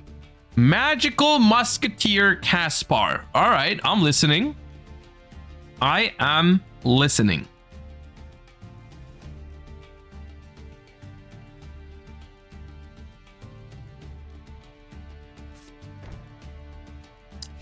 I am sad.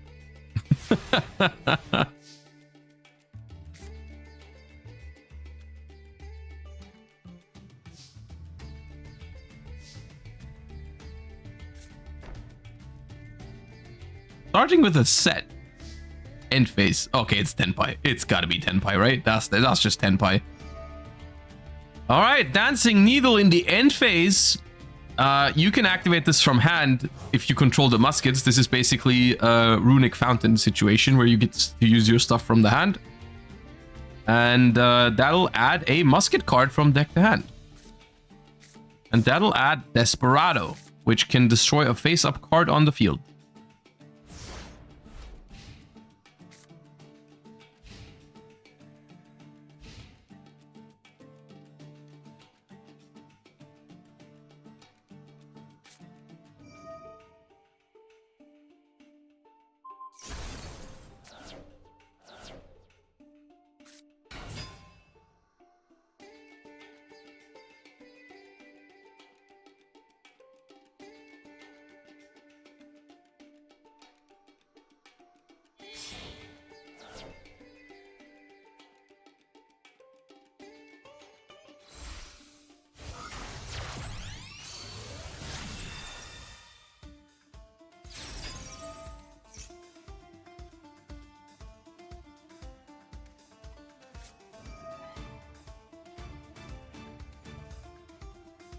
Uh...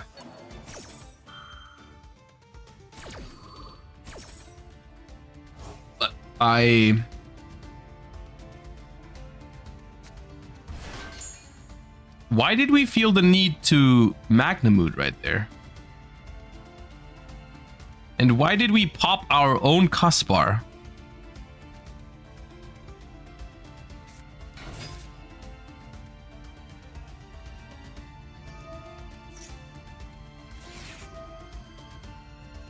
We just gave him a super nice target for this Imperm that is conveniently in the column of the Starfire. We are getting Super Poly though.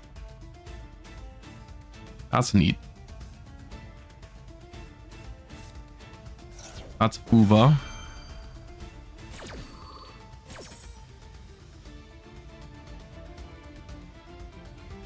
Maybe they thought it was any card. I guess maybe, yeah, maybe they didn't read it properly and thought it destroyed any card and they wanted to destroy the set card. I guess that, I mean, that must be what happened, right? Otherwise, there's no reason to do that. They probably just misread the card and thought that Desperado said target any card on the field. Is what I interpret into that. All right, the Super Poly is fusing those two into a Garura. And the Imperm is going to negate the Magnamoot. And now we're in the end phase. And somehow we've lost all of our cards.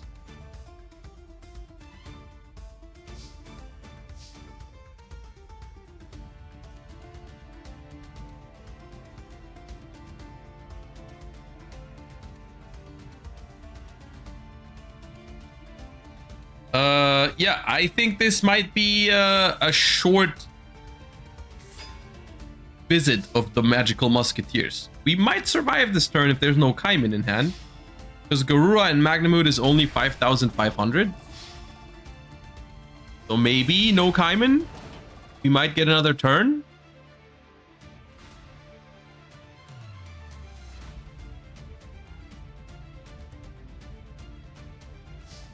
Oh, okay.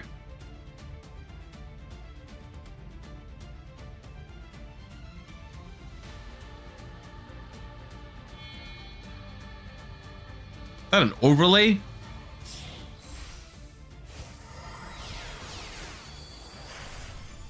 Beatrice.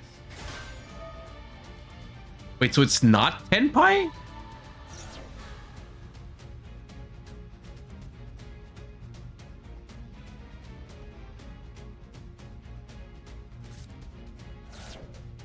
It's not Tenpai, okay.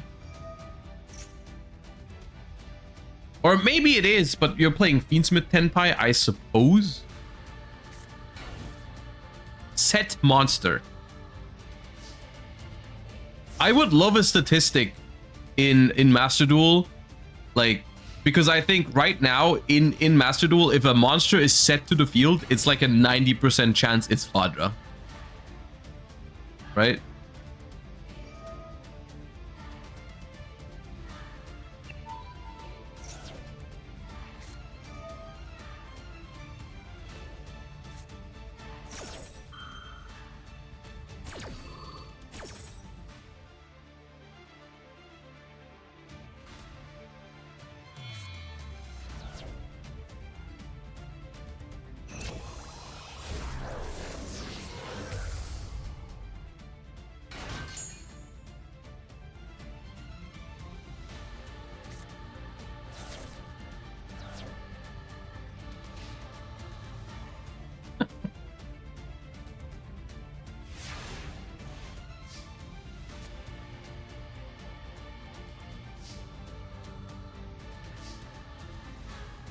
Throw me the Fadra. No, not the Sang. Just flip the Fadra and attack. Okay. All right, well, our undefeated duelist remains undefeated and moves on to the top 8. Congratulations. And yeah, today we learned that Magical Musket Desperado does only pop face-up cards anywhere on the field. Let's check in with our other undefeated duelist, Hybrid.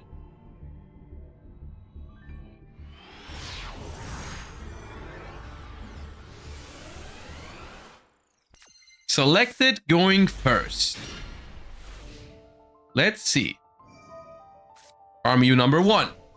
Resolves. Primera. That doesn't care about Charmies. Hey, wait. Centurion? Okay, I'm listening. Send Ghost Ogre.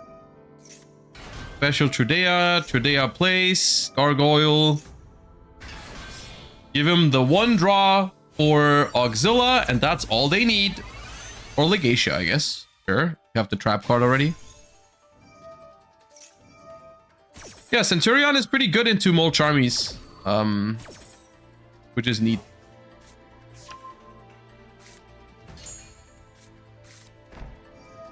Set 2. Place with Emblema. End phase. Another Primera is placed. Alright, solid. Main phase. Bestial Lubellion. Or Druis Worm. Druis Worm attempt to banish the Ghost Ogre. Now Primera and Trudea are summoning out. Oh, you did both in the same chain. You're not supposed to do that. Just toggle on and bring out one after the other.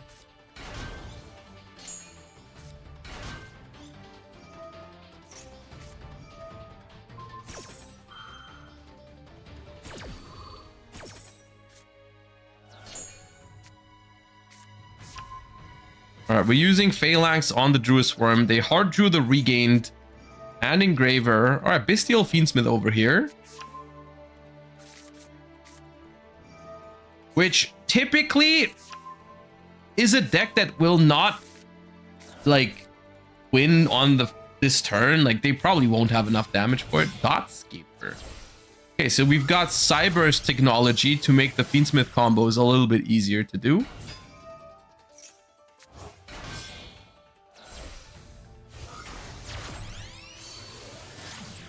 So we go for Link Disciple and Link Devotee to get to the 3 bodies necessary. Draw a card, put 1 back, get 2 tokens.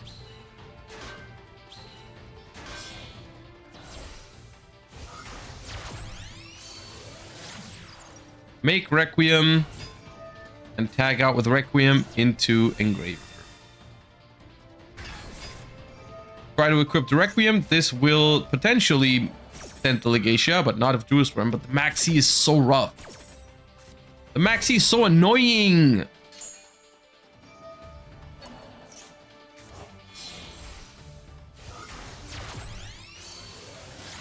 Make Linkuribo. Make Sequence. Oh no, make SP. Okay.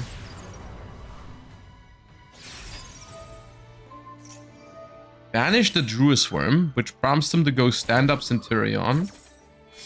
These two potentially turning into Baron or Dispatter. Chaos 8. Oh wait, no. Dispatter needs a Dragon Tuner, right? So you couldn't do that. Wait, no, it doesn't. It needs a Dragon non-tuner. Could have been Dispatter. Alright, banishing the Trudea. Banishing the Regain.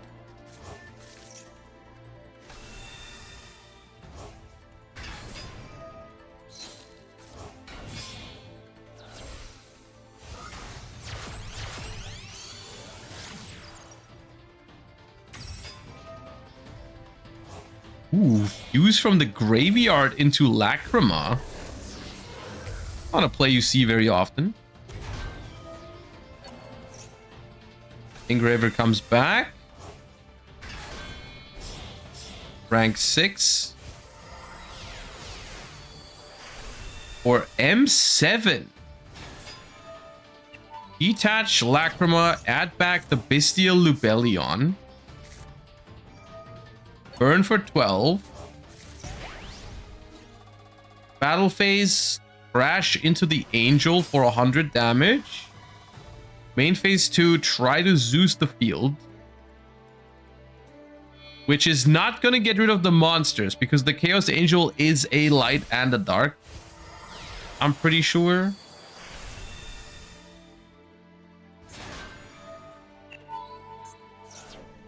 So it'll only get rid of the set card and the Primera, but you might as well imperm it, I guess. Yep. Okay. We're on 7 cards in hand, but we haven't really managed to deal with the board in any way, shape, or form. We are in the end phase. We're gonna have to discard a card to hand size.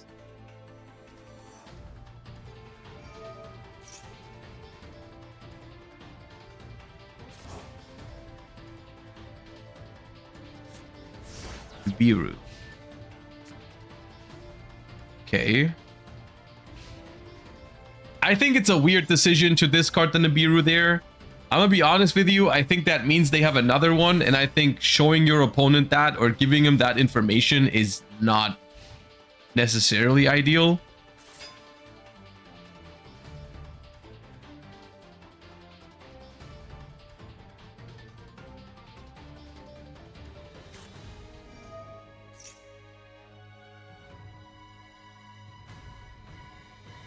Because Centurion is the kind of deck that if you know Nibiru is there, you can probably play around it quite well. Nib does nothing though. I mean, they have 7 cards in hand. Surely they have there's a small chance that Nibiru will do something, right? A small chance.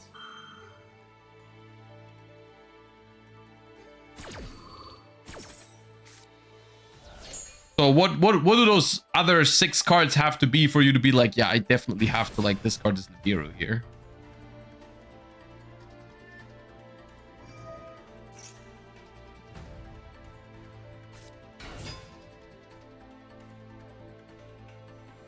Can't do any. Yeah, that Chaos Angel is a problem. That Chaos Angel really is a problem. Effect Veiler. I mean, okay, you might as well, I suppose, because you can't Veiler Synchros. Yeah, that Chaos Angel was just so powerful. So even though we got all those extra cards off the Max C, we just could not beat that Chaos Angel. Was that game 2 or 3 or 1? Hybrid versus TT9911. That 1-0. Looks like that was game 2. And they are now going into a game 3. Okay, I would like to see that. I would like to see that game 3.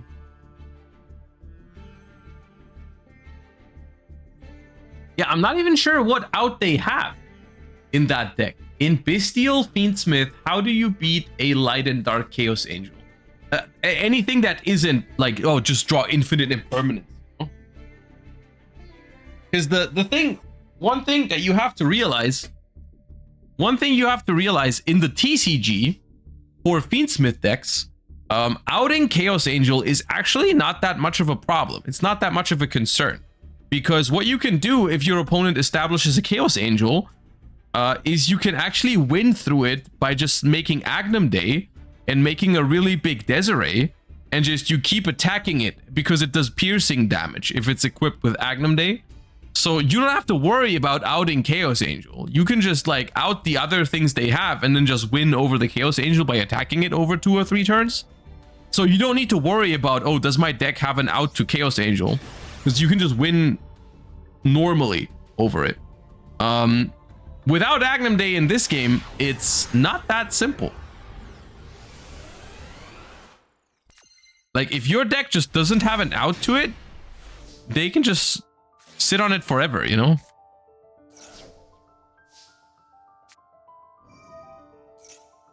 All right, so we have resolved a Max C here. And the Kashtira Unicorn is added by the planet. So how much are we committing into this Max C? We've committed 1. We grab Kashtira Birth. We have Bestial Lubellion.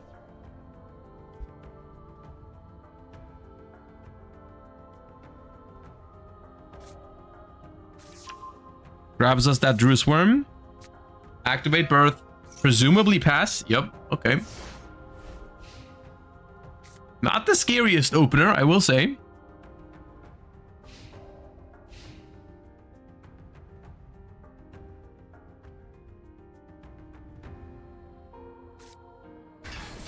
And they have their own unicorn to counter.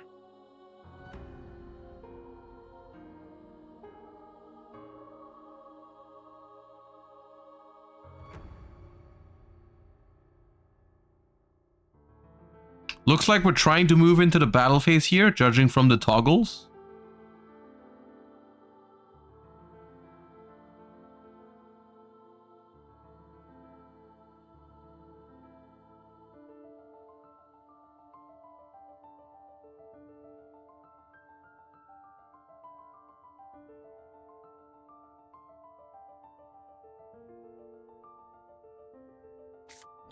Effect Veiler on Kashtira Unicorn.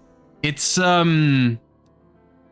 surprisingly annoying now that we put Unicorn in defense position, which otherwise it would just be bigger than the opponent's Unicorn here. But now in defense, they can just attack it.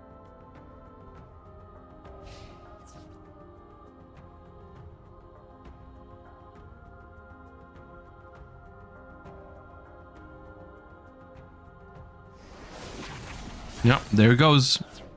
And that's going to turn off the Unicorn Extra Deck Rip and the Kashtira Birth. Funnily enough, they also had their own planet.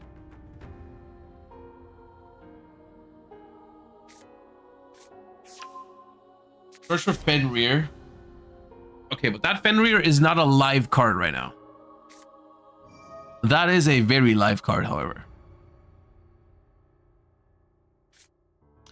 I'm gonna be honest with you, I'm not sure if I love that Effect Veiler in main phase 1. Because I don't think they were gonna use the effect on attack declaration anyways. Of the Unicorn.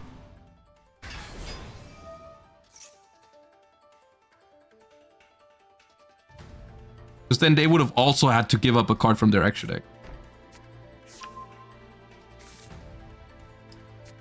Weren't we watching Fiendsmith Control versus Centurion? Yeah, but they can switch up their decks in between games. It's best of 3, and they can play different decks for individual games if they want to. Which always brings an element of mind games into it. Why not send Wraithsoth? Because they want to do exactly this. They want to free up their board to summon the Fenrir.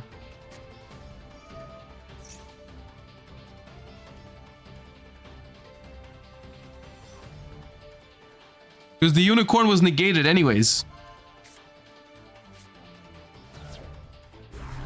Don't worry, they still get value out of this Wraithsoth if they want to. They can send it for original Sinful Spoils if they feel like it later.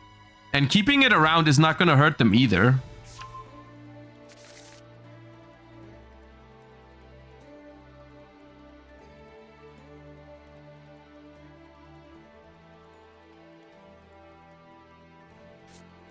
No, there you go.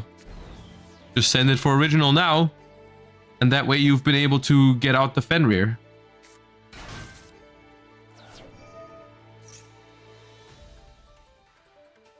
You played Rescue Ace Fiendsmith yet? Not myself, no. I've seen some people use it though. It seems fine.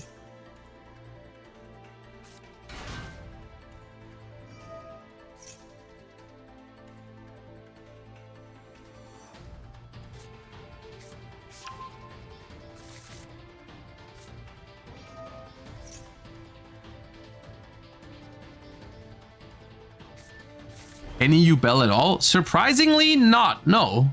Yubel, despite being very powerful on paper, somehow everyone seems to be preferring Snake Eye combo variations over Yubel.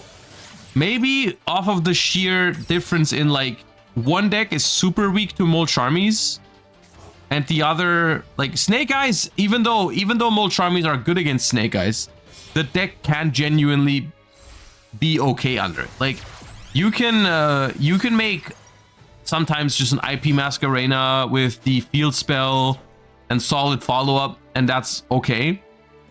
Whereas like Yubel doesn't really have that kind of thing. Like the only thing you can do is Phantom Pass under Molcharmy, which is typically not good enough. And then consistency. I don't think Yubel is that inconsistent. I feel like it would still be fine consistency-wise. It's not its biggest concern, I think. It's just that the two decks, Snake Eyes and Yubel, are operating on a very similar axis. They're trying to do very similar things, right? They're trying to make very, very powerful boards that the opponent is not able to get through. And in that sense, if someone is trying to play a deck like that, even if one is only slightly better than the other, I think the majority of people are going to pick that deck, right? Like, even if Snake Eyes and Yubel are trying to do the same thing, and Snake Eye is even just like 2% better at doing that, then why wouldn't everyone pick Snake Eyes over Yubel in that sense? Because their play style is rather similar in terms of what they're trying to achieve. So I think that's why Snake Eye is a lot more popular than Yubel, even though the difference in power I don't think is that large. Like, I agree Snake Eye is slightly better, but I don't think it's like miles ahead or anything like that. Overall.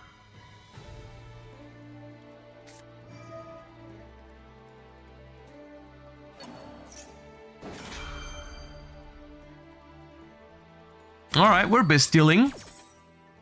We're banishing.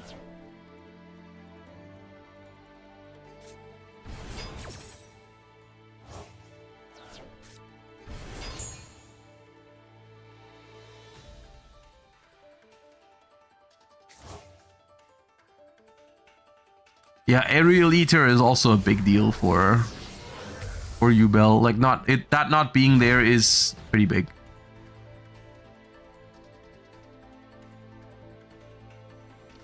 Right, so we summoned out both of these Bestials at the same time, the Baldrake and the Druid Worm, meaning that we can actually use the Baldrake here to banish the Fiendsmith Lacrima and also trigger the Druid Worm in the graveyard. Which means the Fenrir should not target the Druid Worm here because that's going to be attributed anyways, but we can banish the Birth. And we also trigger the... We're triggering Divine Temple to summon our opponent's Kashtira Unicorn from the Spell Trap Zone. That's evil.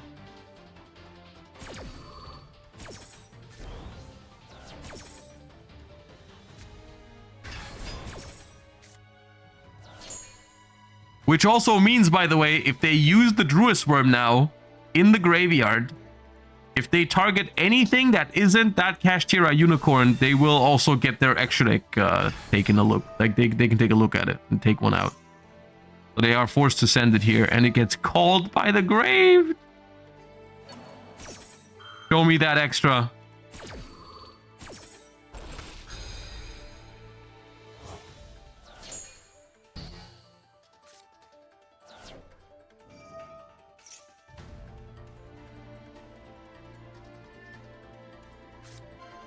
Goodbye, Requiem.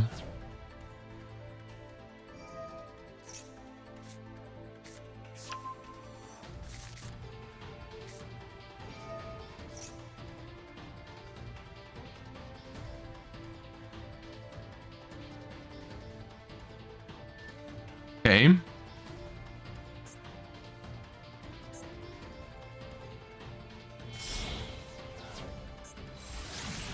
There's Appaloosa.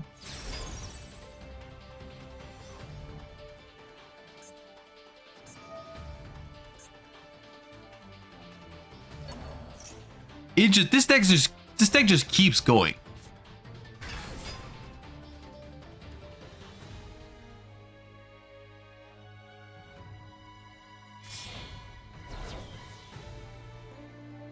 I thought both were pretty on par, but the Yubel two-card combo is way better. It is better at the same time. Here's the thing. When you look at what the Snake Eye Azamina deck can end on, if it's able to push through the opponent's interruptions, you still have to ask yourself the question, like, do you really need more than that? Do you really need... Is the quality of the deck really defined by it can do more than that? It's just like, as long as your deck is doing enough to win those games, then it's not necessary to go even higher, you know? And I think at that point, like, the Snake Eye deck just does enough. Okay, that's funny. The Lurry is in the graveyard. It has to activate, but because Promethean is on the field, it cannot come back. Oh, we're playing Ambler Whale still. Okay.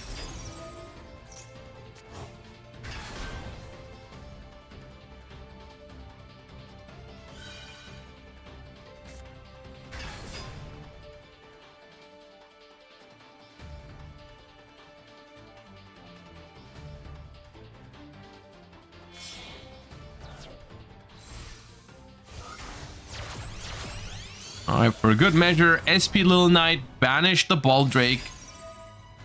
And then finally pass over to the opponent. 2 cards in hand versus SP Appaloosa, Promethean Princess, Flamberge, Fenrir.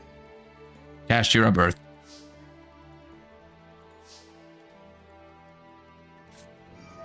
That Lubellion is not going to cut it. As much as I love the Bestial Lubellion, that is not it.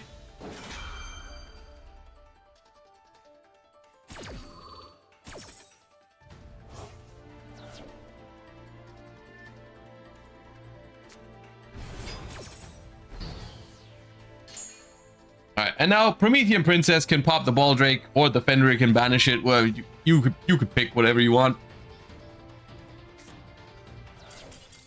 And that is going to be GG. We have Hybrid moving on to the top 8 as well.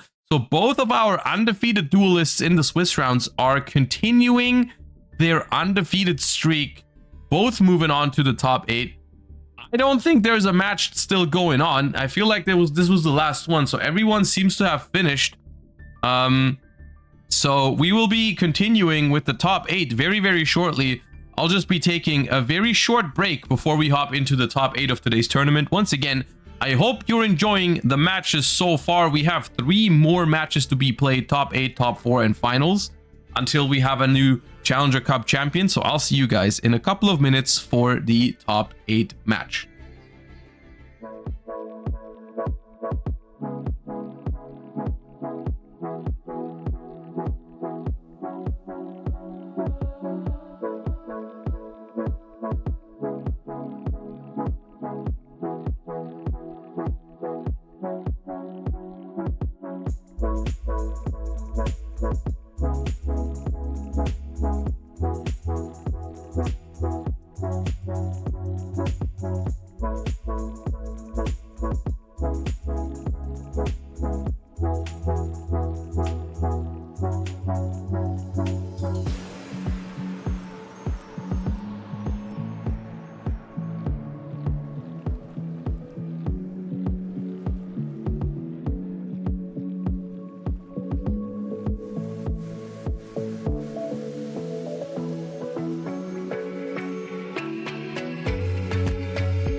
All right, and here we are. Short break as promised. Our 8 duelists of the top 8 are already at their tables, and we're gonna see who is gonna make it into the top 4 relatively shortly. And now it's your turn to tell me which of these 4 matches you guys would like to spectate first. We're probably gonna have a chance to check out at least another one at some point, but I'm personally thinking like we should go table 1 or table 2 because we spectated Luvacy and Hybrid in top 16. So maybe we go, let's go table 2, right? Abo versus Jordanian. That seems fine. Let's see if Abo is still on branded. Oops. For this one. All right, let's see.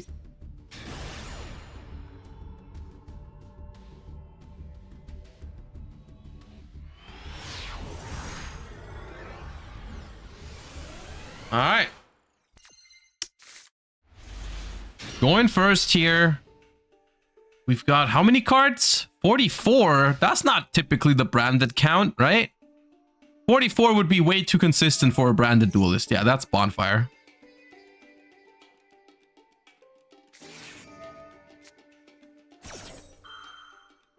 It is still in good fashion to still open a Ash Blossom versus a branded, usually a branded player. And they would obviously have it in their DNA to draw an out to Ash Blossom. So all of this makes sense so far.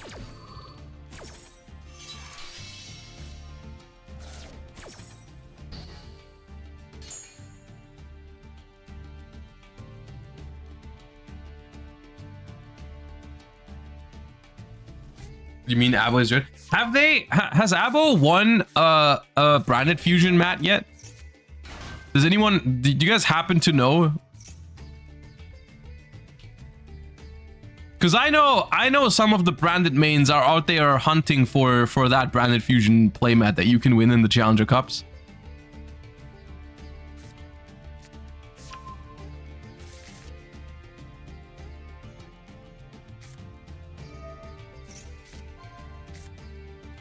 Because for this tournament, the branded fusion playmat is actually part of the top 4 pricing already. So if the winner of this match is going to receive, among other things, the branded fusion playmat.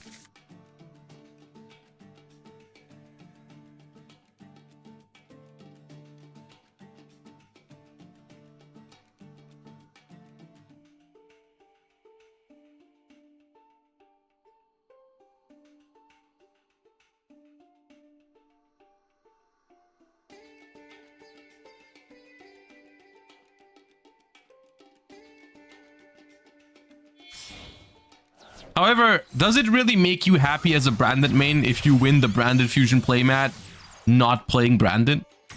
Those are the kind of philosophical questions I'm asking myself right now.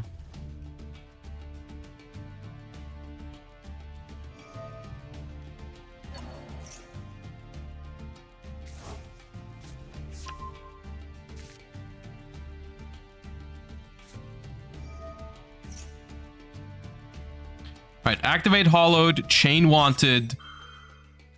I just want this play to be punished by Ghost Bell one time. It's so good if you can do that.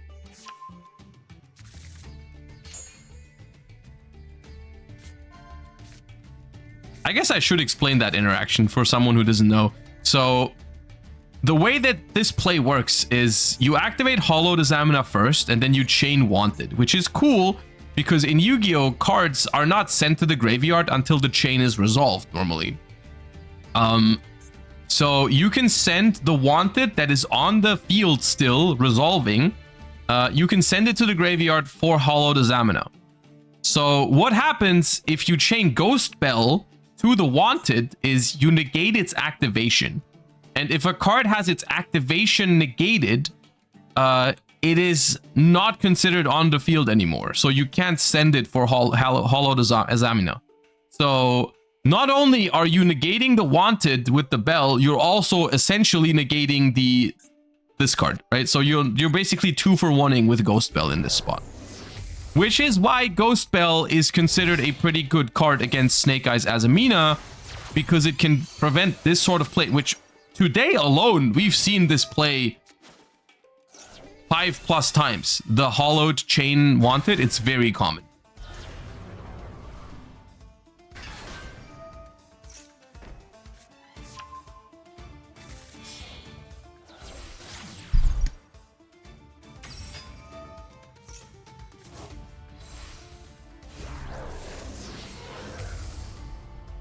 Common with Wanted at 1 is crazy. I mean, the standard combos, they search Wanted, right? That's why. The way you normally go about it is you activate Deception, search Hollowed, summon Murcielago, search Wanted, link off the Murcielago, add back the Hollowed, activate Hollowed, chain Wanted. That's how it typically goes. Right?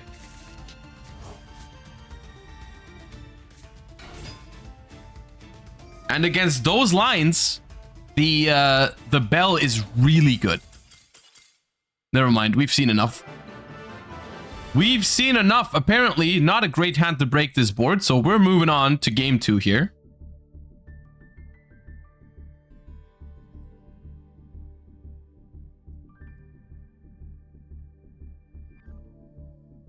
It's the most efficient play, but you can technically avoid it by sending original instead.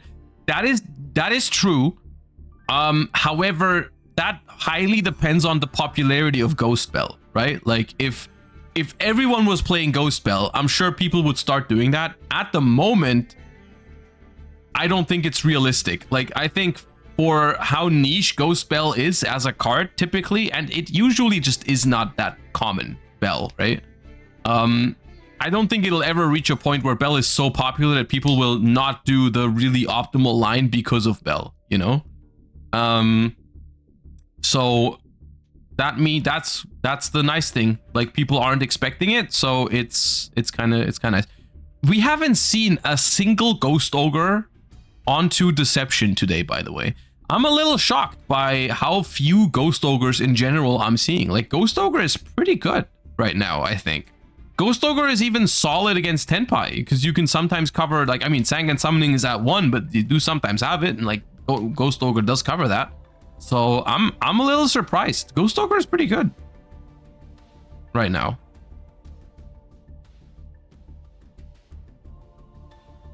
I legit only remember one player playing Ghost Ogre the entire day today, and that was one of the Tenpai duelists earlier.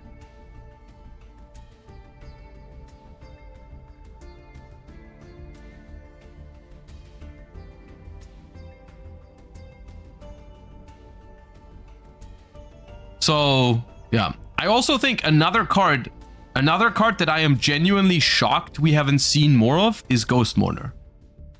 Ghost Mourner is a phenomenal card right now because of the relevance of Dia Bellstar again, right? Like, every time Dia Bellstar is super popular, I think you should consider playing Ghost Mourner more. Like, of course, Veiler and Imperm are usually better than it, but like, I think this is the kind of format where you could really consider playing more copies of that card. At this point, what hand traps aren't good? I mean, against the Snake Eyes Azamina deck, genuinely, most of them are pretty good.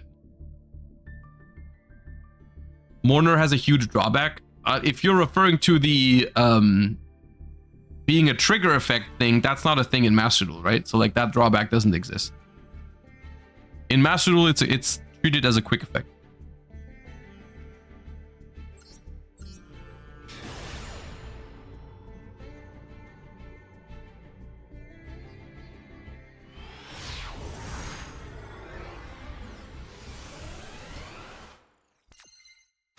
All right, game 2. This time we got Jordanian going first. 40 versus 40. Chimera, okay.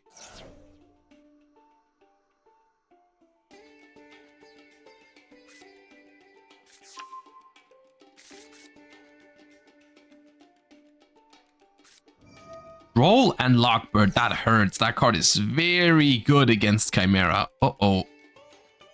Uh-oh. Cross out. Okay, we came ready. We came prepared. We got cross out for Droll.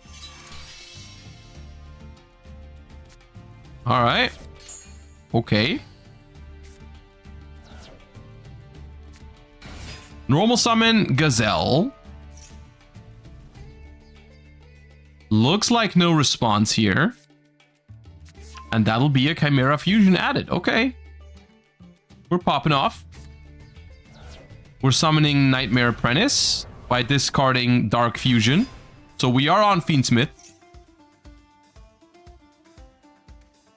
It's funny, I just noticed the card that leads you to the conclusion that this deck is a Fiendsmith deck is Dark Fusion out of all things.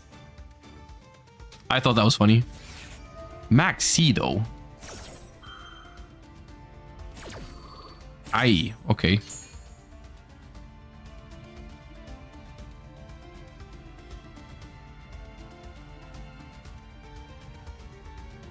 All right. So the thing is, while this is good, I do think that the Chimera deck can probably function okay under Maxi here. Like you don't have to commit much more here. Like we already have Chimera Fusion that we can add back from the graveyard and set, which is a solid interruption. We can also send... Can we send anything neat here with the Chimera? I guess we can maybe set up Diabels if we play that still. All right. All right. Barrier Statue of the Abyss. That's also pretty scary.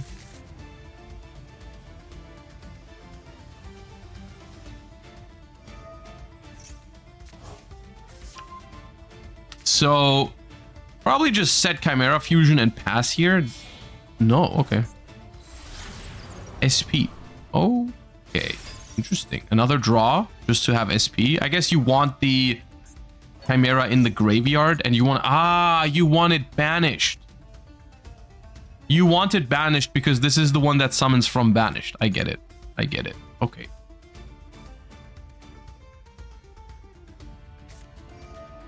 And that's why we effect Baylor it.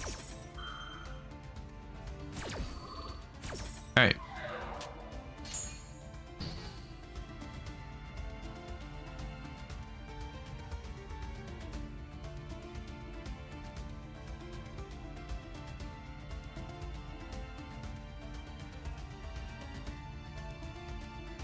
Yeah, I don't know how I feel about Barrier Statue of the Abyss, to be honest.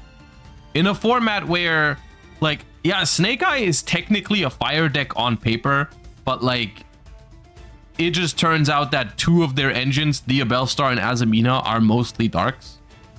So, they just inherently have a lot of outs to it.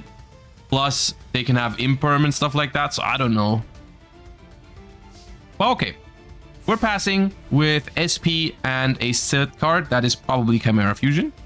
And we know there's at least one more monster in hand. I don't know if we know that there's two.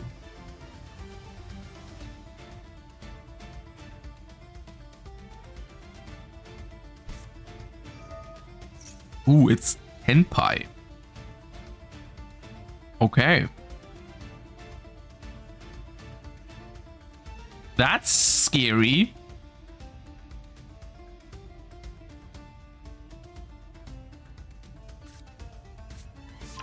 We go Kaiman in the draw phase to add a Pydra.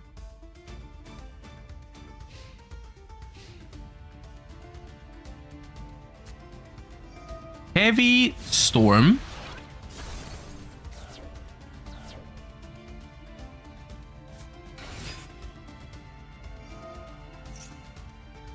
And that would just be it. Honestly, if there's no further disruption in hand.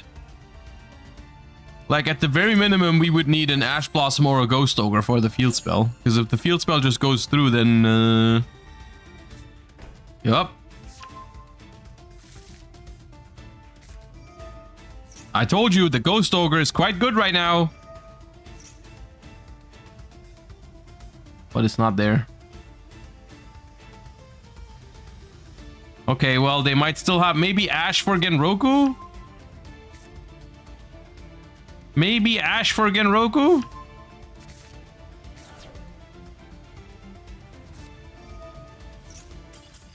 Nope. Alright, and that is the end of the tournament for Jordanian. Quick 2-0 here in top 8. Unfortunate games. Congratulations to Abo, though, for making it to top 4. Winning the Branded Fusion playmat. Not much to be done there in that game, probably. You know, you're under... You have the cross out for the Droll and Lockbird, and then you get Max Seed and Effect Veilard, and they got Heavy Storm, and they got Hydra. It just be like that sometimes.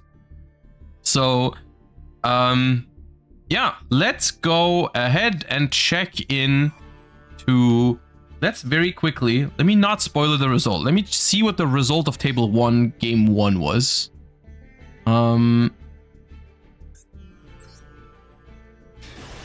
Because then I saw them just start up Game 2 here. So we'll quickly check what happened in Game 1, and then we'll go into Game 2.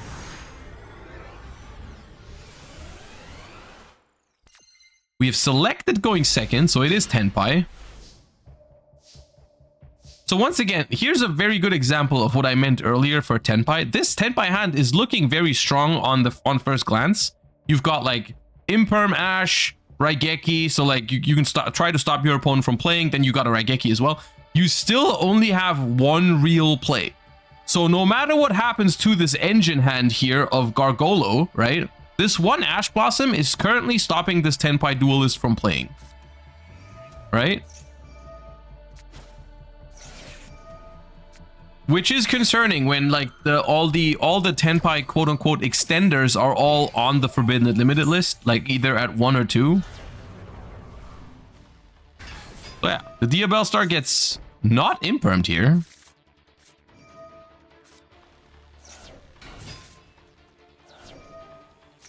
Snake Eye Ash gets impermed, that's fair.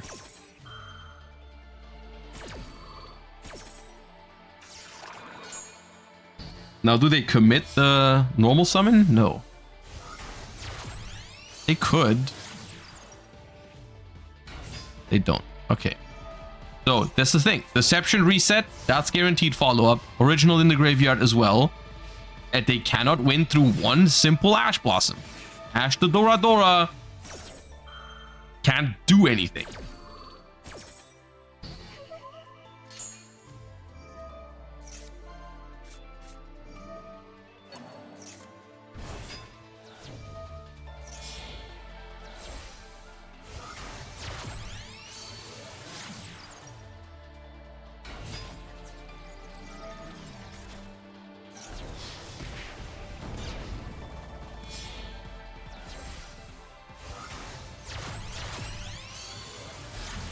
Alright, we can SP, take away the Deception or Original. I do think the Original is scarier. I agree. End phase, we search again Roku. So it's not the worst spot. It's just not... I feel like if you're not winning with Tenpai on turn 2, then... What are we playing Tenpai for?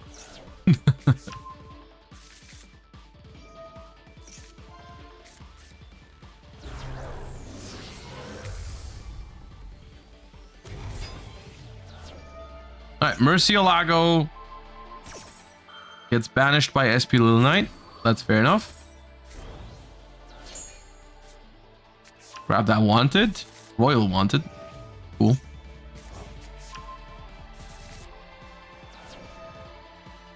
Gonna gonna put the original back into the deck so we can access it with the Diabell Star.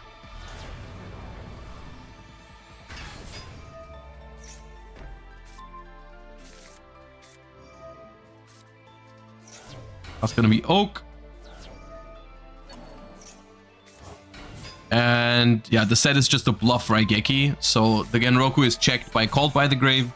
So we know where this is going, right? And so Gargolo did in fact win game number 1 here. We're just going through the motions here, but there's nothing really. Not actually game this turn, but is putting them to 200.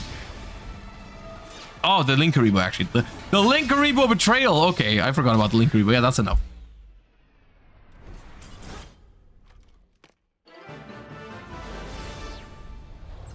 Yeah, that was game number 1. And let's see what the players did for game number 2.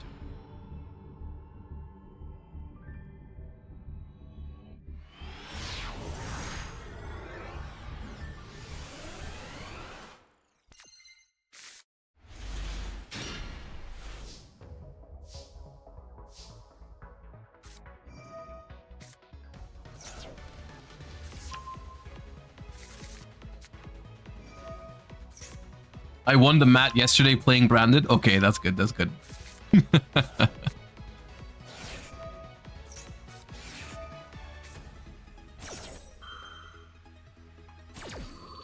All right. Wait. So you won game 1 and then game 2 you simply resolved a maxi. All right, cool. That's not a nice way to treat your opponent.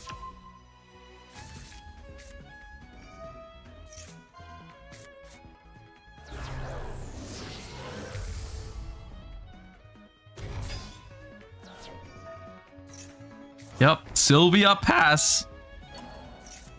And lose an Engraver to Durasworm in the end phase. Can't be happy about that.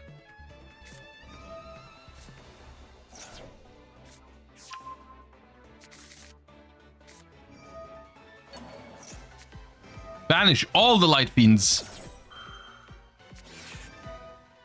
Ash that. Things. If you Sylvia this, yeah, you Sylvia this, but like they're so close to just winning.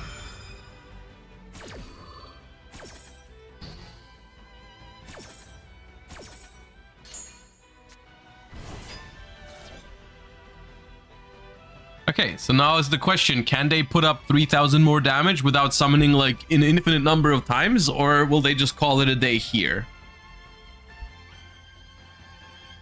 But like, I feel like you don't want to stop right here, because the follow-up of the Snake Eye deck is scary, so I don't think they want to just like attack for 5,000 and pass. I don't think that's what they're trying to do. Okay, not going for Lurie here because that might be too many summons.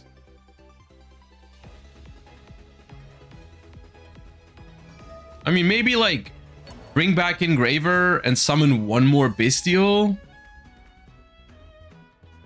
Not the worst idea. Is there a Dark in the graveyard? There is. You could banish the Ilya Sylvia for another Bestial and just attack.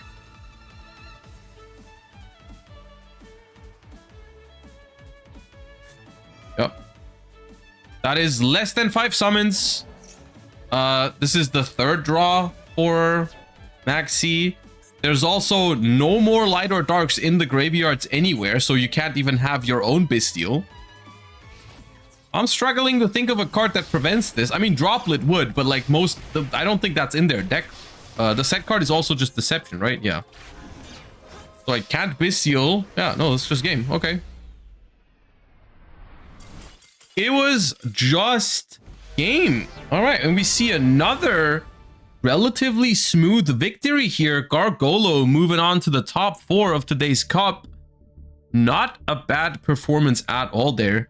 Obviously, the Maxi, they're playing a very, very major role because they couldn't prevent it, and it forced them to pass on a lackluster field, as it does sometimes. All right, let's see what's going on down here at table 3.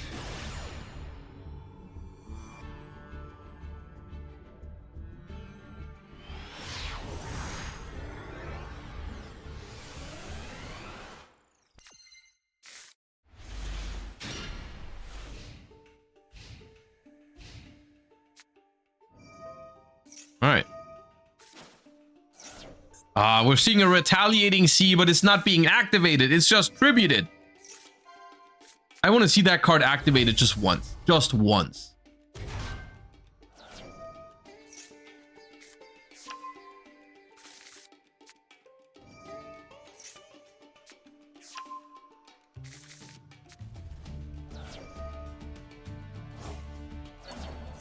Doesn't that add max C? It can also add max C, yeah. If it goes from the field to the graveyard, it adds max C.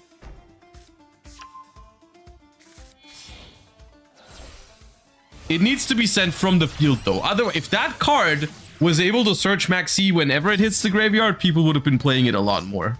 People would have just played it in decks to just discard it off of something just to get max C. Like, imagine, oh dude, imagine retaliating C searched max C when it's discarded from the hand. People would be playing that like crazy in something like Furniture Labyrinth. Imagine your opponent goes Chandelier, discard retaliating, search max C. Nah, it only searches when it's sent from the field.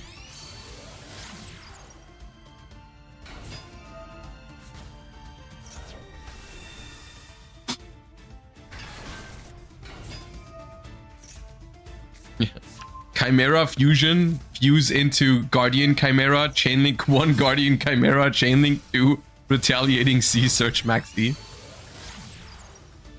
That is a legal play if you use the Retaliating from your field, by the way. You can do that.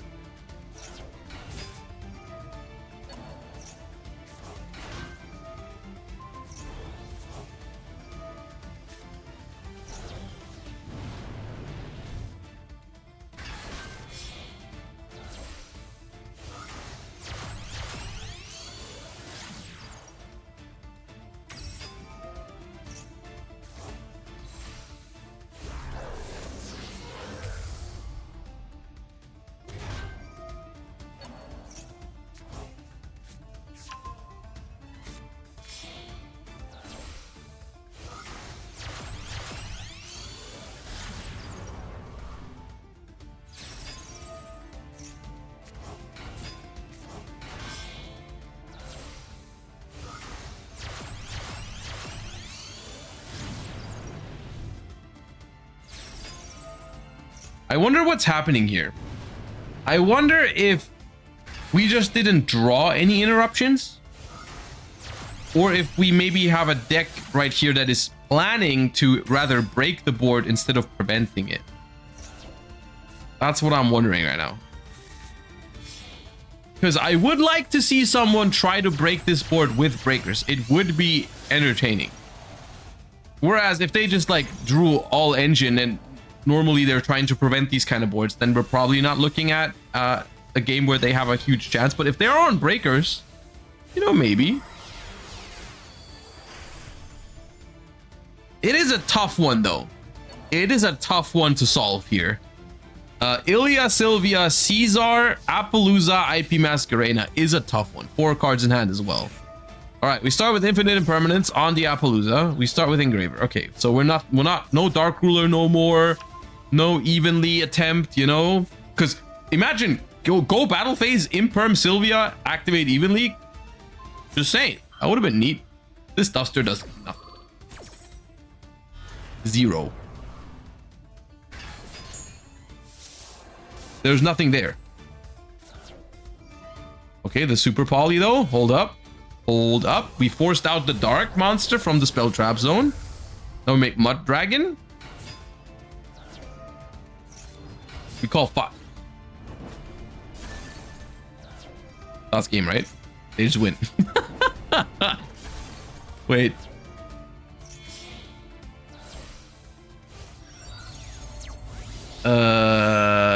Biden?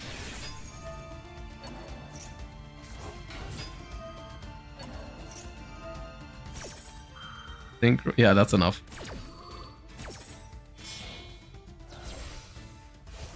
That's enough. It doesn't matter. Transcendent.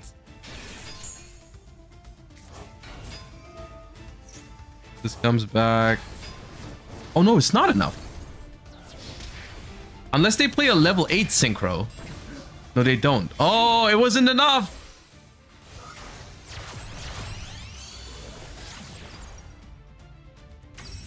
Wait, but why did they bring back the Chundra with the Bident? The Bident had to bring back Fadra and then it was game.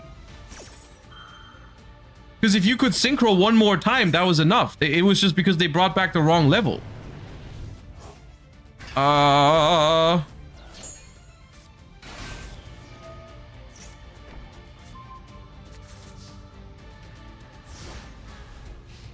Fadra was on the field?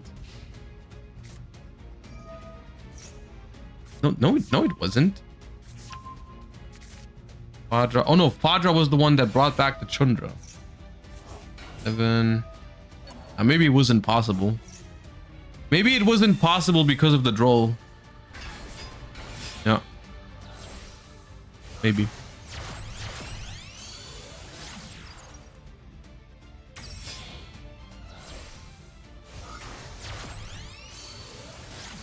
They needed to crash Transcendent. But if you crash Transcendent, then the Flamberge also brings back 2, right? Yeah, it's funny because the solution was genuinely they needed a level 8 synchro.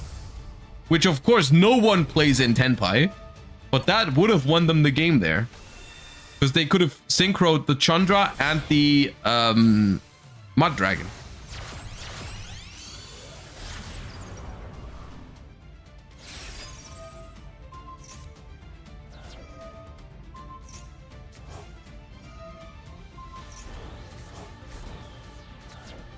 Dude, the Snake Eyes Doomed Dragon.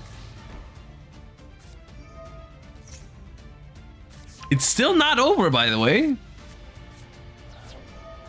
Somehow the follow-up kind of lackluster.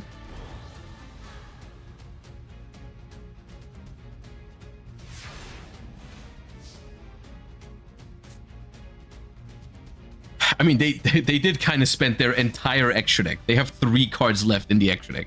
Which is genuinely, I know I've said it before, but like the extra deck is the one resource that this deck can run out of. The extra deck is the one thing where this Snake Eye Azamina Fiendsmith deck is lacking. I think that's the angle where you can outgrind it. That's the angle where you can beat it potentially if they run out of stuff in the extra deck to do. Their main deck is never running out of stuff. You know, like the Fiendsmith engine, the Promethean Princess coming back from the graveyard, the Flamberge bringing back stuff from the graveyard. That deck's not running out of main deck stuff. But if they just can't convert those extra bodies into anything anymore, that gives you an angle to win from.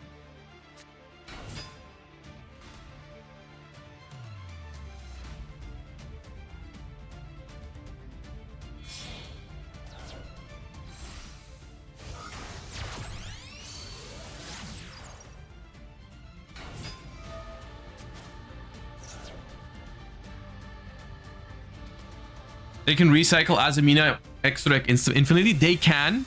However, the Azamina extra deck stuff is not that scary if that's the only thing that you have. Because that sort of stuff is usually only good because it helps you convert your other things into more stuff from the extra deck, right? Like the Azamina stuff itself doesn't actually threaten much, right? Like you have Murcielago that's trying to search you like Wanted or Original, and you have Ilia Sylvia that is trying to protect your other plays, but the Azamina stuff themselves is not the one that's winning you the game, right? Like they help you do other things. But if you don't have other plays available because your extra deck's empty, then you can summon a free Azamina fusion every single turn. But that's, at the end of the day, that's just like a 2000 attack beater or something. The Murcielago, right? That doesn't threaten anything if you can't convert it into something.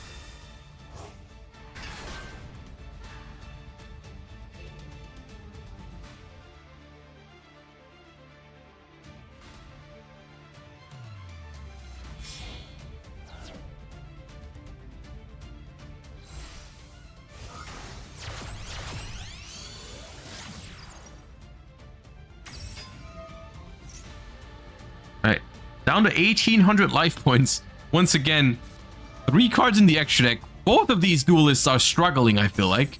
Because at this point, I feel like the only real engines that we have left is Fiendsmith for both of these duelists. Everything else is kind of exhausted. But then Dark over here has no engraver in the graveyard. It's only an engraver on the field. Ooh, Typhon. Oh, this is a good Typhon in attack position though, allowing them to crash the engraver. Is that a good idea? Or are you betting that they don't have another tract in the deck? That could work, you know? If they don't have another tract in the deck, that engraver is stuck in hand. Some people are playing 1, some people are playing 2. If there's another tract in the deck, then this is a disaster.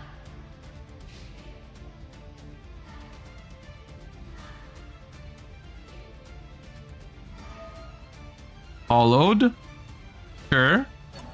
Here's another thing. Like, you can also run out of Sinful Spoils cards, right? Like, you can... Yeah, the Hollowed comes back every turn, but the Sinful Spoils cards, not necessarily, right? If they ever prevent your Deception from coming back once, then you just run out of Sinful Spoils, right?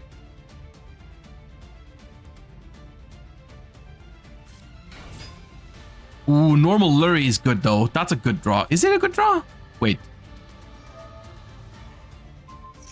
Oh, the Requiem is in the graveyard. They only play 1, probably. Yeah. That Lurie is getting big and beefy. And not that big. Well, untargetable. Nope. No! The Lurie! Yeah, they just ran out of extra deck. They ran out of extra deck, and that was the win con.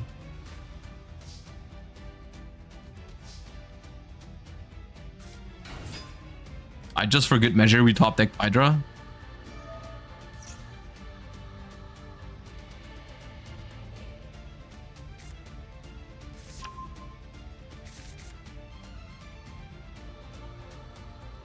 This one's for the Typhon win rate, everybody. Finally, a dub. Oh, it's actually, it wasn't actually game without the Hydra, right? The Linkaribo there could have prevented it, but now it won't.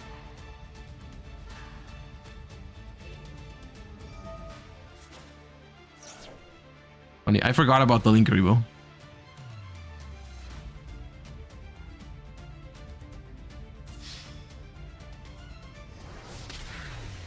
Alright.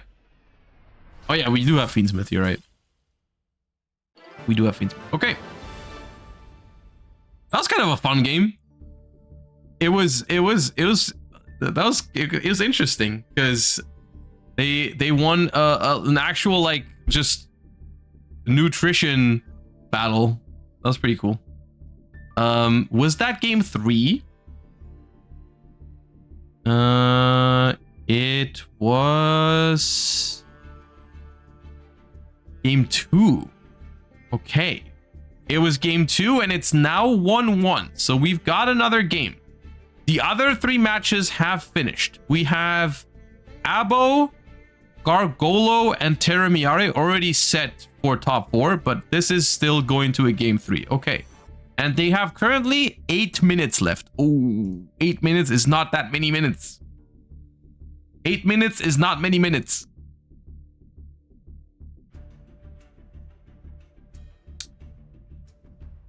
Okay. That's scary.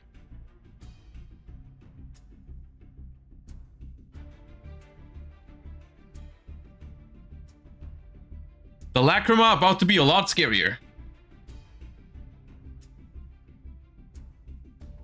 I mean, 7 minutes is still a decent bit of time, but not a crazy amount.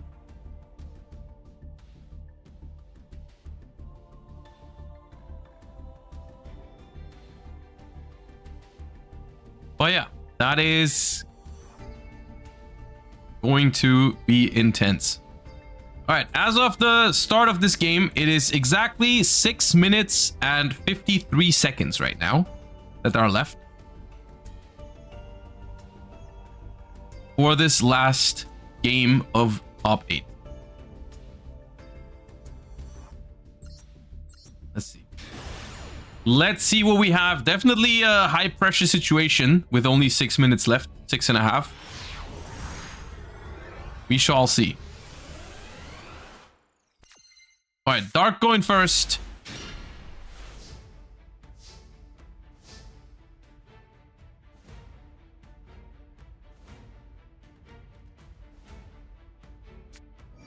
With the engraver.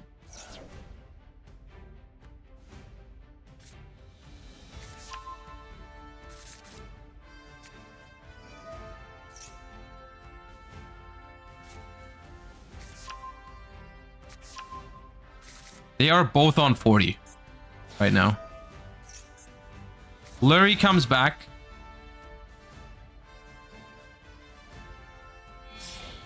No Maxi as of now.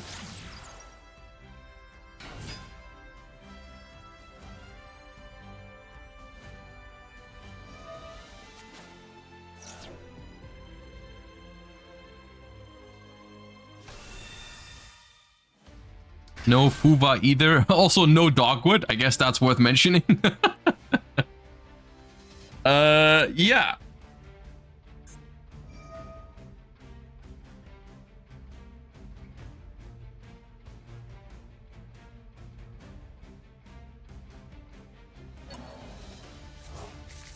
We're resolving Engraver to summon back.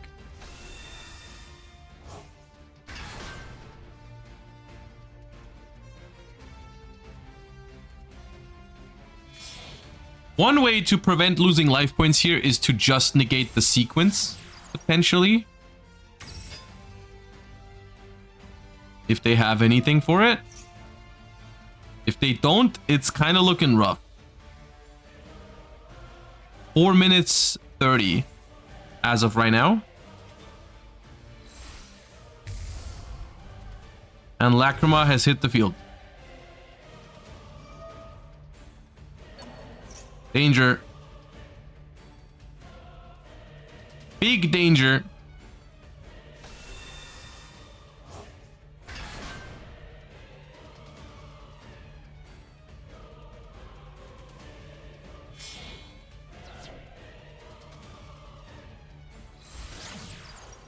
Yama. Okay, what are we doing now? Is this Ubel? All of a sudden? Or just regular Unchained?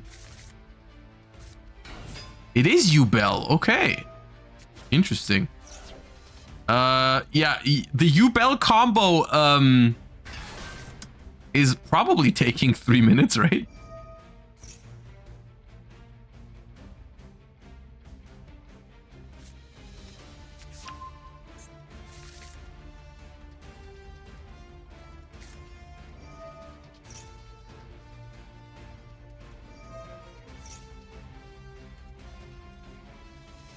Seems like they unfortunately just didn't open any answer to any of this.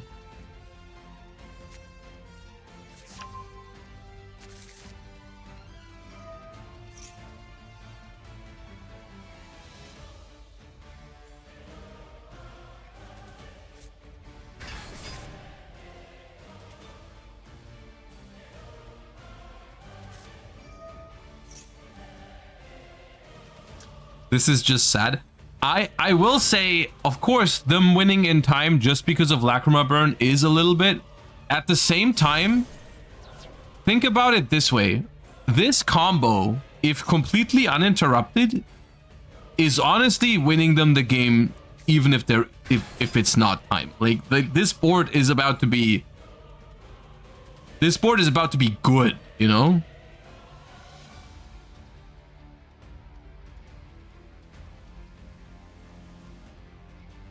So I don't think that right now that's not my main concern. It's like it's not like they don't deserve to win because they're just winning off of 1200 damage and like otherwise they would have lost. Like they're probably winning this game. Let's be real.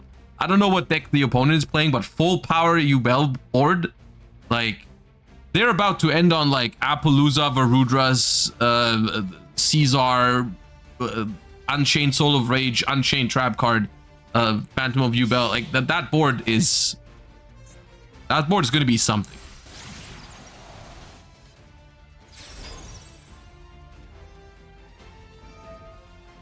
Time, please. 1.5 minutes right now. I can also hold up. I did have that set up at some point. That's the wrong thing.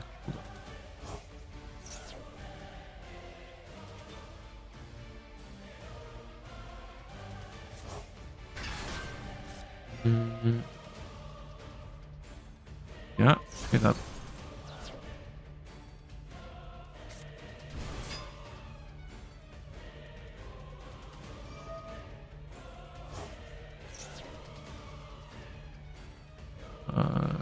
There you go.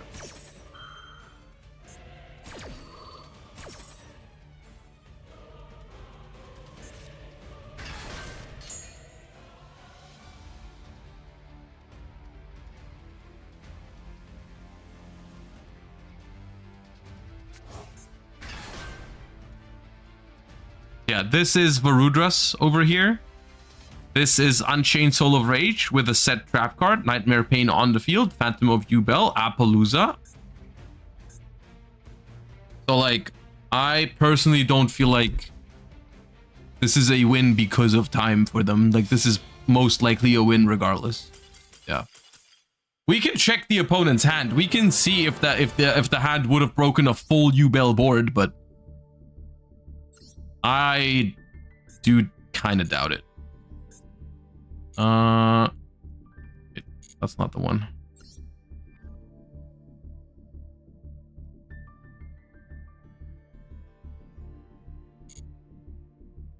That one.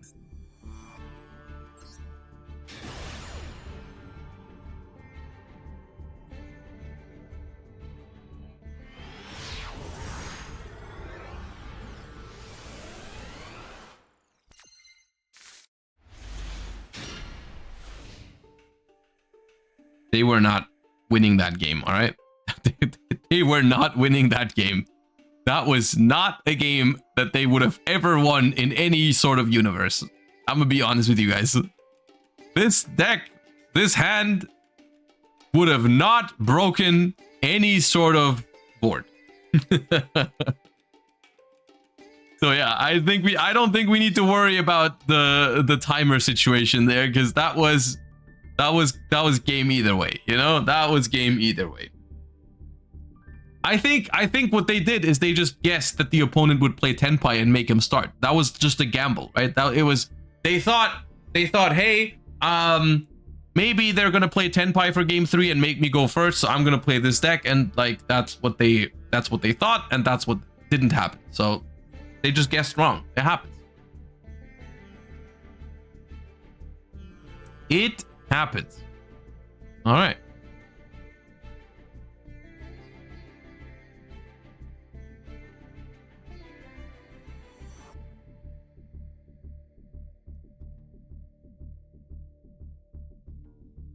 Who chooses Tenpai with 6 minutes on the clock? You tell me what they were thinking. That's the only explanation I can think of why they played that deck or that game, because they knew the opponent could choose. That's the only explanation I can think of. Maybe they thought that the opponent would think like, hey, let me play Tenpai so I can do some quick damage real quick, and win that way. But turns out that is not what the opponent did.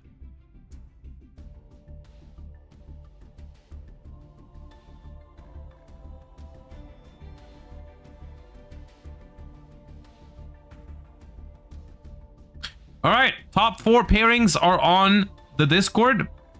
It'll start in less than 2 minutes, so we're not taking a break this time around. We're just doing top 4 now, and then we have finals.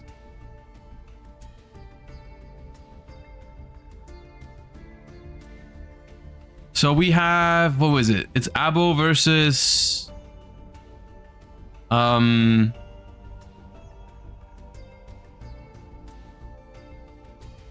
Terre, and then we've got Gargolo versus Dark.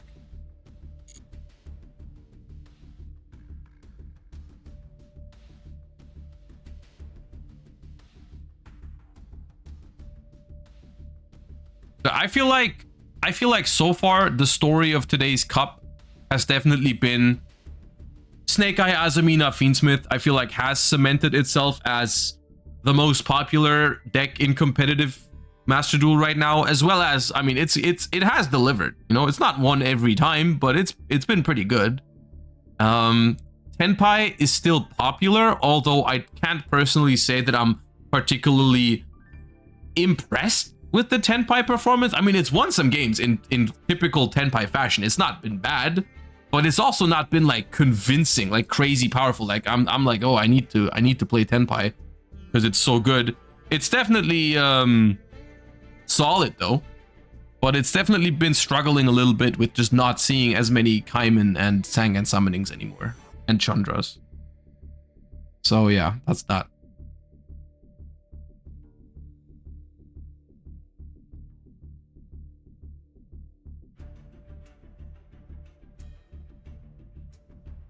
All right, top 4, you may begin. Your timer is running. We'll hop into table 3 here, just because they've already started, or they're about to start. Let's see. Well, we'll probably get a glimpse at both matches in between.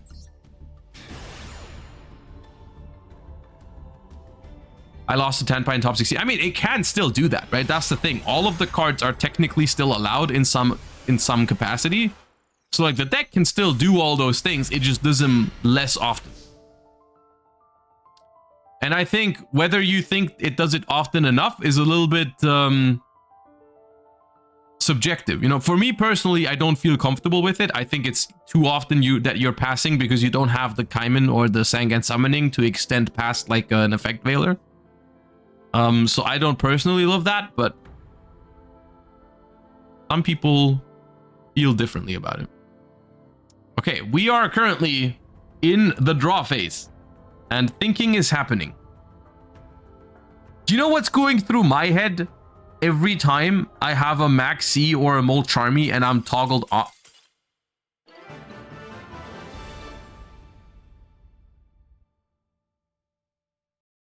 Hey, we got a disconnect over here. That's unfortunate.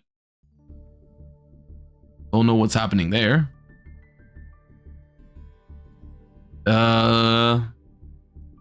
That's annoying if that happens in top 4. I suppose let's, you know what? Let them figure it out, and we'll just hop into the other match. Maybe they can fix it somehow. I don't know. What do you do in these situations? There's admins for the tournament that are responsible for it. Unfortunately, I don't have to make the decisions in these sort of spots, so we'll just watch the other top 4 match while they figure it out. Normal summon Poplar.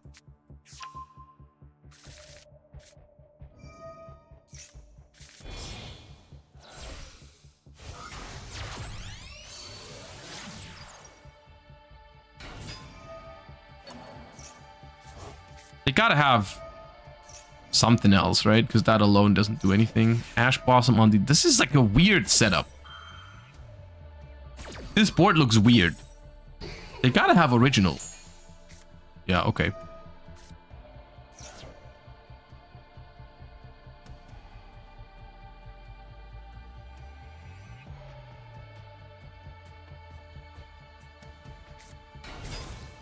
These are the sort of plays where this is I feel like a good place to learn how to read opponents' hands, because in this spot there was 2 options. Either they played it this way because they had original in hand, or because they, I don't know, messed up a little bit, right? There was 2 opportunities, like 2 options. And of course they didn't just mess up. It was because they had original in hand. They played it this way.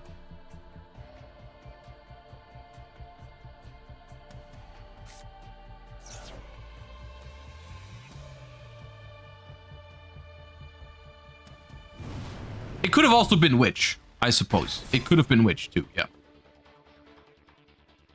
But I don't know. To me, somehow it felt like original. I think it felt like original.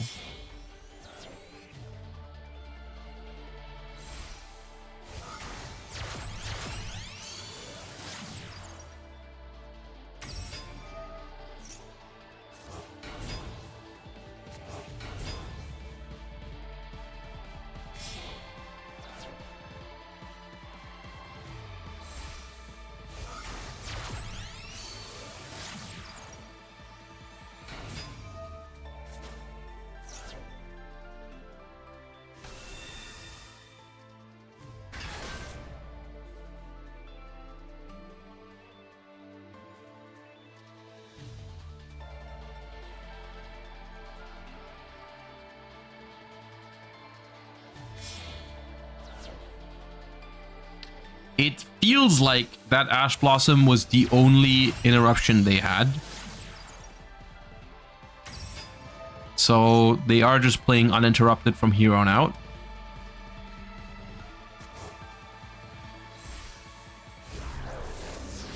Which is going to lead to a pretty impressive board still, even though the Ash Blossom was used on the Deception. Once again, that is just more of a... You have to Ash the Deception, because otherwise it's going to give them Ilia Sylvia anyways, which stops your Ash. But it doesn't actually stop the majority of the things you would actually prefer to stop if you could, which is why the Azamina cards are so good in this deck.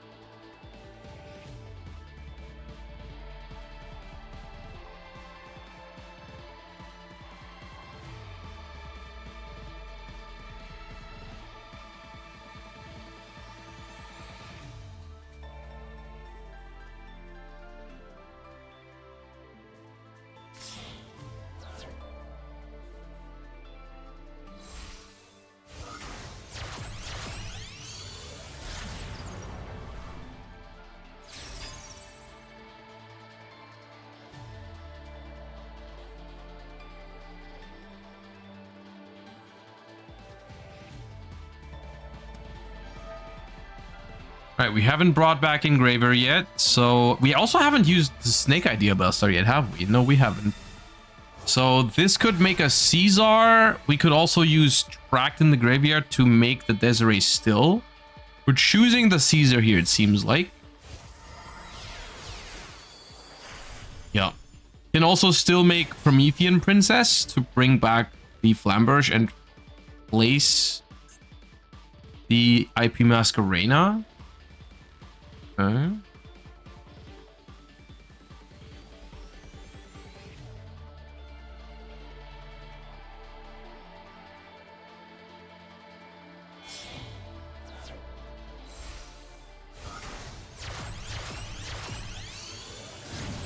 All right, here comes the Promethean Princess. That's reviving the Flamberge.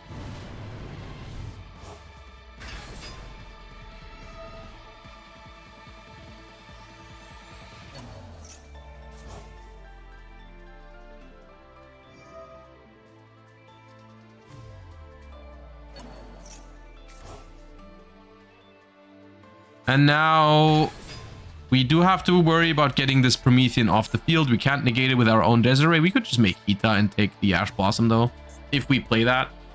Or Ambler Whale. It depends on your extra deck setup here. Most people I've seen choose Hita for this instance rather than Ambler Whale, because I think you hardly have room for both. Yeah, it's Hita.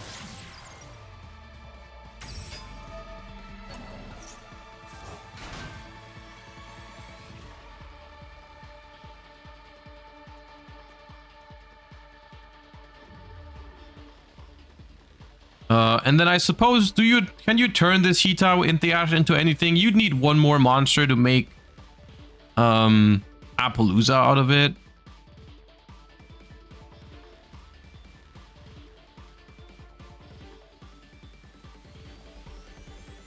You know what I would have liked? I would have liked if we turned, before we use Snake Idea Bellstar in the Spell Trap Zone, I think the right play was make Promethean, bring back Flamberge, Flamberge plays IP Masquerena, make Hita with Promethean and Flamberge so that the Flamberge is in the graveyard. Hita revive Ash Blossom, Snake Idea Bellstar, place the Flamberge in the Spell Trap Zone and come out. And then you have Hita, Ash, and Snake Idea Bellstar to make Appaloosa. The only difference is that your Flamberge is in the Spell Trap Zone.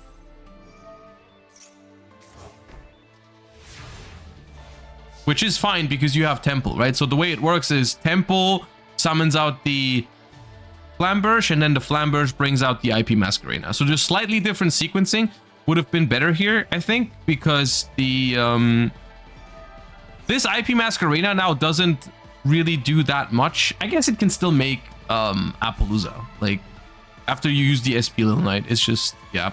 It still works out this way. It's still pretty powerful. All right, Lurie activated. Do we Caesar that? We do not. Okay.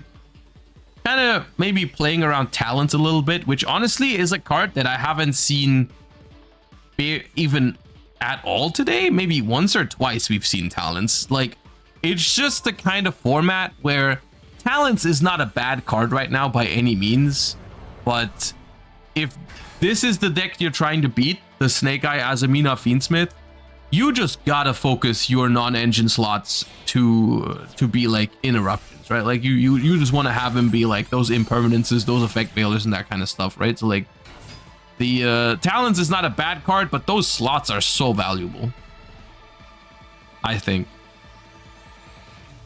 And so I think that's why, understandably so, Talents is not that popular right now. And I think that's correct, honestly. Like, as much as I think Talents is a good card, right now, I don't think I would play it in most of my deck.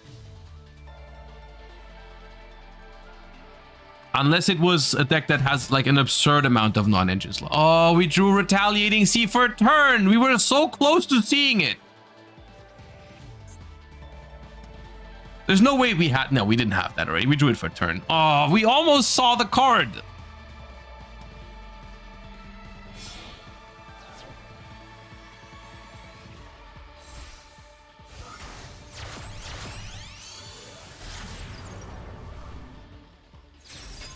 Well, now we can add Maxi. SP Little Knight can try to banish that Caesar, which is good.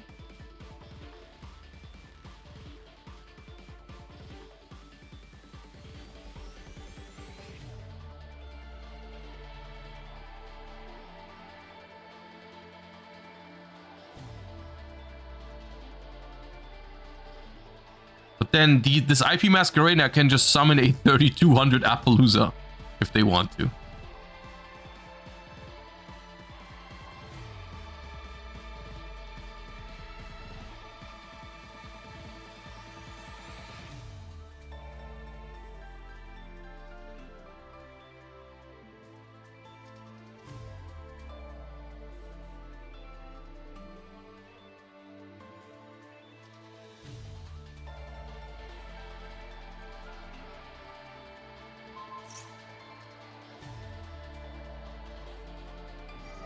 Hey, Retaliating Sea activates. We get to add Max C. It's just a tiny bit too late.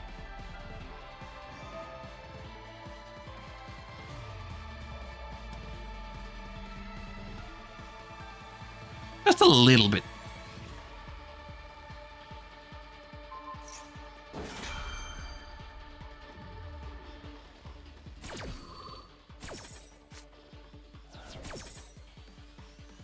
Yeah, that was not what I was expecting there, to be honest with you. I think the way you're supposed to do that is chain IP Masquerena, and if they chain SP, you chain your SP to stop their SP. You know what I mean? And then you make a big Appaloosa. But okay. Because now the Max C is actually not that bad anymore. Because the IP Masquerena hasn't been used yet.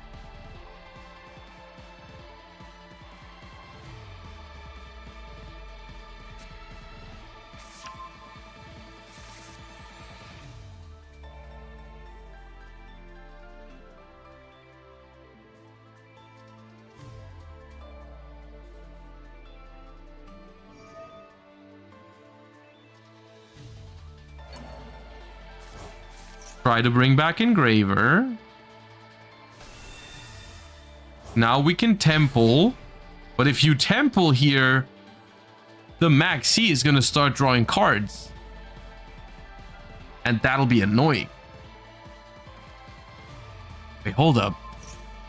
We may have given them an opening to actually do something here. I think this is this game's gotten interesting because it's been a culmination of just small little things. Already used Temple. Oh, but Flamberge can still use its effect. Same thing. Like we still have one summon from the spell trap zone. Main Maxi. Main Flamberge to bring out Snake. They could have, honestly, you could have not chained Maxi to the IP Masquerade. Because what are they going to summon with the IP? They're always going to have to chain Flamberge there to be able to make Appaloosa. Because SP was already used. Honestly, I think you lost a little mind game there. You lost a little mind game. They were always going to chain that Flamberge.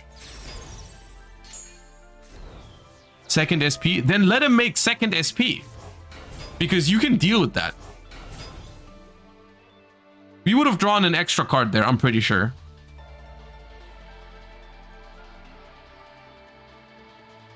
It was still good. We still drew 2 cards, but it could have been 3.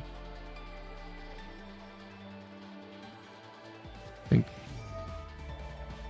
Fiendsmith tracked to fuse. Ooh, that's a nice play that doesn't play into Appaloosa at all. So we go into Lacrima, and Lacrima is 2400 attack, which is, and it reduces by 600. So the Appaloosa just loses 1 negation because of the Lacrima. We're gonna negate its effect to try to summon back. And now we could hollowed and try to attack over. And if they use Promethean Princess, we get another draw.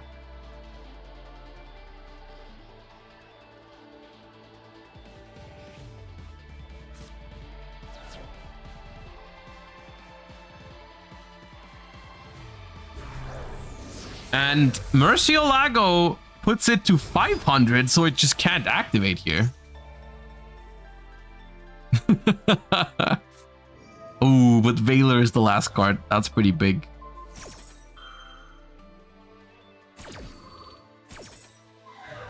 Okay.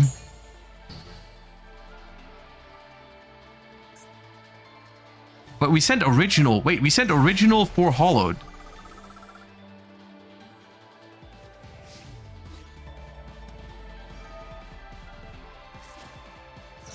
This game is way more interesting than I thought it was going to be. We draw another card off of this Linkaribo, by the way. I'm not sure if that's worth it. Because the Appo is outed anyways. Like, they have 2 attacks, right? They have 2 attacks onto the Appaloosa.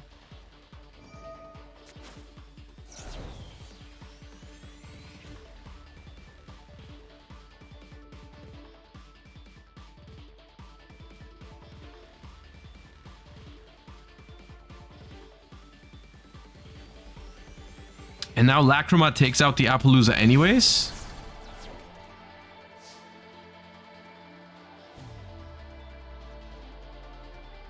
We've got original in the graveyard, but we have nothing that we can put back for it at the moment.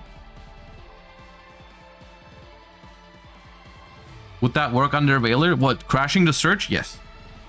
Crashing the search would work under Whaler because it's not an effect that activates on the field. It's an effect that happens after the card has been put into the graveyard. Or activates after it's put into the graveyard. It's like... Okay, Beatrice is a way to turn this original into a Poplar, right? Because you're going to detach Mercy a lot. Oh, that's good. They might win this, honestly. They might genuinely win this. And it was a well-played game by them too. Like, I feel like the blue player here gave them some openings, some small openings, just like small things. And they capitalized on it so much. And I feel like they're now just like winning. It's not over yet, though. We don't know what those... Do we know what those set cards are? I don't think we know 100% what's set there. The blue player being the red. Oh, yeah, I mixed it up because their field... This one, the top one is so blue, the bottom is so red that I mixed it up in my head. Yeah, I meant the player at the top. My bad.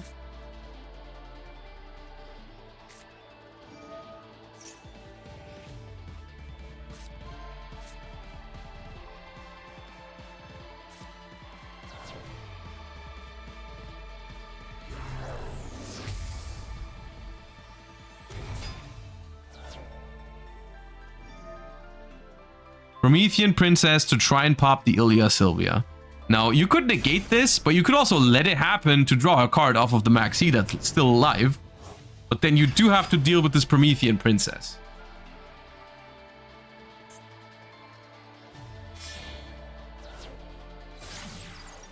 There's Hita now. Uh-oh.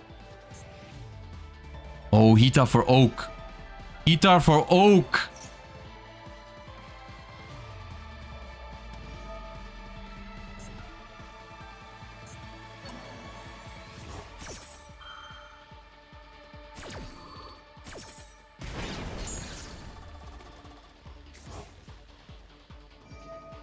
Hita for Oak, revive Poplar.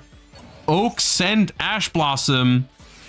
Oh, they've saved that Imperm until the very end. That's good. That's a good Imperm. I don't know if they calculated all of this, but that's a good Imperm.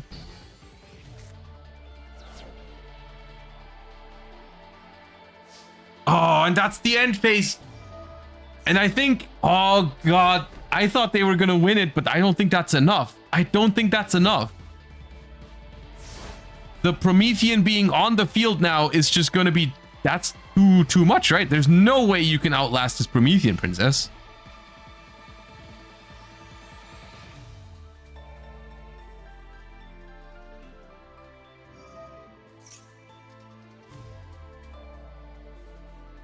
Whew.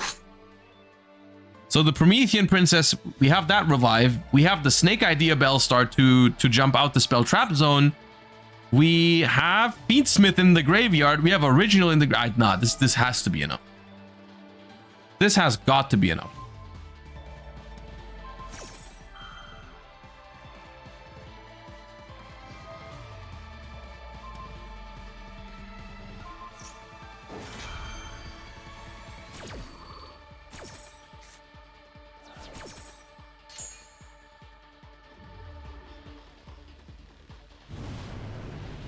Yep.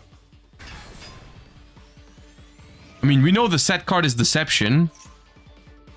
So this is already... Snake Idea Bellstar jumping out of the Spell Trap Zone there is already enough, technically.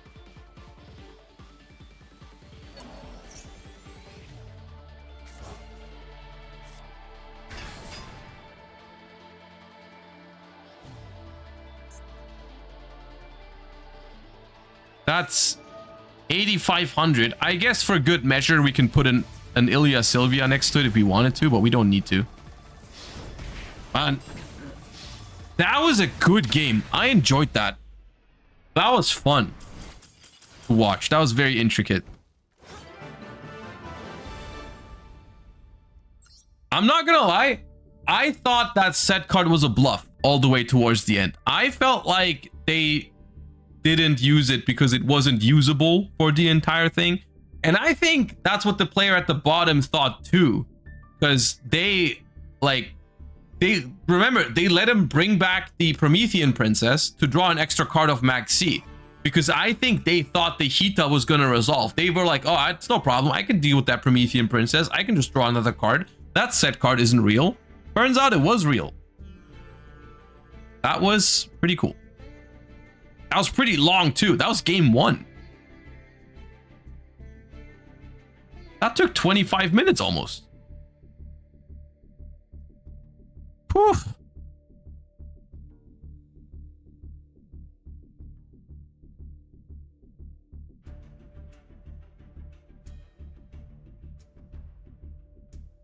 Look at the other top 4. It finished 4-0.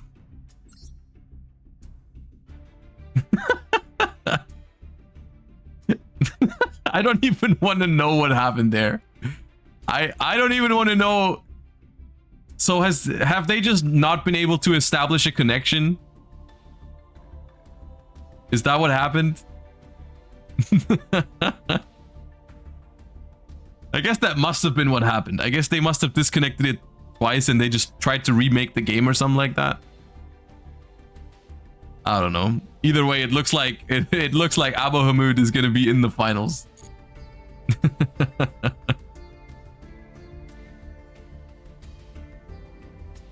I disconnected 4 times in a row. Well, that at some point, you just gotta connect to be able to move on, I suppose. That's unfortunate.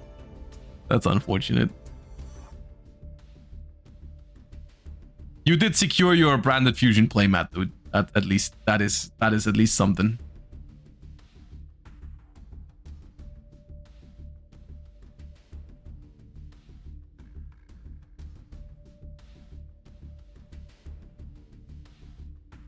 All right.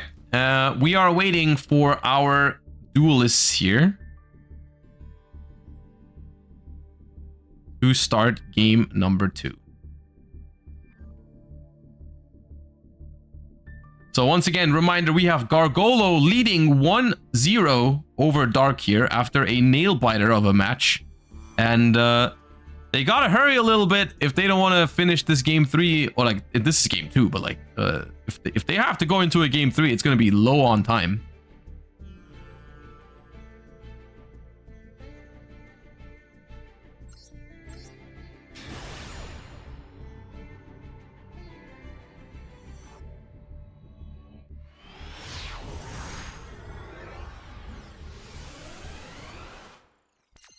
All right, Dark going first here for game number 2. Let's see who is going to make it into the finals. Is it going to be Gargolo taking a 2-0 victory, or Dark bringing us to a game 3? All right, we're starting with Pod of Duality, which is already sus, right? Your opponent starts out Pod Duality, you're like, what are you trying to do right now?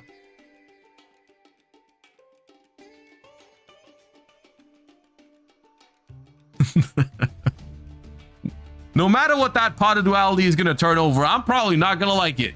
Because that looks like it's going to be a barrier statue, or a fossil Dyna, or a Robina, something like that. So I'm not having none of that. I'm ashing that Duality. Understandable. It could be Labyrinth, I suppose. It's not Labyrinth.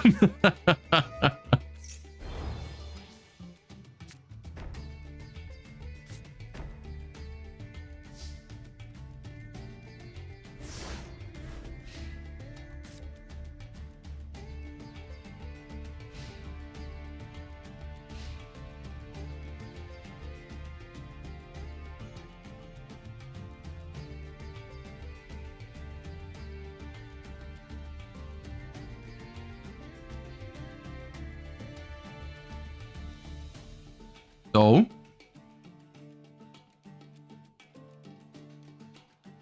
imagine they're just playing Earth Machines.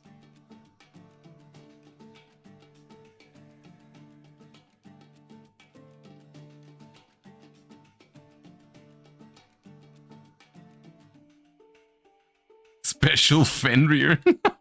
Special Fenrir would be crazy.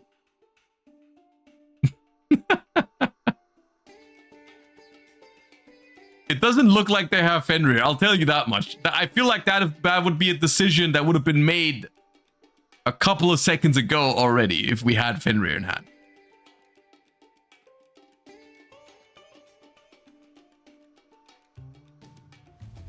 I'm not entirely sure. Yeah, okay. So, dude, the duality of Yu-Gi-Oh! Sometimes. The game 1, 25 minutes, banger, super interactive, back and forth, exciting. Game 2, 30 seconds. It'd be like that sometimes. On the bright note, on the bright side, we have a lot of time for game 3 now. we have enough time, plenty of time for game 3.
Ah.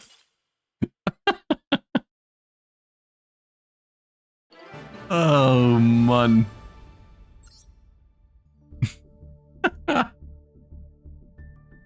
All right, game 3 it is.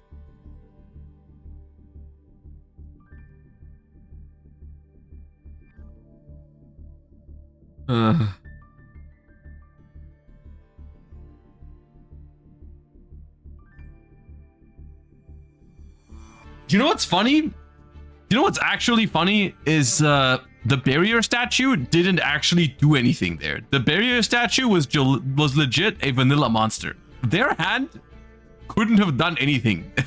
It was 2 Molcharmies, 2 Bestials, and a Biru, and an Ash Blossom. There was no light or dark in any graveyard. Like, technically, they weren't even stunned out of the game. They can do anything no matter what.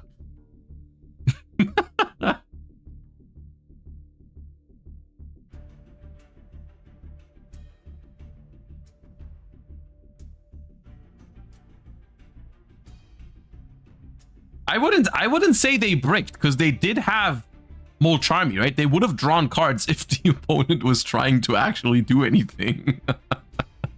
Like, if the opponent played into it, if the opponent played light and darks and summoned from deck or extra deck, they were fine, you know? They were fine, but not if they just normal summon pass.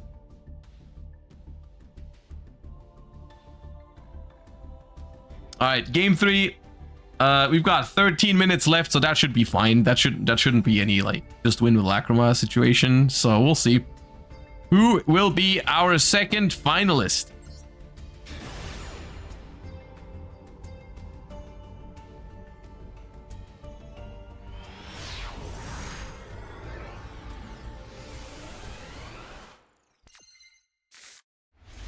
All right, Gargolo selected going first. Bon. Allowed.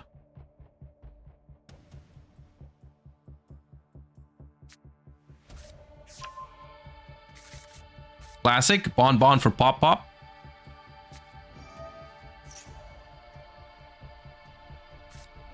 Ooh, Droll. Good here. Definitely solid. Not going to be able to fetch anything off of this Poplar.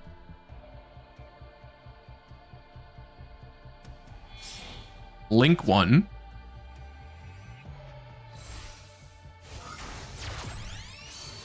Link 1 either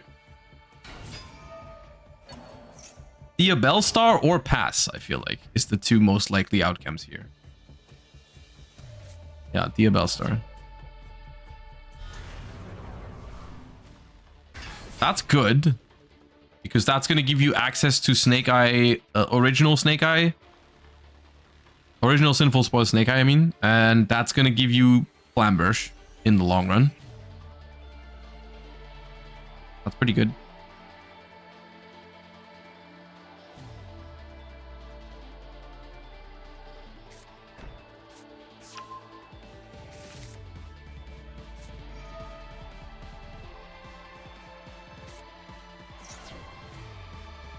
Oh, response window. Ash Blossom is big here. If they have it. They have Ash. They let the Bonfire go through because they knew they had Droll. So not going to Ash the Bonfire. Just going to Droll them after and then hold the Ash for extension. Very good. That's massive. What does that mean? Where did... What?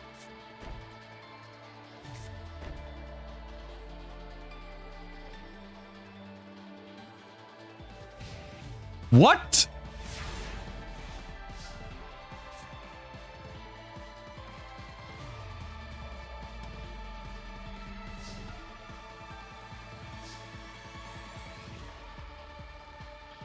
Got an answer to that? You, oh god, they're too powerful. They're too powerful.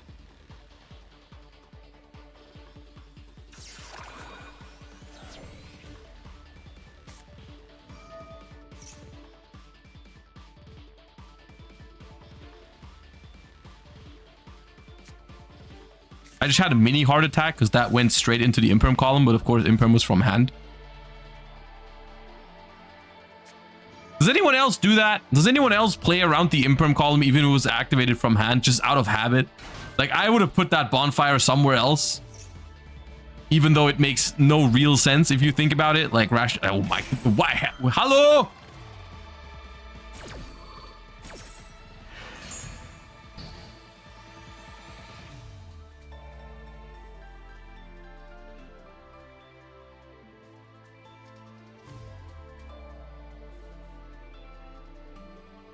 How are you guys just delivering the most banger of a game one in the entire tournament, basically, for 25 minutes and then do this to each other in game 2 and 3?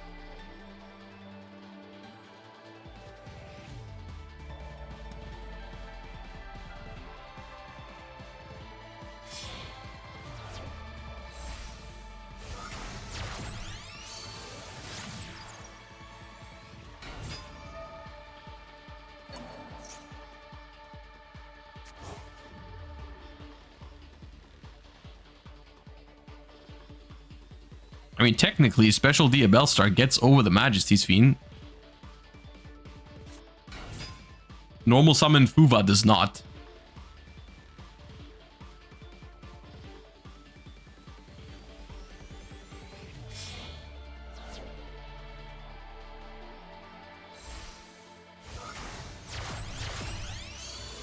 You can go Moon into Requiem, into Tribute Requiem, into Summoning Graver, into Equip Requiem, which makes it 2400 both. Oh. No. No. No. No.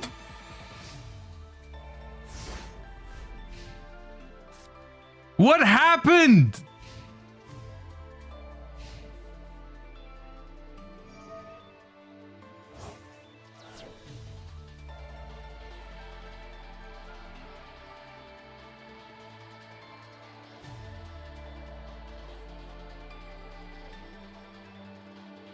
We might have to talk about the side deck just as a concept, guys. We might have to do something about the side deck. Maybe we're not. Maybe the concept of side decking does not get enough critique. maybe we should reconsider.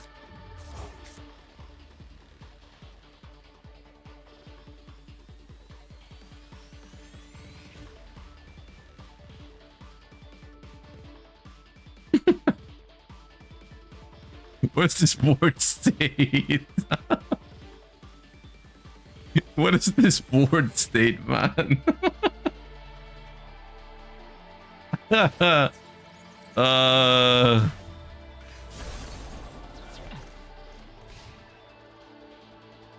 Both are one-ofs. The Majesty's Fiend is also probably a one-of, most likely, because it's just a search target for Fiendsmith track. Like, 90% sure that is also a one-of, by the way.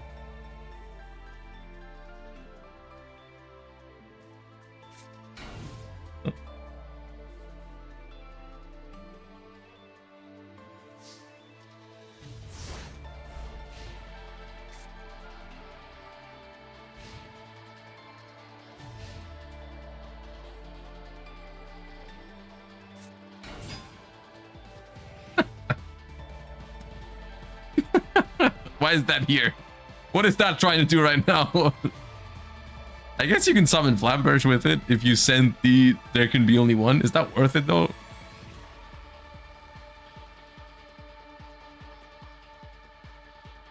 I don't know if it is. If you sent the there can be only one away, then your opponent's Fiendsmith stuff is back online, right?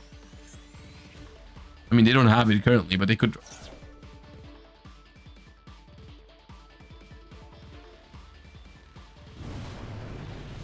Okay.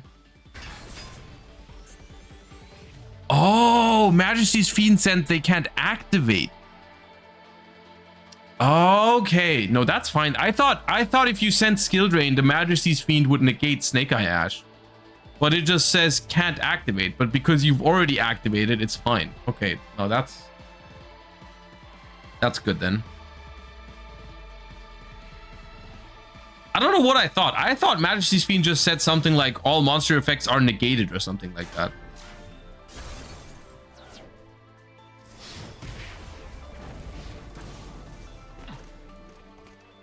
Interesting. I mean, yeah, okay. In the broadest sense, I guess you could refer to this as interesting, yeah.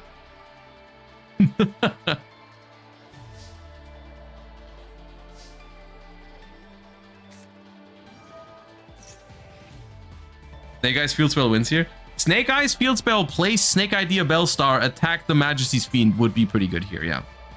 Fiendsmith tracked does not look good.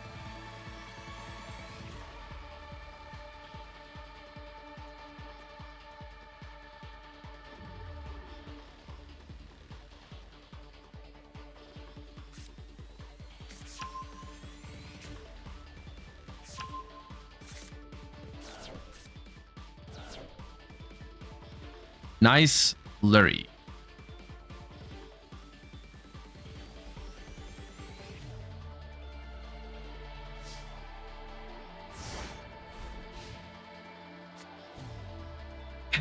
Well,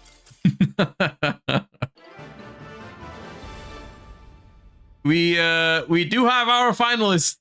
At the very least, it was comedy. At the very least, we have been presented with absolute cinema, comedic, high class Yu-Gi-Oh. Man. All right. That was funny. It was funny at the very least. I don't know.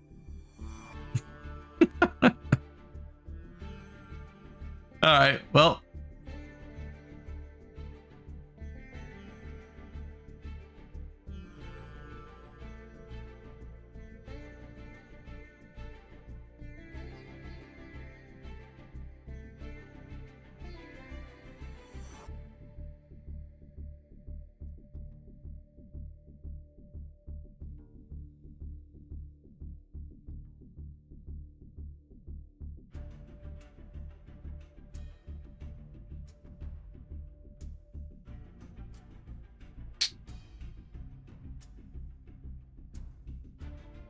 All right, so we have our finals between Gargolo and Abu Hamud starting shortly.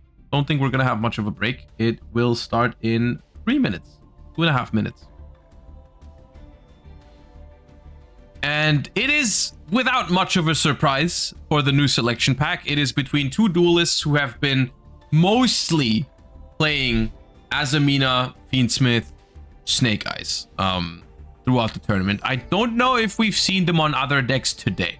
I mean, Abo is obviously known for playing Branded a lot, but I don't think we've seen on stream not on Branded. I can put a prediction. Yeah, hold up. Give me a second. So we will have these two in the finals. I'll give you 2 minutes to predict, so you can predict who you think is going to win the grand finals of today's Challenger Cup.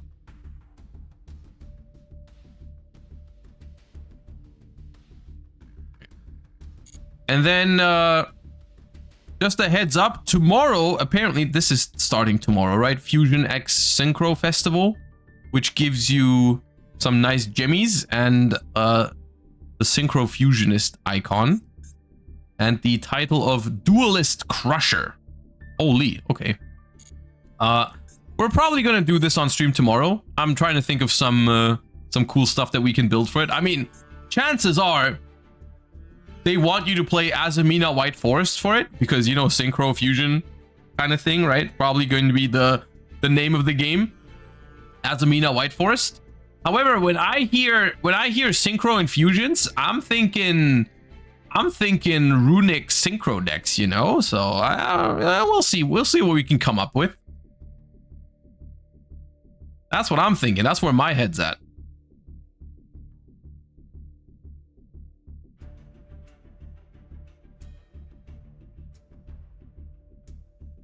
They put Hugin to 1. Yeah, we can deal with that. We can make that work. We can make that work. Bastille Runic. Yeah, that could be fine. Bastilles are good against White Forest too.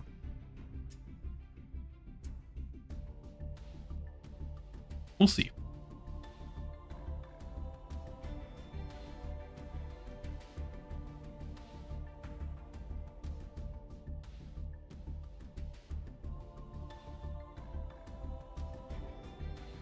What if Hugin is impermed? Then you activate Runic Tip and add Runic Fountain from your deck to your hand.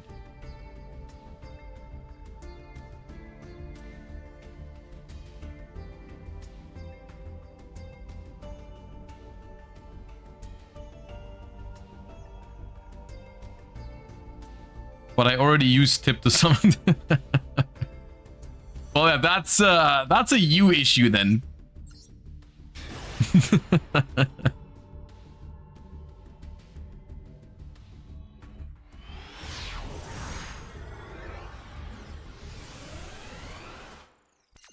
All right, Grand Finals, Game 1. Selected going second. Okay.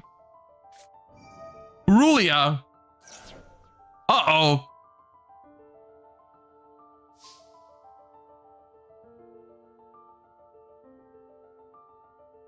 Surely it's Sky Striker, right, guys? Surely, because of the recent, to celebrate the recent animations and all that kind of stuff, right? Like here, we Raymate, Sky Striker field, Sky Striker sleeves, Sky Striker icon, newest animation just released. Surely, gotta be Sky Striker, right? Gotta be.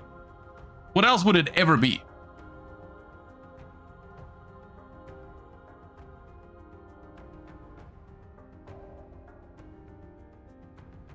All right, Unicorn attempting to search, and Gargolo thinking about responding to it. I mean, that probably means Valor or Imperm is in hand. Trying to think if they should use it on that, or if there's something more important later. I will say, Molcharmy Purulia, especially against Azamina, Fiendsmith, Snake Eye, is a good card, but it does not fully stop them from comboing. They can do something under Purulia. Purulia will give him like 1 to 2 draws depending on which route they try to go down, but like you can definitely play under Purulia. We'll see. It just depends on what kind of cards they start with, right? Like, but anything they start with, Diabell Star, Snake Eye Ash, Bonfire, it'll always at least commit 1 more card into Purulia.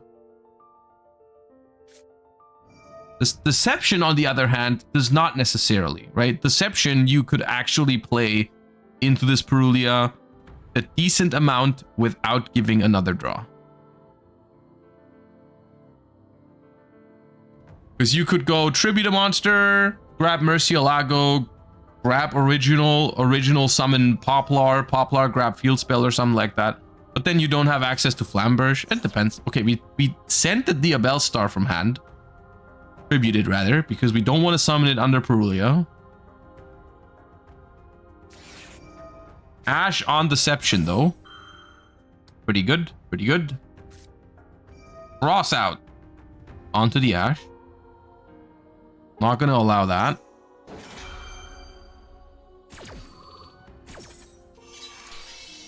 It's so 10 by... Nah, trust. It's Sky Striker. It's got to be Sky Striker.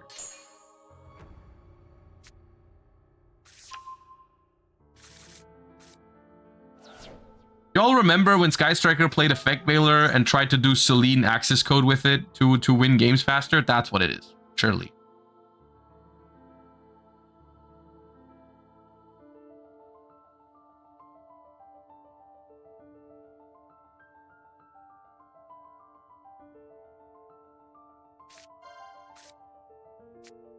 Why no Unicorn effect? It's negated anyways. You got Effect Veiler, so it wouldn't do anything.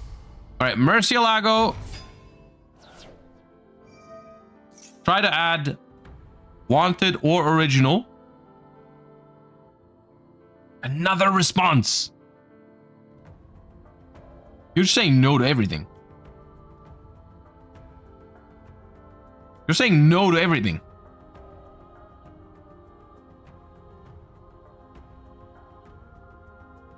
Come on. Let him have something.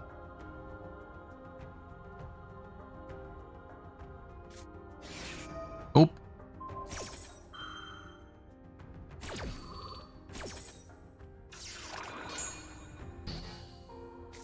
No.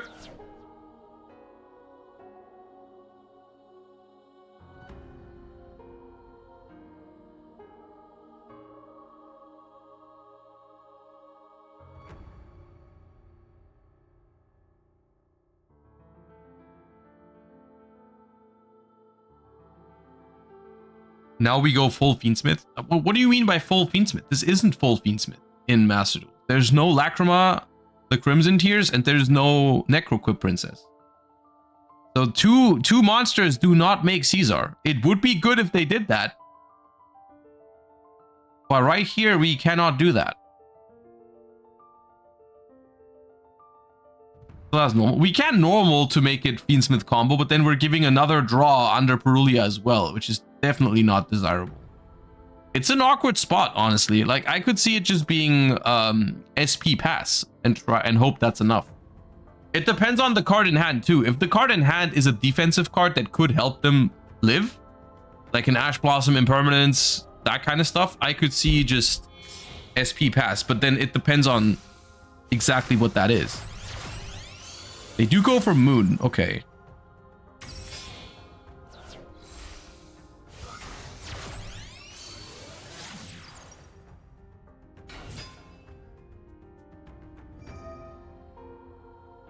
Followed.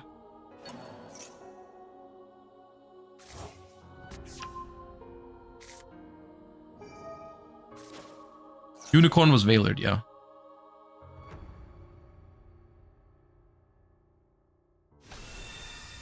There's the Engraver. Can we get it into the graveyard, though? Because if not, why did we go for that? Why didn't we leave the Unicorn on the field? Now we have to do something with the Engraver, right? Like, we can't just leave it there.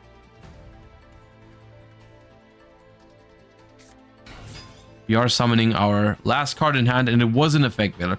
I'm not gonna lie. I think if that's an Effect Veiler, you just leave your opponent on 3 cards. You go SP pass with Effect Veiler in hand. I think that's what I would prefer, but sure. I can understand doing this. I just don't feel like you're getting more interruption that way, right? Because you're making... I guess you could make Beatrice into Promethean Princess and still try to do Snake Eye things.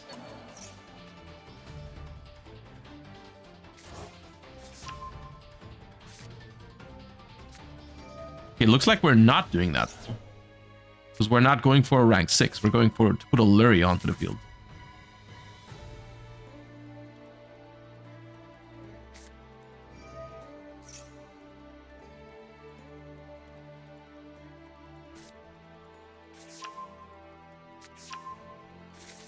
I guess we can still bring back Engraver, yeah. We can still bring back Engraver, just not right now, because there's no Light Fiend in the graveyard yet. We'd have to make Requiem. No, Linkery, rather. Oh, we've already made Requiem, never mind. Yeah, of course. So that is going to be Beatrice if we want to. Sending a Snake Eye card. And then Promethean to revive. Okay.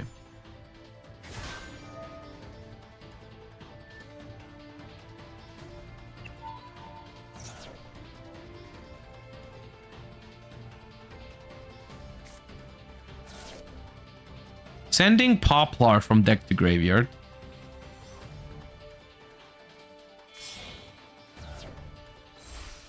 I don't hate this, because this is going to give them... This is going to give them a Sinful Spoils card if they want to use that Hollowed again in their hand, right? You can either activate this original now, or you could send it for the Hollowed. We'll see what they decide to do. Ita.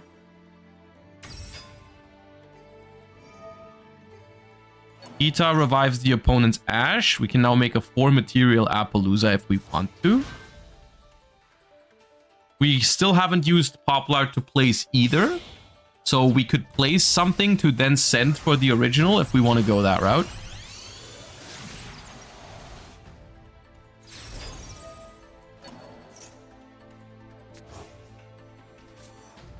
Hollowed. Okay. We're going Hollowed. Going Hollowed. Interesting choice. Because we don't have a normal summon anymore. So we can still use original to search a level 1 fire, but we can't summon it anymore. So we're not going to have a fire monster on the field for Promethean Princess. We're just passing on this. Deception comes back. All right, we've got strong follow-up, but this is by no means unbreakable for Tenpai. With 4 cards in hand, it is unfortunately very, very possible here for Tenpai to just win this turn.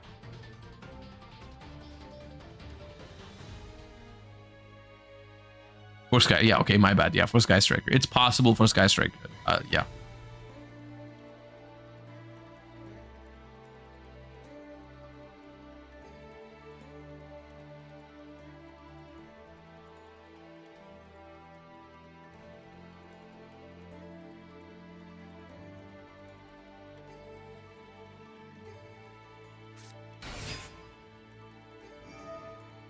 That's not a Sky Striker card, guys.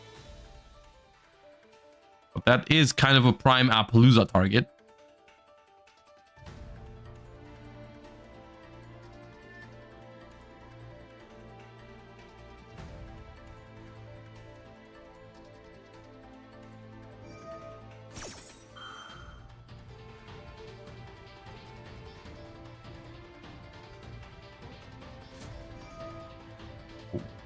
Oh, okay. That plus Kaiman or Sangan Summoning or Chundra will do it, I think. Well, not necessarily Sangan Summoning or Chundra, but I think you're forced to Ilya Sylvia this, because otherwise it'll run over your Ilya Sylvia anyways. Which means that now, if there is a Kaiman, we can go battle phase, Hydra attack Apo, activate Kaiman. That's it. Right? Sangan Summoning does not necessarily win, because then the Apo is still on the field if you have to do it in main phase 1. But if we have Kaiman in battle phase, that's just it.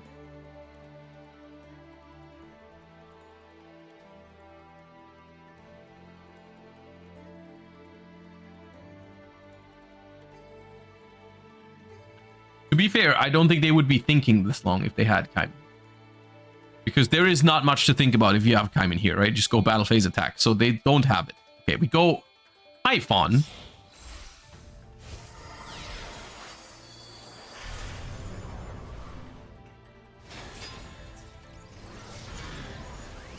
Now, will this be a W for the Typhon win rate or not? I don't know. It's hard to say. Because there is follow-up here for the Azamina for sure.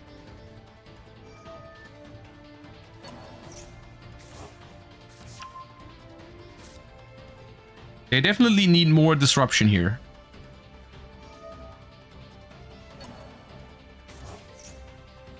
Because we've got Fiendsmith follow-up, we've got Azamina follow-up, and we've got Original in the Graveyard follow-up.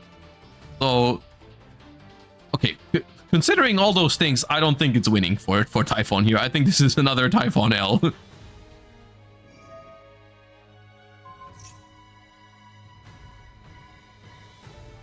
Because we know one of the cards in hand is Druid's Worm, which isn't bad. It does cover some of this, but not enough.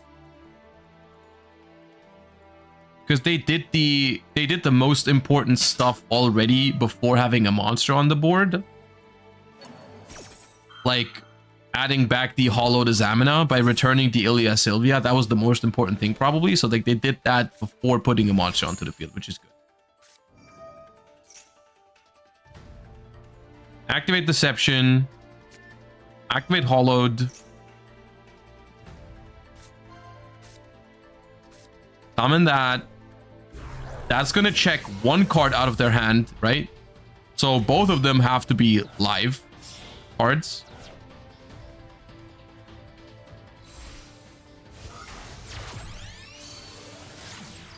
Would it have been worth it to Druid's to Sylvia? They couldn't.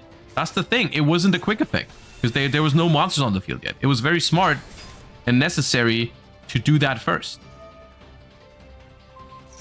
And they couldn't do it on their own turn because they already tried to Druids and it got negated by the Ilias.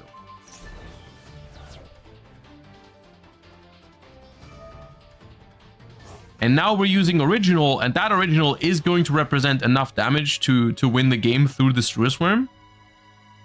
And they basically need 2 ways to stop it in hand, because one way to stop it will be stopped by the Sylvia. So it would have to be like, I don't know, Effect Veiler here, they negate with Sylvia, and then maybe Nibiru later or something like that. Something along those lines.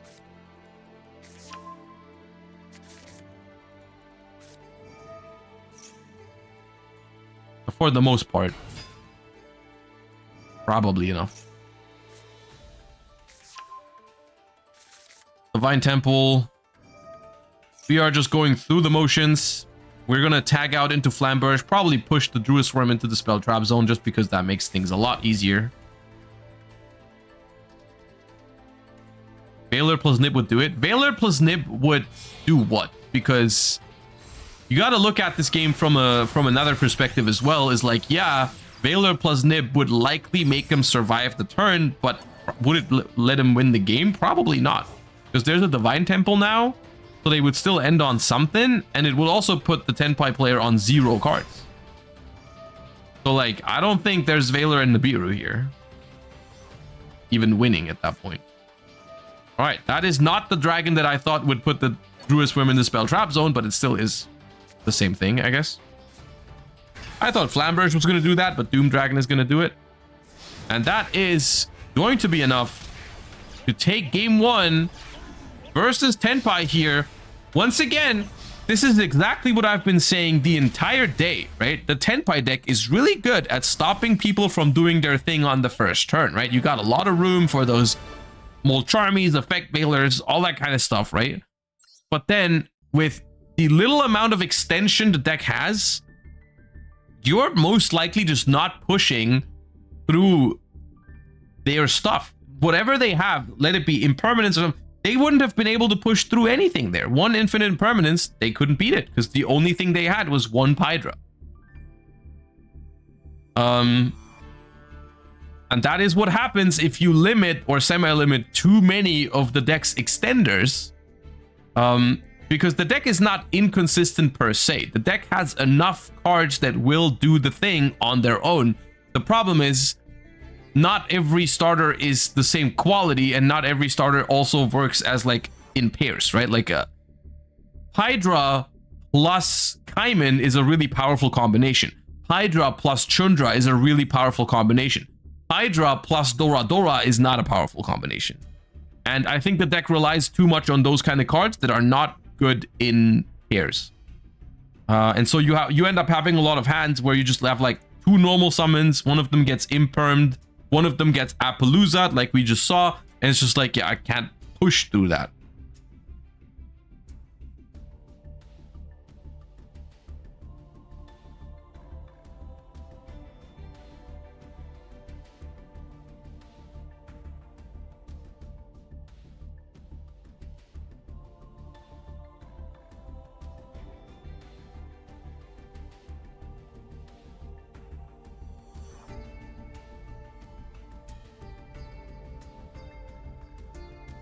Alright, anyways, Tenpai goes down in game number 1 here to a very, I think it's a very, like, fitting game for Tenpai to lose.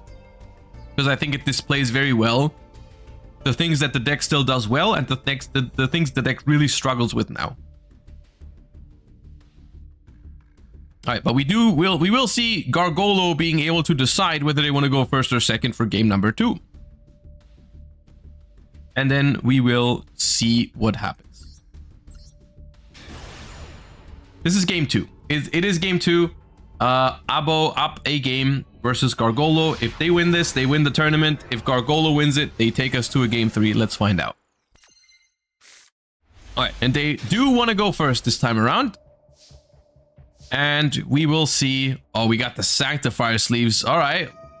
That's a promise, I feel like. Is that a branded? Are you trying to finish the tournament in style with branded?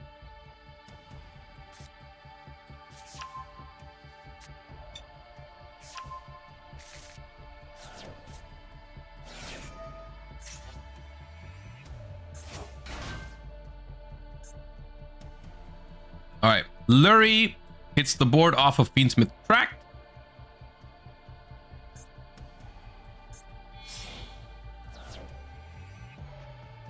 It is 40 cards, which is a little weird because normally branded is not 40 cards.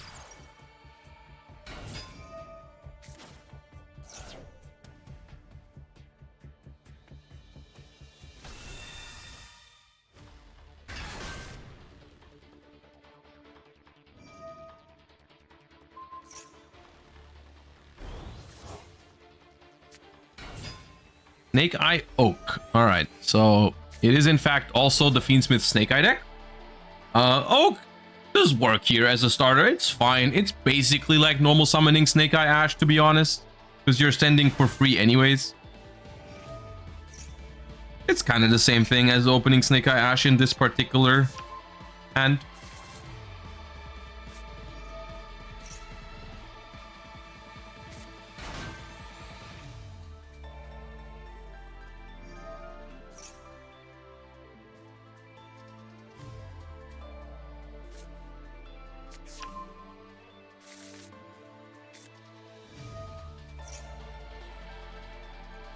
Divine Temple, placing Snake Idea Bellstar.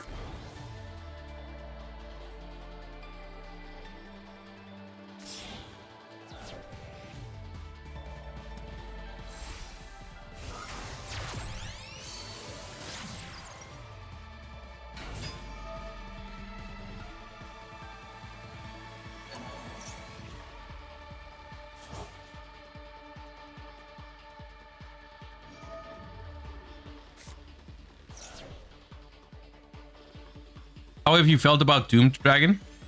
I'm not gonna lie, Doomed Dragon has felt pretty powerful to me today. It's just the thing about Snake Eyes Doomed Dragon, the thing you have to realize is that those kind of cards, they don't have to do a whole lot to be pretty good because they are coming out of your extra deck for free, right? Like, it's the kind of like Vicious Astrolaud, what's the other one? The Ritual Beast one. Like, those cards don't have to do a whole lot to be pretty strong because you're getting them for free. The literal only cost associated with playing Snake Eyes Doomed Dragon and occasionally summoning it is that one extra slot, which is obviously valuable in this deck. But if that thing happens like every other game, every like 3 or 4 games even, it's still pretty strong, I think. Of course, the extra deck slot is tough. For like making room for it is hard, but it seemed like it came up a decent amount today. And it was good when it did. It's not like the kind of thing you just summon when you're winning anyways. It did feel like it was solving some genuine problems for the deck. Like going for Engraver but having no second body on the field to link with it, and then you're just like, oh well, I can bring out this Doomed Dragon, just link the Engraver off, you know, like those sort of things did happen a lot. Did Centurion use it? Unfortunately not, no.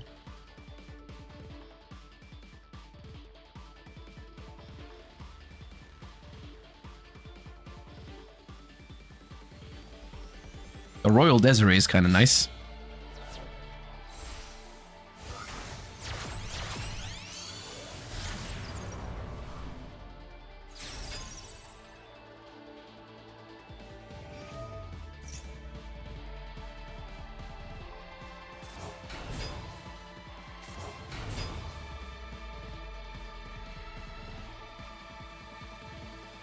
Alright, so presumably we are going to see Promethean Princess now with Sequence and IP Masquerena.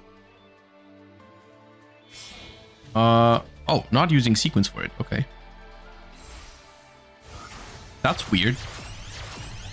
Isn't that weird? Because now you can't negate your Promethean with the Desiree.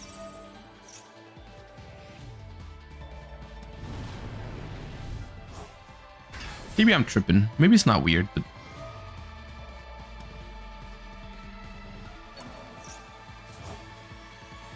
Now you're fire locked.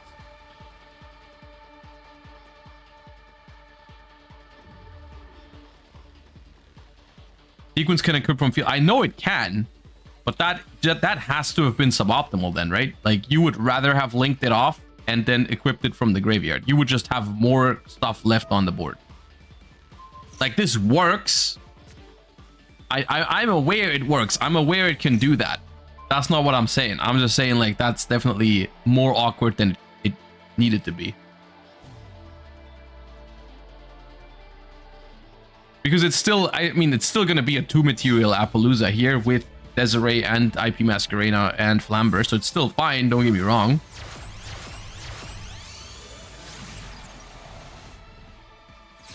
But it is worth mentioning, I think. All right, 2 set cards join the field. We pass over. No response whatsoever so far from E2 Abo, so we'll see. Set. Set. What does that mean? Set. Okay. Hold up. Okay.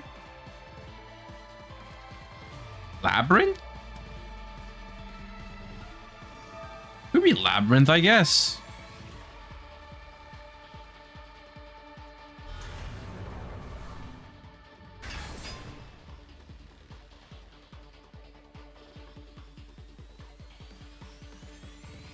Maybe it's bait? I don't know.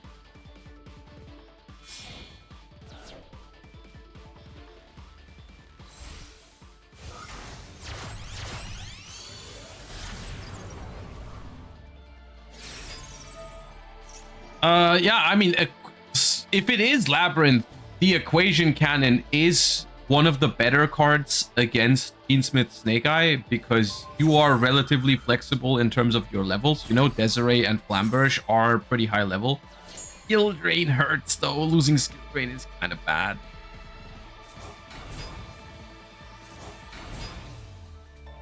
I think that confirms that it's Labyrinth though.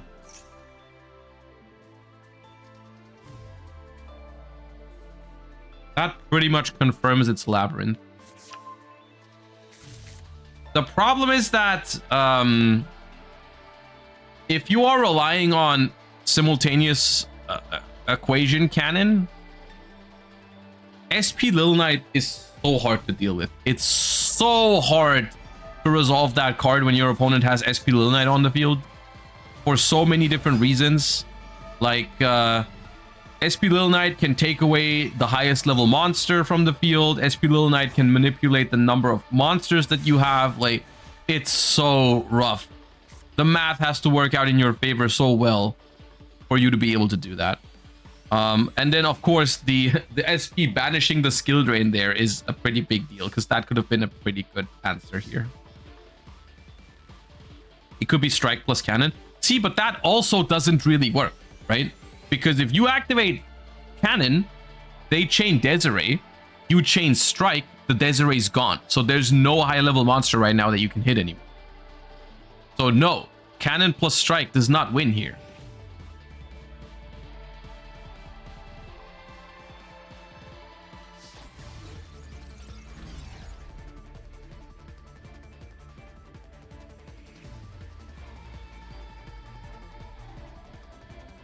They chain SP and said that. I guess if they do that, then yeah. But like, I don't think that's what they would do.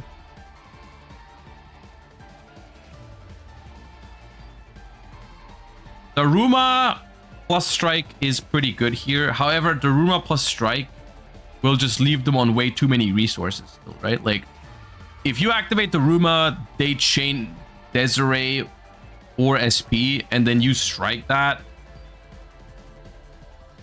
The Desiree is still potentially on the field. The Snake Eye Ash stays on the field. The Snake Eye Bellstar stays in the spell trap zone. Like, you're just not really winning that, are you? Ash on Big Welcome for good measure. Yeah, that's just... I think this is rough.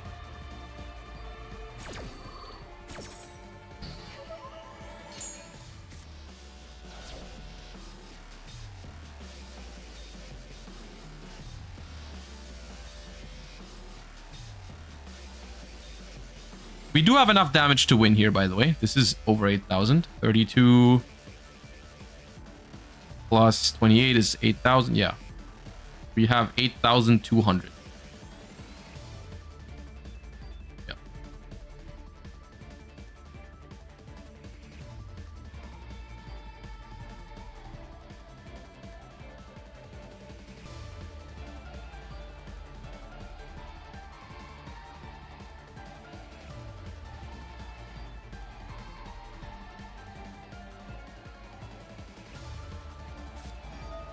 Dimensional barrier declaring fusion to stop the Desiree is one step.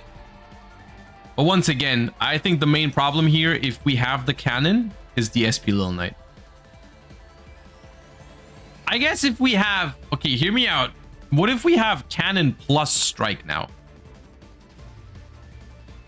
If we have cannon, they chain SP, we strike that, and the numbers work out, then we would at least out the board. But then go, like, once again, we are also on no cards after that.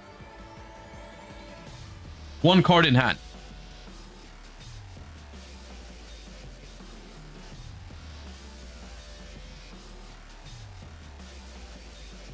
Let's see.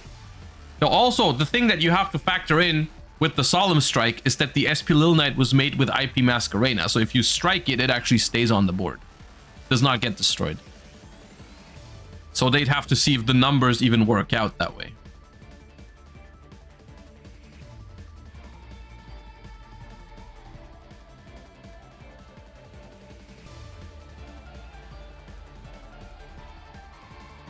So we're resolving Desiree. Oh wait, no, Abo is thinking. Okay, yeah, okay. Desiree is resolving. That's gonna stop the dimensional barrier. Okay. We've got 13 cards versus 3, so that's 16 cards right now. 16 cards versus a level 9 is 772. If you can dodge this SP Little Knight, if you can negate this Little Knight with Imperm or Strike, it does work.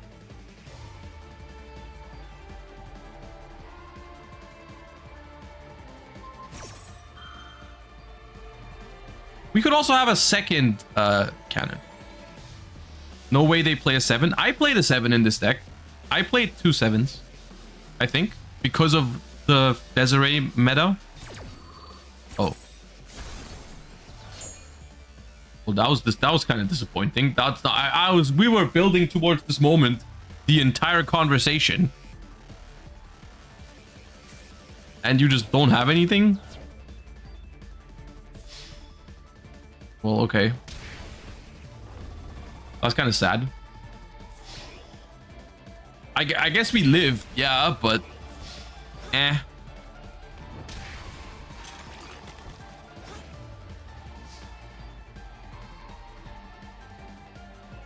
Yeah, the skill drain hit was pretty good. To be fair, though, you look at those cards we've just seen. We've seen 4 out of the 5 set cards. And, like, most of them were pretty important to resolving the cannon. Like, if they hit the cannon itself, it's also pretty bad.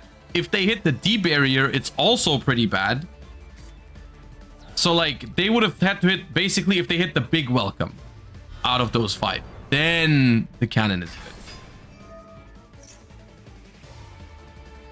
We also know that the last card is not a second cannon, because we could have chained a second cannon to the first cannon to make it resolve.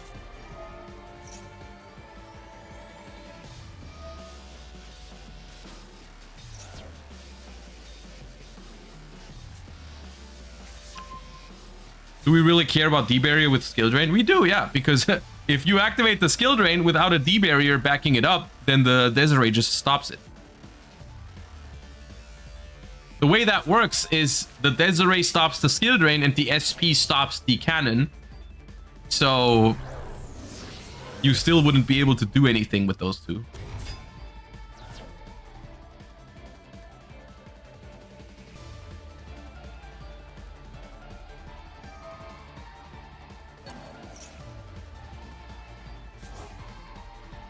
Cannon chain Skill Drain also does not work. Don't worry about it. I know what I'm talking about, all right? It does not work.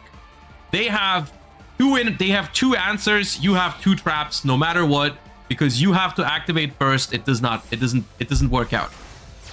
You know, the Desiree is an answer and the SP is an answer to your 2 trap. Like no matter what the situation is, it just doesn't work.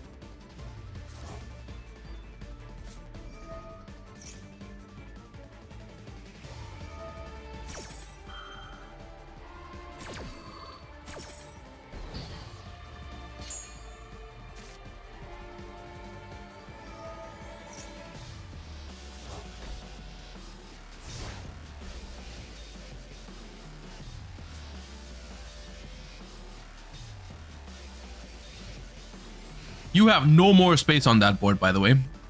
It is completely filled.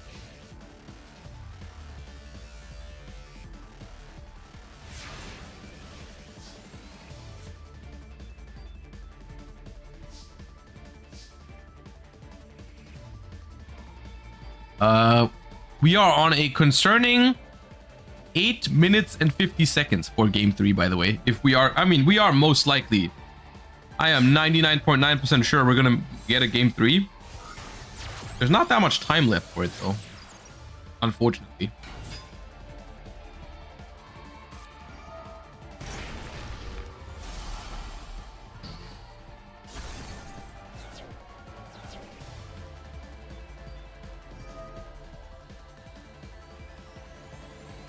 It was solemn judgment this entire time. Yeah, it was essentially, I think they had a 40% chance of staying in that game. If the SP Little Knight hits the big welcome or the solemn judgment, they can resolve the cannon. If it hits one of the other 3, they cannot resolve the cannon. So it was a 40% chance to resolve the cannon with Labyrinth there.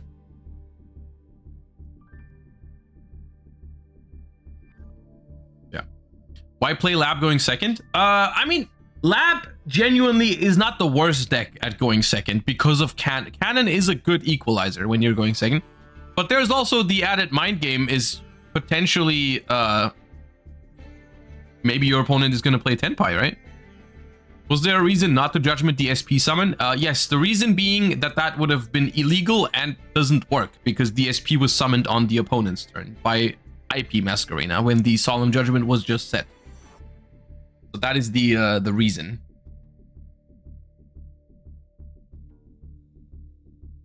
All right, we have 7 minutes left for game 3.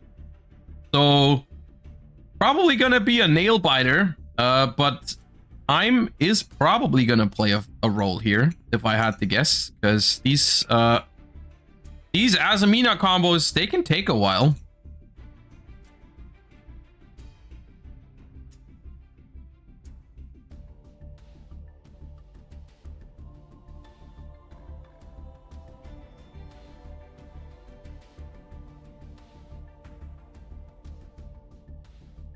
Masquerade, my beloved. Do you think that's what they're doing? Do you think now pick going first, play branded, summon Masquerade? I mean, they could.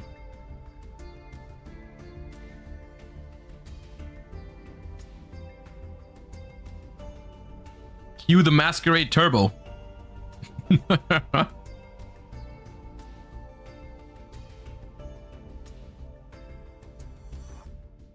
All right, there we go. Players are at the table. Last game of today's Challenger Cup. Winner takes it all. 5 minutes and 54 seconds.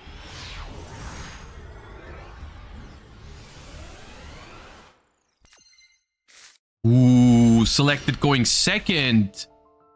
Selected going second with whatever it is. Okay.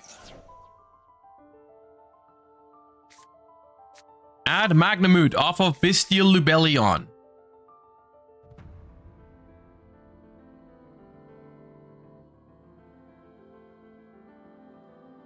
Thinking. Int Faith. Okay.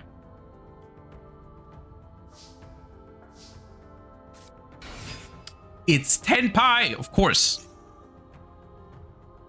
I mean, that's a scary deck to go up against with this with an open board. I think once again a little bit of a mind game was played here, right? Like Gargolo was probably expecting to go second and therefore queued a deck that has just a lot of good cards for going second. You know, Bestials, Effect Veiler, all that kind of stuff. Maybe it's just like Bestial Fiendsmith, right? That doesn't have that much of a turn 1 play potentially. And we have exploited that with Tenpai. Now, we are fortunate enough to draw Sangan Kaiman. And if that doesn't get ashed, then we might just Retaliating Sea. Does that change anything? Unfortunately, I don't think it does. And I don't know if that does either. So the thing about Retaliating Sea here is that the Chandra that's about to hit the board is just going to attack over it. It will search Max C.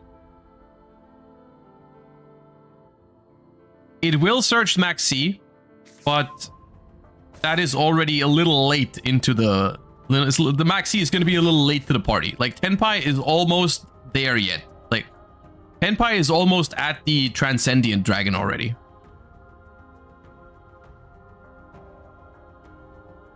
So yeah, we're gonna summon one from deck. That's gonna give him a draw off of the Mocharmy. But you can tell this is not this call was not so much about time. This call was more about predicting what deck they were gonna play. You see, they played a super anti-Azamina deck here. They opened Veiler, Uvalos, and Retaliating Sea. If Abo had just queued Snake Eyes into this, it may have been a very bad time. So like that was probably smart. Probably smart. And probably also just winning. Okay, yeah, well, that's the Maxi, but you can chain the Fadra to it. Right? Synchro with that if you want to. Prevent that draw.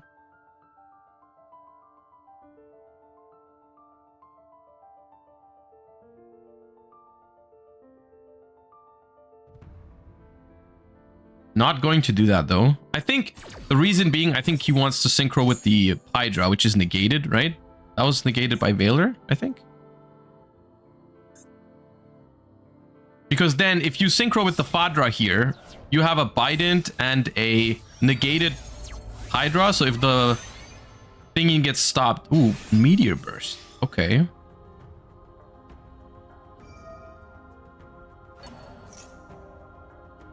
I mean, at this point, the only thing you can potentially lose to is Imperm. If there's no Imperm, you just win here, right? Wait, even Imperm you beat. Because if there's Imperm on the Bident, you just attack with it. Okay, you did not have to do that. You did not have to do that. You could have just... Okay. Oh my god. Alright, dude. Alright, dude. That is foul. that was not. Oh god. Oh god, no. No. Oh my. Alright, well. Y'all. That was an ending for sure. Congratulations, Abo Hamoud, for taking down this Sunday Challenger Cup, the first one that I hosted after the last selection pack. Honestly, overall, I've had a great day today. It's been a fun stream. I hope you guys enjoyed it. Congratulations once again to Abo for winning and everyone else who did well in the tournament. Thank you guys for playing, and thank you guys for watching the Challenger Cup stream on this Sunday. Hope you enjoyed it. Hope you had a good time. I will see you guys tomorrow for some Master Duel gameplay and the new event that we're playing tomorrow. So yeah, we won't be... I'll see you guys in just a couple of hours, I guess, from this point on. So hope you guys enjoyed the rest of your weekend. Don't worry, I'll pay out the prediction. And yeah, once again, thank you to Konami for hosting the Challenger Cups and sponsoring the stream. Hope you guys had a good time. Hope you guys have a great rest of your weekend, and I'll see you guys tomorrow. Bye bye. Thanks for watching.